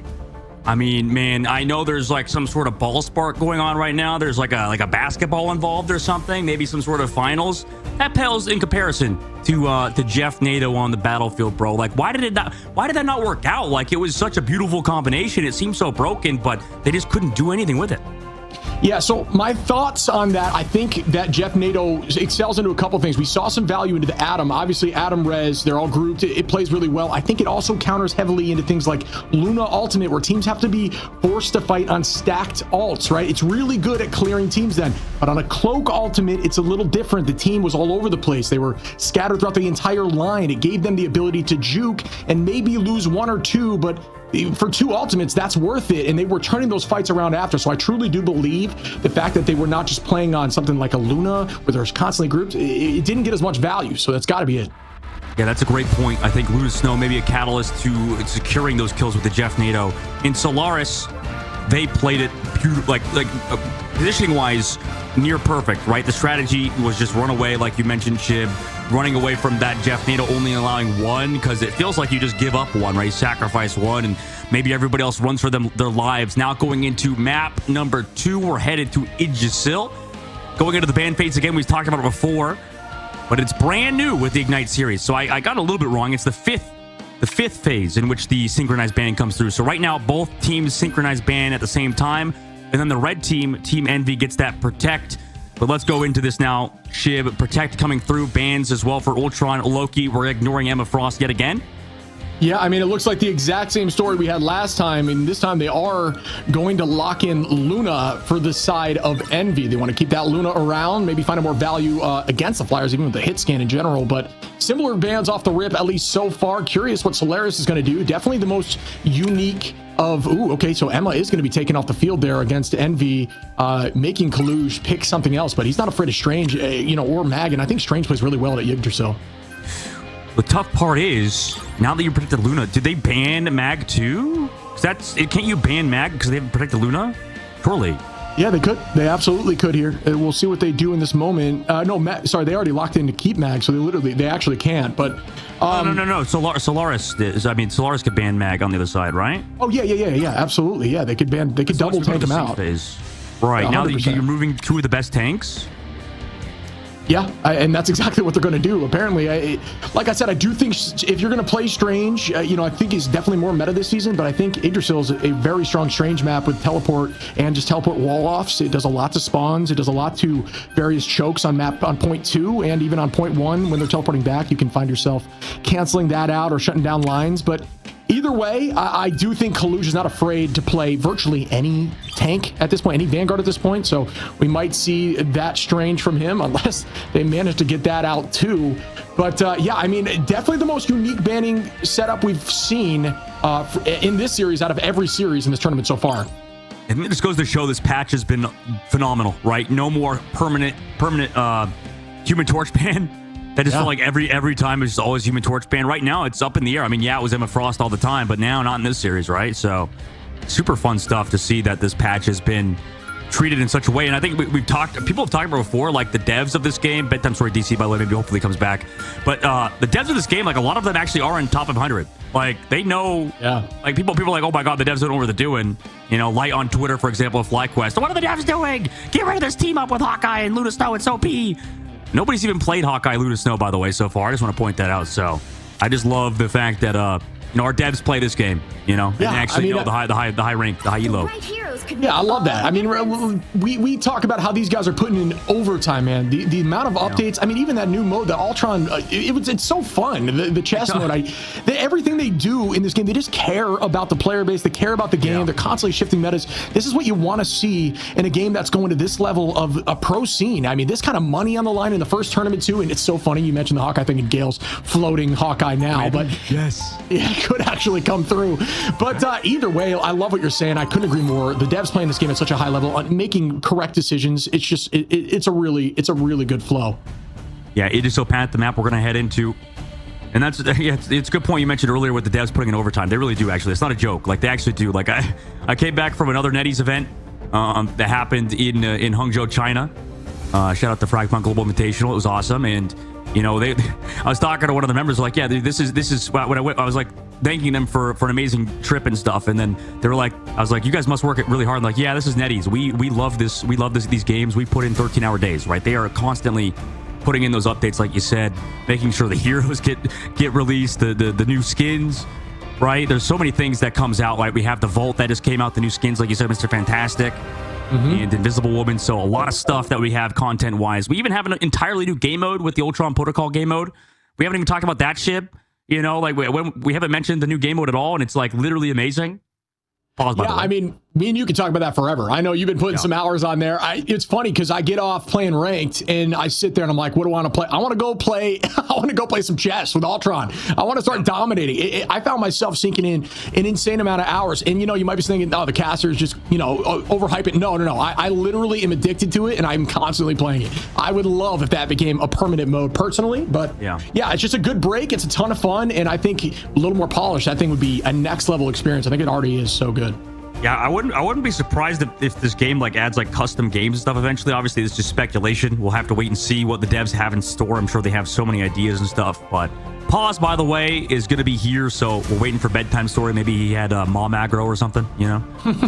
Came in the room or something. But you're right. I mean, like the chess is just fun. Like the game could turn into like a sort of a hub potentially. I don't know. We'll have to wait and see. Because it's definitely.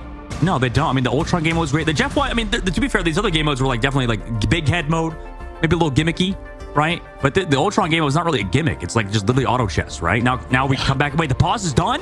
Without bedtime story? He's not... Wait. Okay, no, he's here. Okay, thank God. Yeah, he made the connection. You know, I don't think we've seen Hella on the field, not even without bans, just not being played much. But, you know, Hella does a great job of flanking DPS, does some serious... He's like the only team, I think, in NA that's played it a little bit with Helena. And Hell's great. I mean, super strong, especially against Flyers. A lot of Flyers this season, especially with the addition here of Ultron, as you see Nero trying to find some off angle, holding this right side height. Great map here for Flyers. And yes, Gale is going to be on the Hawkeye with the team up. Ice Arrow goes out, just trying to find some more value. It's on a 20-second cooldown, so you can kind of launch that thing off cooldown. As long as you keep it up, you can shoot it through walls, but note that its most value is at about, I think it's 30 meters. It does freeze, so as long as you get one freeze, it's almost a free headshot if no one has any sort of focus on shooting that location. Guru going to find a pick there early and put this back. Envy pushing them back to the spawn door. This is tough. You know what the difficulty is with Ultron as well? Now they come back in with Ultimate, but if they don't find elimination, here's the Meteor M on the sky. The tough part with running Ultron is that your healing is dispersed across 3 players, so your Ultron buildup is even slower, and Solaris was able to go back in with their own Lunar ult first before even any reaction could come through. Yeah, they're going to match this here. We do see the dance floor being pulled out with the invisible boundary. More time on the dance floor. Window is going to take out Gale, though. Keep the pressure. Envy looking very aggressive right now. And I did see Kaluj on Strange. I had a strange feeling, but I'm done. I had a strange feeling that he was going to be playing Strange here, but this port, like I said, portals are very effective on this map. It's a very Strange heavy map, and they are going to get this point with a ton of time on the clock, almost 5 minutes. Yeah, I guess the power of the Ultron was too much. Solaris got walked out after the ultimates came through from Pizza Demon with the copy on the borderline. Right now, I think we need Gale to kind of pop off a little bit more. I hate to say it. It's been hard for this Hawkeye to really find those opening picks. Envy have done a good job avoiding them. The movement, the flyer movement specifically. 2 players in the sky. See it, the freeze, nice freeze, but he can't find the follow-up. And here we go with the Hurricane coming in. Crystal's going to get pulled out, but it does a good job of deleting those quickly and keeping the pace. And like I said, the Ultron drone on Speedery here, it really enables Flyers to play a little more aggressive and find different angles. Nero going to take out Guru, though. Gale trying to put a ton of damage out. Does have that ultimate, but it's difficult to go into. I mean, if you're not going to have Magneto to stuff the Hawkeye, it's also very difficult to go into a group who can just keep rolling off those LOSs. Nero going to take out Gale with a nice ult. Very focused offensively. We talk about being able to do that with Ultron where it gets more value. Great shot there. Down goes bedtime. Schmiedery on Guru. And this is starting to look more like what we'd expect here from Envy. Yeah, I think this is unfortunately a time to switch compositions. Right now, Solaris switching over Gale to the Adam Warlock. this map feels a little bit too one-dimensional, I think, to run triple duelist. We'll see how it pans out, but at least without any flyers, I feel like if you run triple duelist, maybe you need some more members just sort of contesting the sky. I know you have Bedtime Story doing that, but with how much verticality in terms of cover you have for both Speedily and Nero, it's going to be hard for this Hella to find opening picks, especially against, you know, the heroes on the side of Envy with Invisible Woman to give them shields. Yeah, and I honestly didn't make the connection, which I think is really strong. Window is such a good Groot. I think the bans were very targeted on maybe Kaluge there and leaving the Groot open. Obviously, it is a little scary as you're going to have the Wolverine on the other side now. Guru going on the Wolf. Speedery again with the Hurricane, potentially finding value, running through everybody. A ton of cooldowns getting pulled out, but we do get a match Luna on both sides. Great tackle there, but Luna still holding on back towards the team. Guru not able to find much here. Building all, but only at roughly 24% as they are deep into point 3. Here comes Ayabagamoto. Froze out, not able to get that out. No, I mean, no, not indeed. Now they're able to come back into it. Finally, few eliminations, but the sustain is a lot from Envy, right? Forcing out those ultimates. We'll see how they play this throughout the series, but it is tough because once you let that Luna Snow and the Ultron get through, you have the drone, you have the Luna Snow idle, so you can sort of hard pocket one hero, just give them so much sustain, and it's heavily on a Speedily to make sure he kind of gets as much value as he needs. Yeah, I mean, beautifully well said. And this is definitely an alt advantage on Envy. Envy has to make a play here, up a number 2. This is your fight to take. You do have a pop here by both strategist line, but it is a res, so you can still find more value. Great take here by Nero, looking directly towards the back line. Ton of damage out there for Bedtime, but Bedtime does get healed up. Well played. Nero still holding that angle. Not getting a ton of value with these ultimates. Gale and Pizza still holding on here. Ready to make another dance floor, potentially. Just to, yeah, there it is. Counter it up as Pizza is going to copy up the Luna. Fate of Both Worlds is out. Gale going to take out Kalush too prior to the invisible boundary, and that's a nice pick. Gale just doing a really good job here on Warlock. Yeah, Gale doing a great job. Nice little bit of damage boost there from Pizza Demon too. No Shredder's ultimates, but you do have the crystals, which honestly are pretty much the same thing with the restorative crystals to keep everybody alive. And Guru now at the last stand. Guru's kind of been struggling on this map. We'll see what he can do here. Yeah, I'm with you. Oh, that is a big cooldown to burn when you talk about crystals, but it's significantly reduced cooldown comparison to Adam Warlock with his soul bond. And there's the res from Adam Warlock right there as they bring Guru right back in the fight. Bedtime back in, Luna ult to keep everyone healthy, and that's a good swing, turning things back in their favor as Solaris just consistently wins these alt advantage or these lesser advantage fights where they're down ultimates, somehow coming back. But I say that as Window finds Borderline, and down goes Forrest. Kalush takes out Gilbert, and Guru looking really good up in the sky goes Bedtime, but it's not going to last long as it looks like Envy is shoving this thing in for point 3.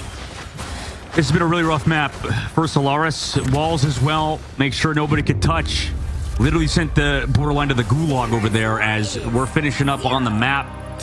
Tough game there from Solaris, and I think it's just solo tank on it just so feels kind of rough, man, especially without Human Torch, without flyers, because they just don't have the sustain to like fight in these team fights, right? You have Guru go in, once his passive gets procced, he's just kind of a fish just left out on land, right? Just drown, like not drowning, but without water to flow in the gills, right? And right now, Guru, I'm curious what they changed, because I feel like this happened before in the qualifiers with their team. Like they lost, I believe, to was it Avenged 7, I believe, a team that didn't qualify for the tournament. They lost this map on Idrisil, running a very similar composition, solo tank, and I just don't think it really works too well on this map, maybe. Yeah, what I will say is I think that it was really smart pick and ban, because you see Window is able to play that they are able to play Groot, right? And having Groot out there, they have no Punisher answer to burn some of these walls. Not even Emma to gain charge off walls. They're struggling to get through. As you can see, Window hasn't been KO'd a single time, neither has Nero. Just kind of playing off the pressure of these walls, not being able to get through. Yes, there is a Wolverine, but it gets counteracted again by Monk, who is on that invis. And you know, at this level of play, they're ready for that push and pull nearly every time, and while it can still get value, it is far more frequently shut down, at least when the strategists have lines of sight. This is why I love you, Shiv. You give me the Vanguard perspective. I just like mentally didn't even acknowledge Window. I mean, they just did so much there, and that's a great point, man. So now on defense, he might be in a similar position. Yeah, I think there's a chance. I think they're trying something kind of different, bringing Bedtime and Gale just on Bedtime's now going to be on the Hawkeye here. We do see Schmiedery playing very aggressive, trying to get that all charged up. Teleport goes out. Not sure, it's more of a wall than anything right now. Just buying some time. Schmiedery going to take out Guru early. Down goes that passive too. And once again, that window going to be in a more safe position, knowing that they're not going to be able to press into you with that Wolverine as frequently. This is another reason why I think this Ultron's also countering this Hawkeye. Because every time Bedtime, now, by the way, because Bedtime's now on the Hawkeye and Gale's over to the Adam Warlock. Anytime Bedtime has a fully charged shot going for a flyer, whoever it is, with a body shot, he's not going to find an elimination because guess what? Nero is there with the firewall to give them bonus health. So that's theoretically, was it like 400 bonus health if you hit everybody every 9 seconds? So that's really hard to deal with. Yeah, wow, they're very aggressive out here by Ultron. A ton of damage goes out, does find one. Borderline goes down early. Cal gonna clean up Guru too. Envy very much took that last loss personally and are looking insanely clean here. 2 minutes 30. Point hasn't moved much at all. Just kind of holding on tight. Very aggressive. Like I said, these walls are unbeatable. They cannot get through them, and they are just using that free space to hold them at the spawn door. And this is just, I think, a pick ban situation. Definitely learning from their mistakes in the last map, and every one of them have all at this point. Yeah, Guru's over to the thing. Maybe they can walk up with it. Here comes the Hawkeye ultimate. Envy, just easy disengage for them. Met by Invisible Boundary on Month and Borderline side. Yeah, up in the height here. Like I said, Envy holding on to 5 months. Going to pop out that Invisible Boundary. Kaluge with the high side down on all of them. And they are going to try to follow up with the Hurricane. Does land, but the dance floor way too strong. Everybody's finding a groove there, keeping each other healthy. Guru going to find Speedery, though. Love to see the thing taking out a flyer. And there was the attempt from Gilbert to try to get an eye of Agamotto. Not finding a ton of value with it at this moment, as there is a dance floor out to match that back. But the pressure's there, and they do look like they're pushing this through. Mont's going to take out 2, though. Is it going to be enough? And Nero up in the sky on the Hawkeye. You mentioned countering that Hawkeye, and yep, there's the pick there as Monk going to clean that up. And it looks like they may be able to hold on. I really thought that Solaris there, we're going to turn that around, but good defense here and good patience by Envy.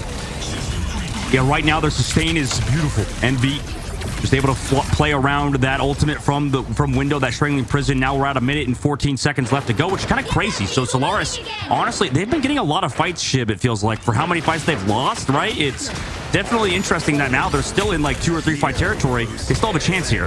Absolutely. I mean, it's not done by any means, and they're trying to, oh my goodness, that is an insane tackle. Down goes Schmiedery. That was next to level. Oh, and Gale is now over here popping off on, they're just switching all over the place. Bedtime going to find Month, and now it's back in their favor again. We mentioned Solaris not giving up. It's not over. And they do find 3, as they should 4, make that 4 and 5 as they take point 1. I don't think there's even time for the teleport to come through, as Kaluge is currently on Strange, so there's not going to be able to make that happen. They are going to get point 1. Can I just point out, by the way, how good our observing team has been? Like, what the hell? They're getting every single play so far. Shout out the observing team real quick, and Guru now ready to go again. They know, see a thing, we see a Wolverine, you know what's coming up. Yeah, shout out observers for sure. Shout out the team behind the desk. Got to show you all love. Keep hiring us. Anyway, we're going to keep going forward with a tackle here again as they try to make a play. Guru, Bedtime, down goes Kaluge early. Those picks are massive. Cal on the Pizza Demon, Schmiedery onto Gilbert, and it looks like they're shoving this back as Envy just gets angry after each of these losses, but the alt advantage still holding on by Solaris. Very close on either side, though. Gotta watch out for you, Shib. You're gonna get more unhinged as this series progresses with this fandom. Anytime you see the thing, I feel like I gotta watch out. You become a different person. Now into this upcoming fight. Big old Mr. Shibskis. Yeah, I mean, like I said, very close. It looked like it was going to be a heavy alt advantage for Solaris. I mean, this throw here every single time, that's the main reason for playing. How is this possible? How are they doing this every time? Insane grabs out of the sky nearly every time. Good ultimate there. It is going to be countered. Monk's going to pop up with the invisible bounty for... Ooh, good tackle out, though. Oh, my God. They're just matching everything. Out goes... Oh, back and forth, countering, back and forth. I don't think we've seen one pick yet. Window, Kaluge, finally going to find 2. Envy still holding on through all of this chaos. Just turning things around. Envy up numbers. Nero going to take out Bedtime, and every ult got popped there besides Bedtime, and it still went in Envy's favor. Good defense there. Yeah, great defense right now, utilizing the ultimates perfectly. Window also still sitting with the strangling prison for this upcoming fight. Nero, who plays aggressive, the Zone Ultimate as well can do whatever he wants, because right now he's against Solaris, and Bedtime Story has his ult, but to be honest, I don't really rate the Hella ult that highly these days, to be honest. Yeah, I mean, it's more of a pseudo tank. It, you know, it does reset HP while you're up there. It does give you a fair amount, and while it can do some strong damage for sure, especially during something like Invis, it's enough burst to help you out.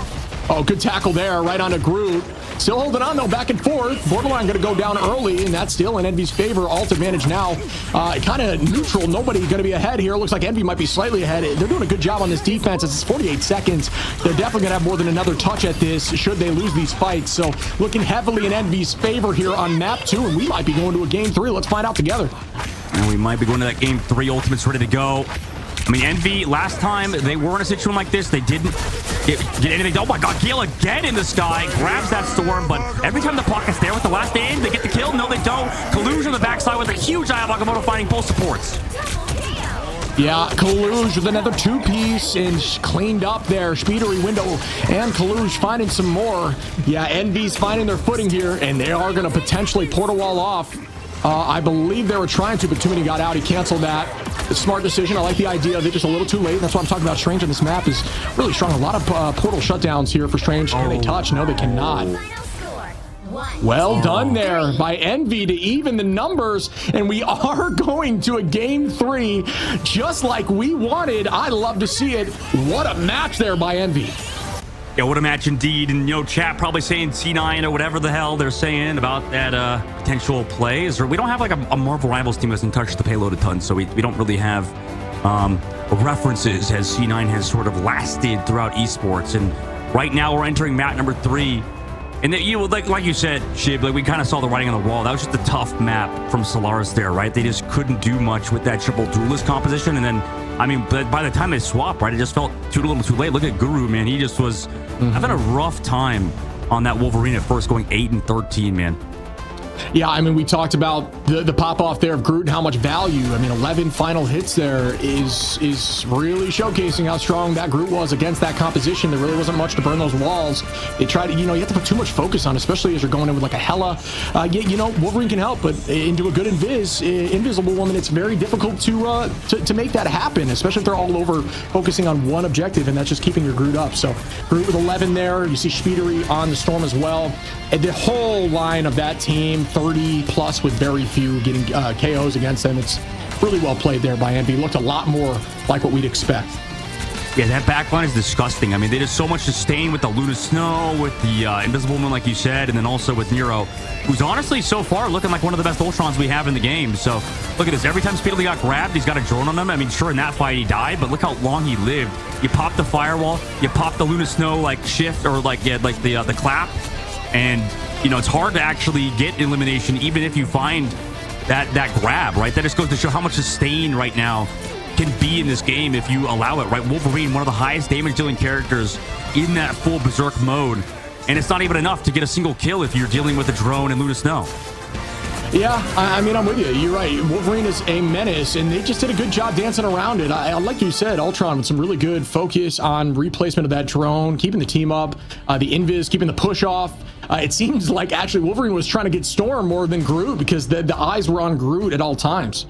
It feels like we're not even reaching pinnacle Ultron just yet, right? The character's brand new, right? Only been, has it been like 2 weeks since the new season? So since the 2.5 patch came through, and you know, we can see like Ultron has so much you can do. There's even animation cancels, and I know that the NetEase guys like doing that kind of stuff with animation cancels. You could at 40%, you know, melee or throw your drone on somebody or use an ability, and you just automatically reload. I don't even think Nero's doing that, but he doesn't even need to. To be fair, there's a lot that you have to do on this character, so to be able to constantly do, you know, animation cancels stuff, it's very difficult. But we're gonna go to a short break. We'll see you guys for round number 3 in just a bit.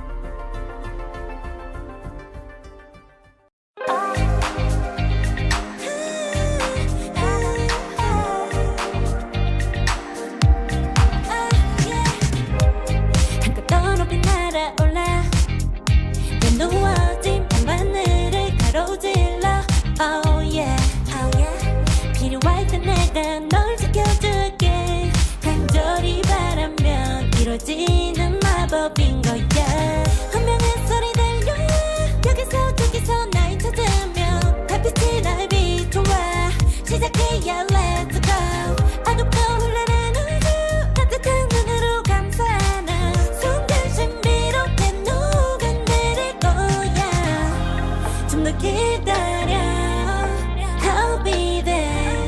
쓰러지지만 끝까지 일어나야 해 어딜 가든지 극복해 힘은 너에게 있는 걸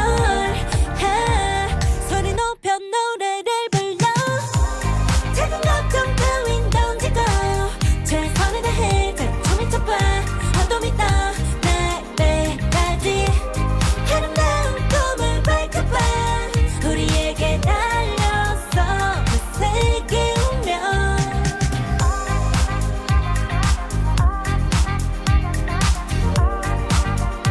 어둠이 떠 날 때까지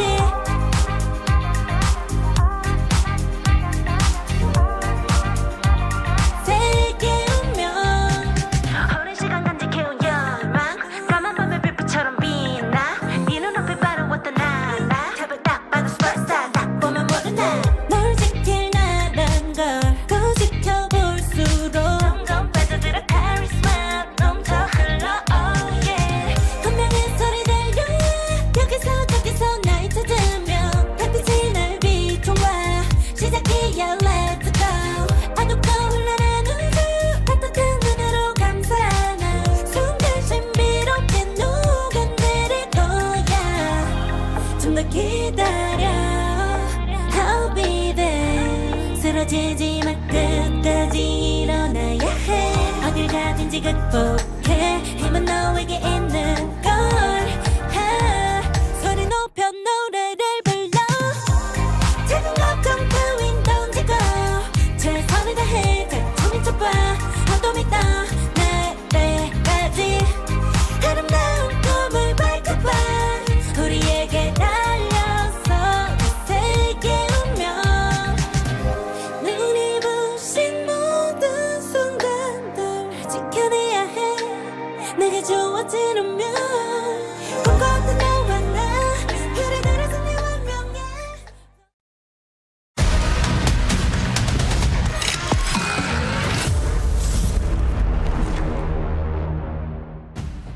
Envy versus Solaris, Game 3. Solaris really showed up during that domination, and Envy looked a lot more like themselves in Map 2. And if I were to end any series, I'd want it to look like this as we go to Game 3. What'd you think, buddy?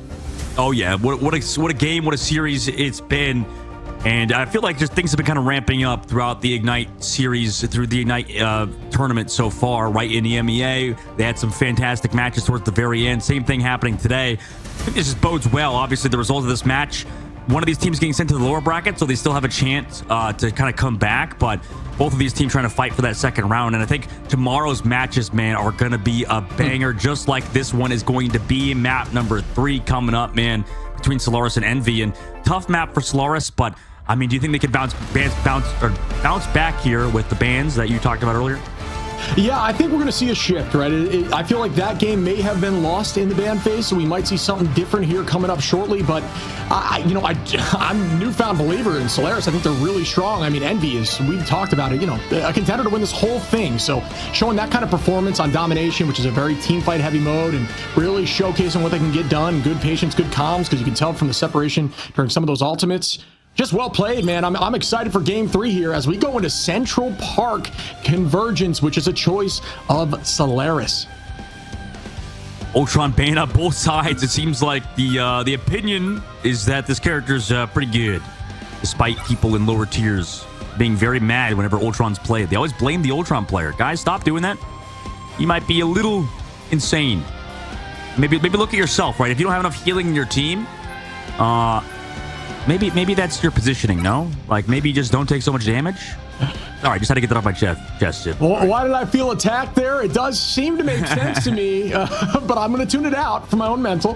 No, I do agree. I think Ultron is really in a good place right now, and it goes to show you right here. I mean, Nero is popping off there with the Ultron. I mean, he was 30-1 in that last game, so obscene, with 30 assists, by the way. So well played as we do see the bans go out. Emma going to get locked in and kept here for Kalush. We do see Punisher kept from the side of Solaris, and that is what I was hoping to see if you want to stop the Groot composition from rolling you. See what the other bans come through. Sync bans now in this fourth tab. Both teams are going to ban at the same time. Emma not banned necessarily on that side just yet. They still can because it's not protected for the side of Solaris, as maybe forcing them on tough tanks once again. Or that Luna Snow, like we talked about earlier. But I kind of makes me sad seeing Nero, however, the Black Panther, just because, I mean, he's a strategist main now in this game, and in other games he was a duelist main, so I bet you he probably would be good at Black Panther if he picked it up, but now Solaris has a protect on their side, and Emma Frost still available for them to protect. Yeah, I think that's probably what we'll see. It actually depends on their Vanguard line. Don't have too much experience there. I know that Gilbert's played some more off tank roles. I know that Penny, Thor on the table for Gilbert, so there could be something like that at some point here, depending on, I do think Central Park isn't a horrible map for something like Penny, and Gilbert is currently floating over Penny, so we might actually see that. I feel like, yeah, you're right. Maybe we could see the Penny Parker. That'd be sick if we did, but I think also Guru is a really good Emma Frost player. Like, I think anytime this team wins, it's usually with Guru on that Emma Frost. So they get to have two kind of huge comfort picks. Gale on the Punisher, Guru on the Emma Frost. And it's obviously a lot of strategist bans coming through on their side. Ultron Bane was interesting for Envy because, I mean, has Solaris even shown they played the Ultron much? I don't think they did. I can't remember back in game 1 if we did see it, but I don't think they were running it. Yeah. They're running an Atom comp with they had Mantis and they had Cloak there, but yeah, so I don't think they had Ultron. But yeah, no, it is going to be banned out on both sides now, though. Getting it off the face of the planet here. Emma is locked in. Punisher to shut down some of the group play. I like the change in comp here. This is going to be a good match. I think we've got coming up here in Central Park. I may have just jinxed it heavy, but we do see Gilbert floating on that Penny right now. You're custom that Chib. You're custom the jinxes. You said you were in Eternity, you jinxed yourself, saying you're going to keep winning, and you dropped all the way down to Celestial 3. What happened there, buddy? Oh, we bounced back, but that one does hurt me deep down in my soul. That's a little bit of soul damage. It was a monitor diff, right? Yeah, monitor diff. Yeah, actually, we can walk you through got that. Screwed. You got screwed, right? What did you say? Like when you were streaming, you like had to, like you played it through your Elgato capture card or something, and you just had insane input lag. Oh yeah, it was difficult. It was I was running on the Elgato for a week, and it's embarrassing to talk about, but yeah, no, it was difficult, man. But I do like what I'm seeing here. I gotta dive back in. I think we might see a little more unique stuff. This is a really tough point to push through if you lock down heavy with a bunker comp on point 1. Obviously, have that off angle if you do some crazy stuff if you go around right. But I think that we might see some strong play with a potential. We do have Emma now for the first time. I don't think they were able to run Emma at all on the side of Solaris, so we are going to see that coming through. And yeah, I think Gilbert is on Penny. Gilbert's on the Penny Parker. We've seen it in other regions. Now we get to see it today. On the defensive side, those mines were there, and Envy, well aware of it. Window takes some damage just to build up ult charge for Nero or somebody, but that builds up Gilbert's ult. But a lot of Penny Parker mains say how that ult is terrible. We'll see how bad it is today, I suppose. Oh, 3 hits, by the way. Holy.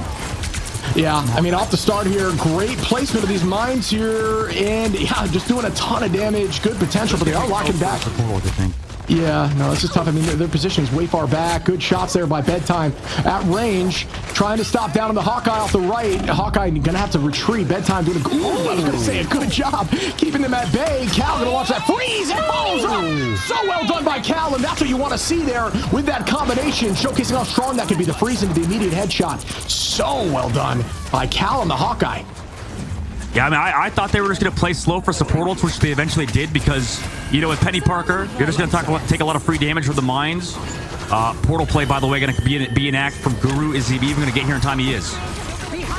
Yeah, it's back in. Team's going to reset. They are going to have a complete change here. Yep, Guru on the Strange. Pizza.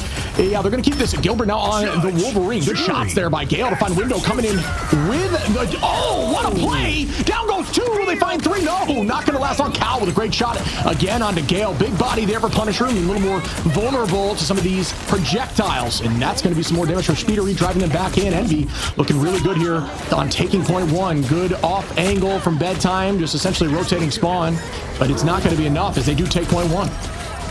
Yeah, tough point 1 for Solaris. I mean, it feels like they played it pretty well too, honestly. Like, I don't think that there was anything necessarily bad. So now swapping off to the Doctor Strange. The Penny Parker was, moving around, dodging the tornado. No Jeff this time to capture them, but Gilbert Noodle now over to that Groot, and Guru swapping over to that Emma Frost yet again. And Envy, like you said, Cal on that Hawkeye. I think he's played it very well so far, just getting these freezes speedily, trying to figure out what a play he's going to go on that Wolverine now upcoming. Yeah, and here we go again on the reset. I think this is a strong point for Punisher. A lot of turret locations just to get all charged up. 31%, borderline holding on here to the invisible boundary, but Window with that strangling prison does launch out. Not sure the value just yet. Bedtime on the high side. Doesn't look like they got much off of that strangling prison, but we do see Kaluge ready with the Psionic, ready to make a play. Cal holding on to ult as well. That could be a good combination, the two of them. And here goes Kaluge popping out the ultimate. Great location here by Bedtime. Guru gonna find Window too right back as they pop it as well. And it looks like Team Solaris getting more value out of these ultimates as we do see Eternal Bonds on the floor. Yeah, Bedtime Story. I mean, they're down Pizza Demon. They can't win this big with the Dance of the Butterflies, but he needs the support. Gets one. Can he get another one? Yes. And yes. Oh, more than one more. He gets 4. Yeah, what a play. Bedtime, some serious good positioning there, just farming that ult. Does get that charge up quickly, waits for everything to slow up, and then cleans up. Well done by Bedtime, who's playing a mean Psylocke here right now. Yeah, this is what you want to see out of your Psylocke player. Bedtime. You know, I was about to call him a body shot bandit because we're not seeing a ton of headshots out of him, but you know, he's playing his role right now. He's helping Solaris, and here comes the ultimate follow-up is there. Yeah, a lot of big bodies here onto things like Punisher and Window over there on the Groove. Gilbert gonna find Speedery. Gale back on Kaluge, and Solaris took that first point personally, finding a lot of sweeps, not utilizing or overcommitting. Should have ultimate charge, or actually ult advantage. It's gonna be very close as Nero's gonna have ultimate here in the next fight. Window as well. Speedery's holding on, so very close to an even spread on this next fight. But yeah, I mean, you see the back and forth here. It looks like it's heavily on the favor of Psylocke. Speedery's now over on the Psylocke as well. Yeah, we're going to get that mirror matchup. Speedily known as probably the best North American Psylocke. He's against Bedtime Story, who's looked good so far. Solaris in this fight will get met by a Stratus ultimate with Gale's ult on his side. And here we go. Gale gonna come out heavy with the final judgment. Not able to find anything just yet as we do see the dance floors pop, but still looking for something. Good tracking. Not able to make it happen though, as both teams just kind of slow the pace. But now Envy is gonna be up with this prison, and it lands, but doesn't find a few. Wall off on both sides. Does manage to take one out as Guru goes down. Great turret placement here by Gale. It's just farming that ult like I mentioned. And here comes Psylocke trying to find some value, heading directly on a Luna, but no, Bedtime is gonna have to retake. Yeah, on the other side, Speedy's able to find eliminations, and right now Bedtime just needs to live. Buy time for Gilbert Noodle, but he's getting absolutely slopped in his choke. 1 minute, 40 seconds left to go. Speedily sitting with the ult. Yeah, and here we go with the next set of 5. Oh, Speedery goes down. Guru looking for one. We do see some oh my goodness. Cal on a 3-piece. Make that 4 as Cal sweeps the entirety of Solaris, shoving them through point 2, and then spray paints Jeff on the ground, showcasing he knew he was confident about that. Well done, Cal. Yeah, I think Envy just noticing Solaris was in a weird spot with Bedtime, you know, not really fully reset because he was on the flank, maybe setting something up over there. Right now, Solaris, they need to shore up their defense, right? They need to see 1 or 2 fight wins. Maybe Gale's ult can bring them back. And here comes an ult from Gale. Great. Oh, through a destructible wall. Incredible big brain play. Make that 2 as Gale is just running at him at this point. 3, still fighting more. Window goes down. Guru gonna take out Speedery there with the assistance from Gale. Great return ultimate there by Punisher. Yeah, something tells me Punisher didn't need a 50 HP buff. I mean, you can't even take him out when he's like a tank. He's like a freaking tank with all the heals coming into him, right? You have to bear in mind the sustain in this game is so much that 50 HP isn't 50 HP. I'll explain later. Now coming into this upcoming fight, Kaluge has his ult ready. He'll take so much poke. But Solaris, they have both Stratus ultimates, and they have Gilbert Noodle with his very own Strangling Prison. Early ult by Nero. That's good for Solaris. Yeah, and you can see there, Gale, while on that turret, 10%. If you had your eyes on the bottom right there, 10% ult charge in that 4 seconds alone. Immediately, just by hitting a few people. It goes to show you that turret has its value in the right place with good positioning, and they're following up. Pizza Demon going to take out Nero early. It is back and forth as it's even out. Guru goes down too, and here comes a potential Wolverine tackle. No, Cal going to take out Gale right back into it as the numbers are still on Envy's side. Bedtime going to the back line. Great ultimate there. The dance of the butterfly finds 2 as Bedtime fighting another big ultimate here. Playing a mean Psylocke right now. Great Psylocke. Window going to turn that around though. Bedtime goes down. It's still Envy progressing forward as it looks like they're not able to stop this group, but Gale putting a ton of damage. Oh, nice shots there. Kaluge goes down. Yeah, nice Sonic seduction there from Guru. Gonna get traded though, so Guru, I mean, this has been a tough map for him so far. Just keeps getting kind of caught out. And now Gale has to kind of win with this ultimate versus Envy. Cal has his ult as well. Here comes the punishing ultimate from Gale.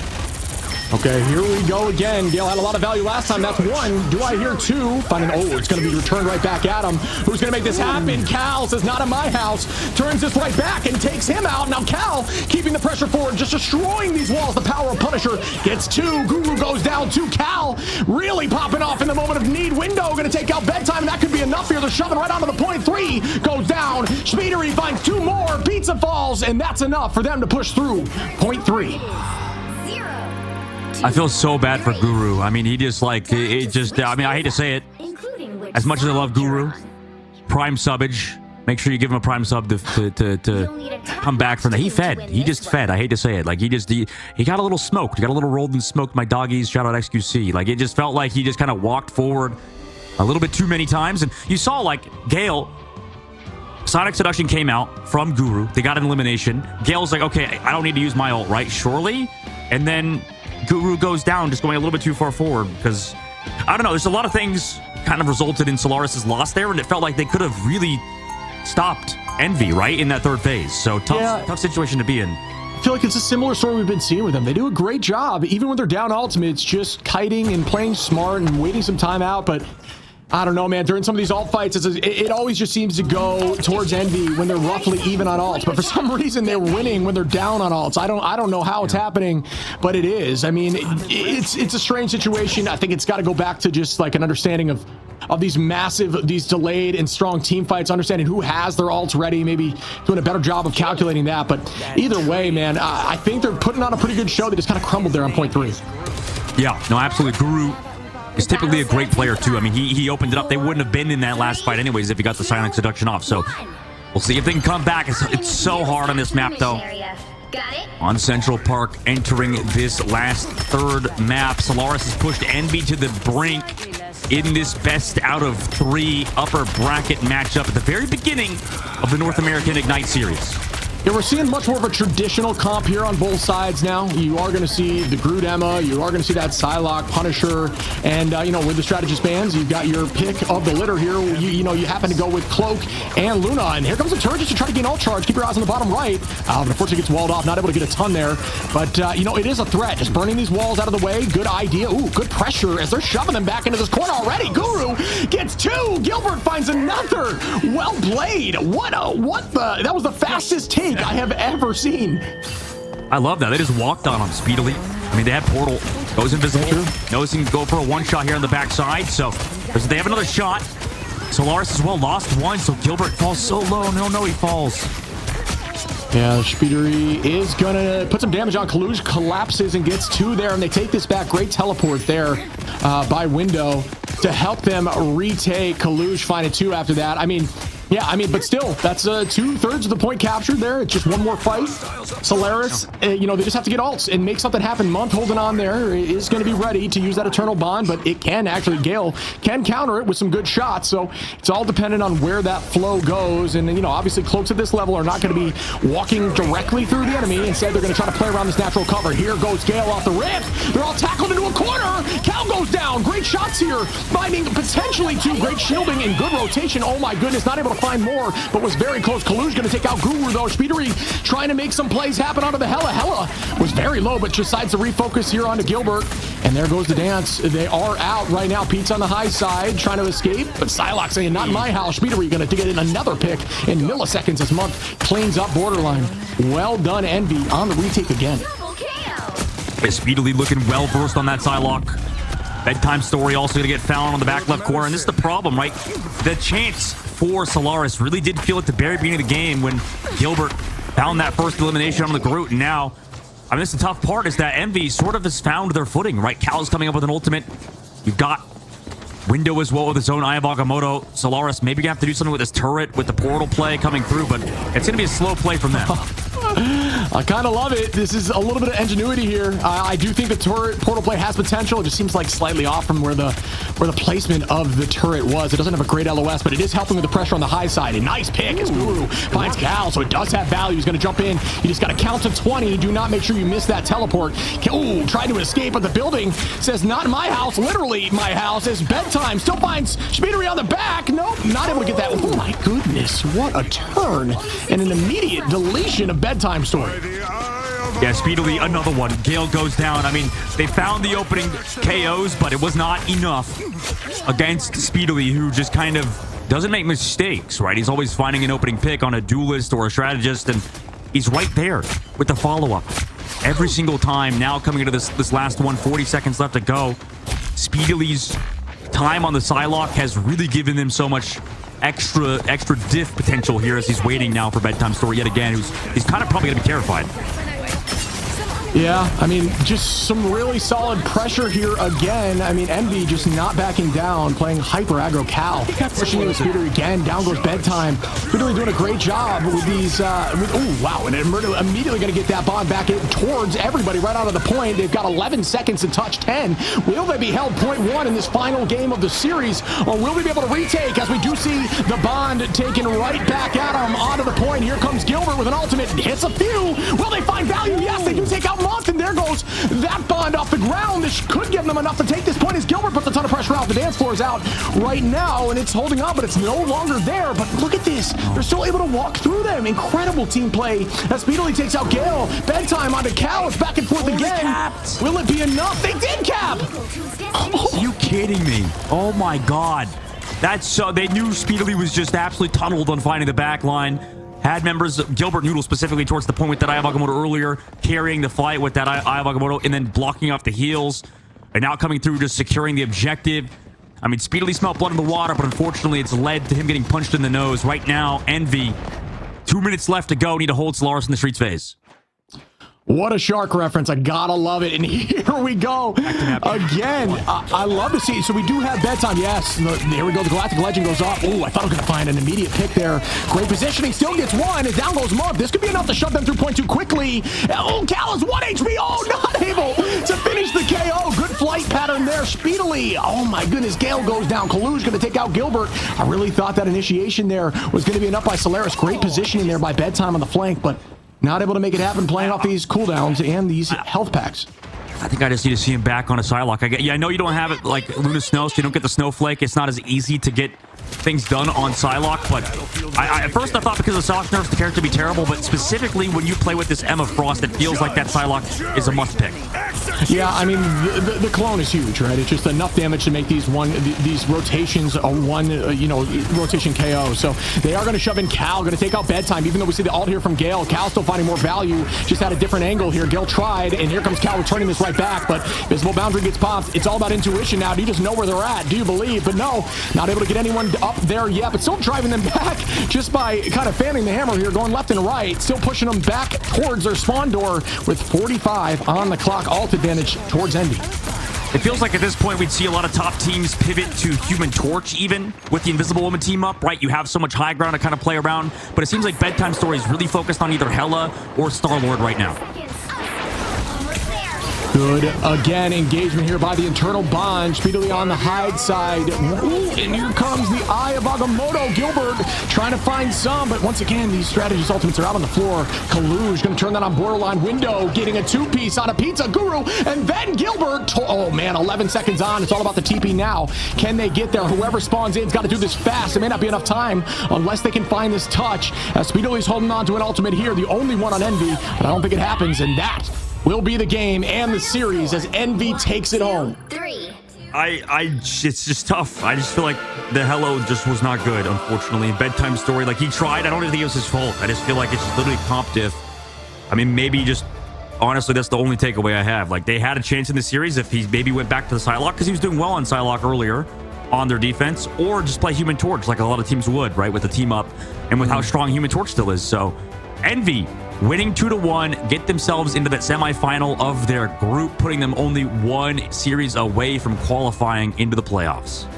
Yeah, gotta show some love over there, though. Really well done by Solaris. I mean, this was quite an underdog story, right? Like you're facing potentially one of the top seeds in the entire tournament and still looked really good. Obviously, that last match looked a little more heavily favored towards Envy, especially almost holding them on 0.1, but just well played across the board. Some really strong performances from everybody over there.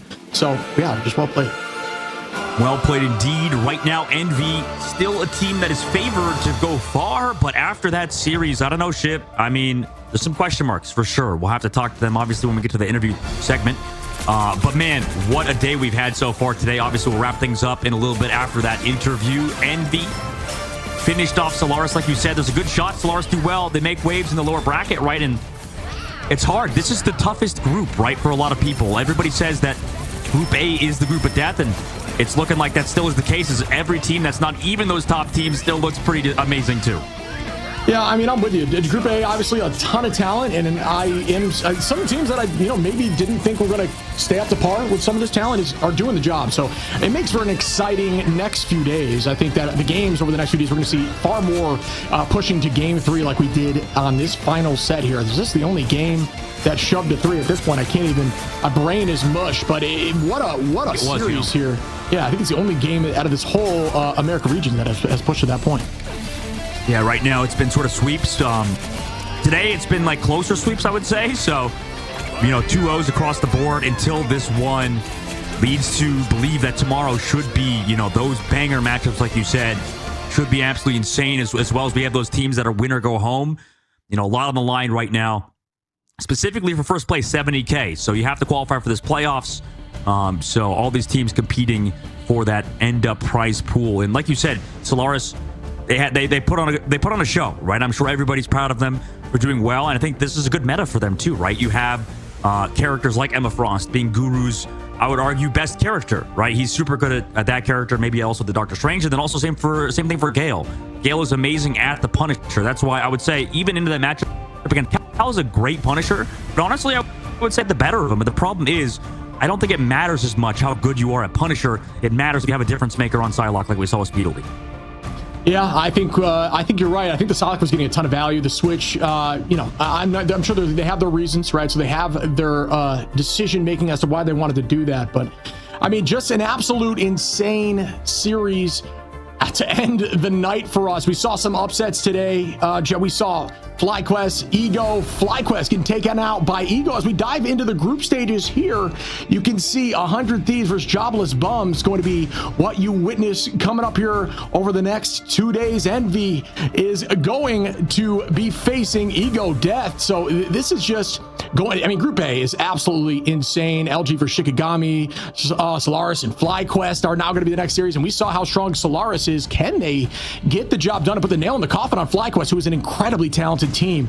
Just an absolute, just a force of doom here on some of these teams that may have been considered, maybe underdogs today. So gotta love what we're seeing in Group A. Yeah, Group A is amazing, and we'll talk to one of the players from Team Envy in just a little bit. I believe we're gonna have Cal for the interview, and he's always a great interview. So let's talk to him right now. Let's just bring him in. Cal, welcome in to the interview, the winner interview with your match against Solaris. It was 2-1, man. How you feeling? You're looking vibey as ever, brother. I'm doing great. That was fun. I got to play some new characters, a little Luna Snow action. Oh, yeah. Yeah, you've always been kind of a fan of Hitscan, man. One thing I need to know, and because I want your opinion on this too, when it comes into the Jeff Nato stuff on map 1, do you think that it is as busted as a lot of the people think it is, including myself? It seemed like you guys did everything right. It just wasn't quite working for you on that first map, and then things started turning around for you guys. Yeah, I think I agree with the majority here. I think it's very, very, very OP, and it's a little Mickey Mouse type thing where it's kind of cheese, but it's not very good when the other team's also playing cheese, so we didn't really figure that out until the map is already over. Touche. I can hear the Canadian in your accent still, Cal. It's not been worked out of you from Gator, unfortunately. He's got to vocally train you maybe, but in that series, I mean, you played like a lot, like you said. Still working on it. But I mean, obviously, in that last map, I think you played some Punisher. I think, you're playing like against, honestly, not to say it, but it's like a Punisher one trick, right? In terms of Gale. Like, Gale plays a ton of Punisher, seriously. So, for that matchup, did you feel anything in particular? Do you feel anything any which way about the character, or is it just kind of hard to sort of carry on this character? You have to kind of lead that sort of experience to, like, speedily to your Psylocke player who was doing a good job on those flanks. I mean, the character's just broken. It's just you shoot the enemy. That's about it. But I will combat what you said. I think Gale isn't really a one trick. I think anything aim. Oh, I know. Yeah, he's not too good at. But I think Punisher's definitely a strong suit, and it definitely showed in the map. I was struggling early on, but I kind of adapted to learning like what he does and how he's doing it. And on third point on attack, I noticed that he was pushing up a little bit too much when it was third go, and I guess that's kind of how we kept the third point. Yeah, it's funny. He had mentioned that too. It was a great start there, and then you ended up, when you both popped Q and making the play there and taking him out while he was mid-all. It was just a good series of events for your team. You guys were just kind of all over it. But question I have for you, I've seen you on hit scan a lot, and man, it's always a show. It's good to watch. What are your thoughts here on Hella versus Punisher conversation? Obviously, Punisher heavily taking the choice advantage. So my thoughts are, or my question is to you, what do you think kind of puts him over? Is it the HP or is it the ult? To be honest, I do think Hell is better, but I kind of refuse to play the character. I got to beat the Hella one-trick allegations, so I'm trying to stay clear from that. I respect that, man. Avoid the one trickage. I like that. Yeah. Also, by the way, on that last one, you tried to play some Hawkeye, and it was actually doing pretty good on first point, but it just kind of, it was something you sopped off of, right? Eventually, is there? What can you say about that new team up with the Luna Snow, with the Hawkeye? What's your take on that team up overall? Is it as like we said earlier with the Jeff NATO stuff? It seems to be there's a little bit of counterplay, or what's your overall take on this sort of Hawkeye Luna Snow thing? Is it situational? Get it out of the game.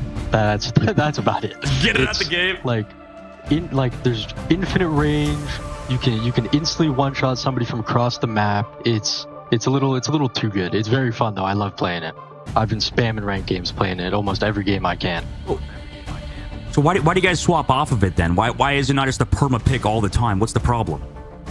Kind of because they're playing Sue, and so it's kind of hard for me to, if I only stun the other support, they'll shield it.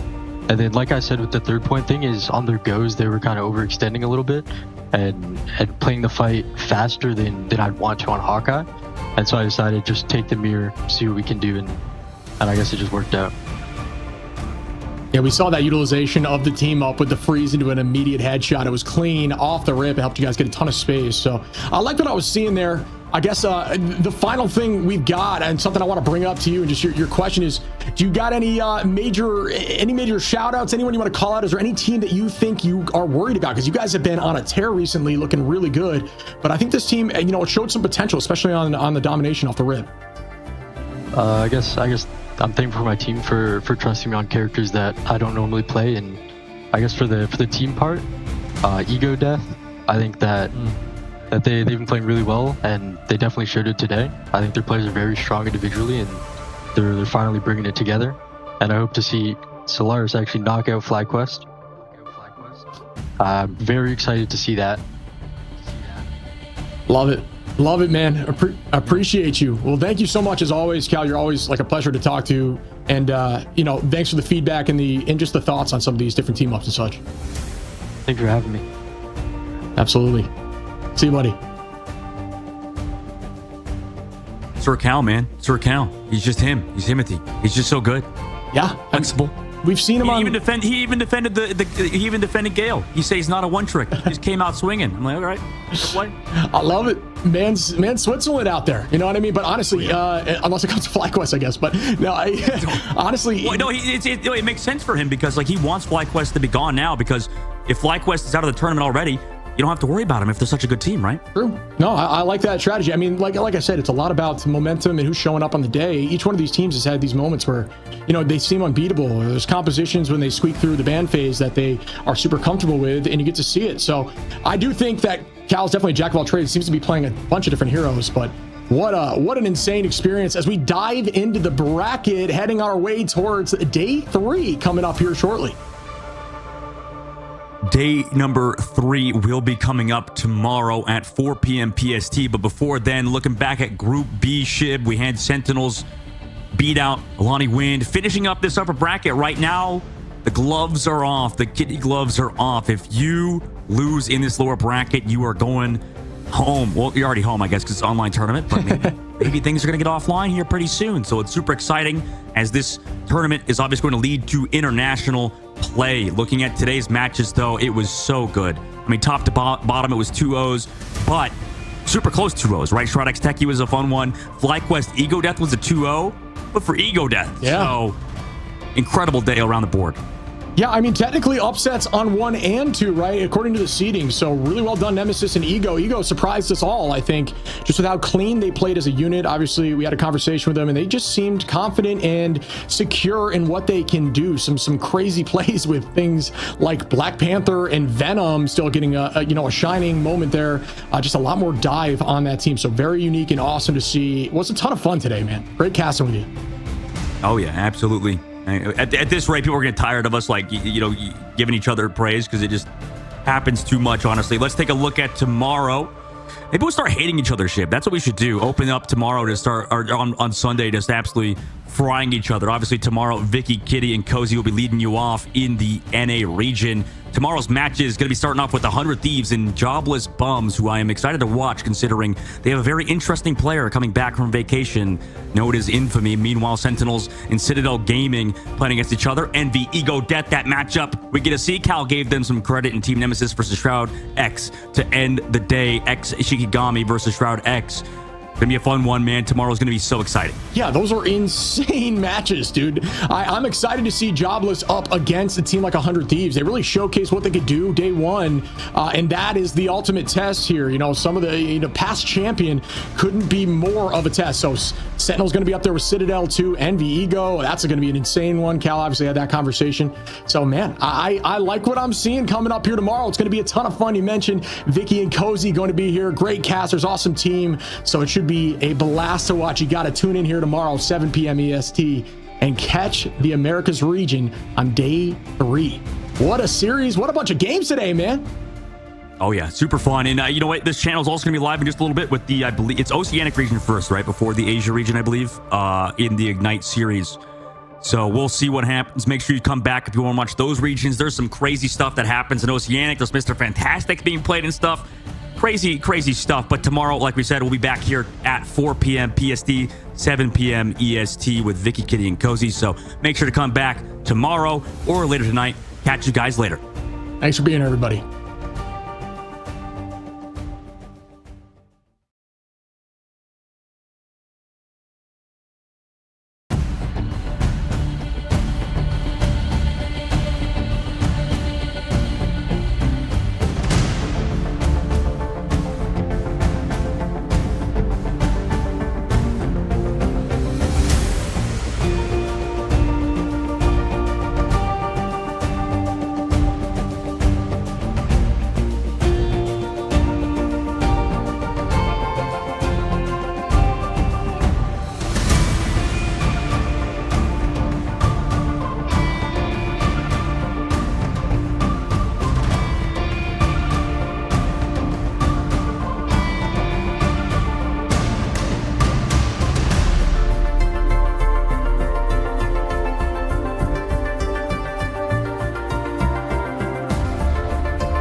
let's hear because there's no more sustain.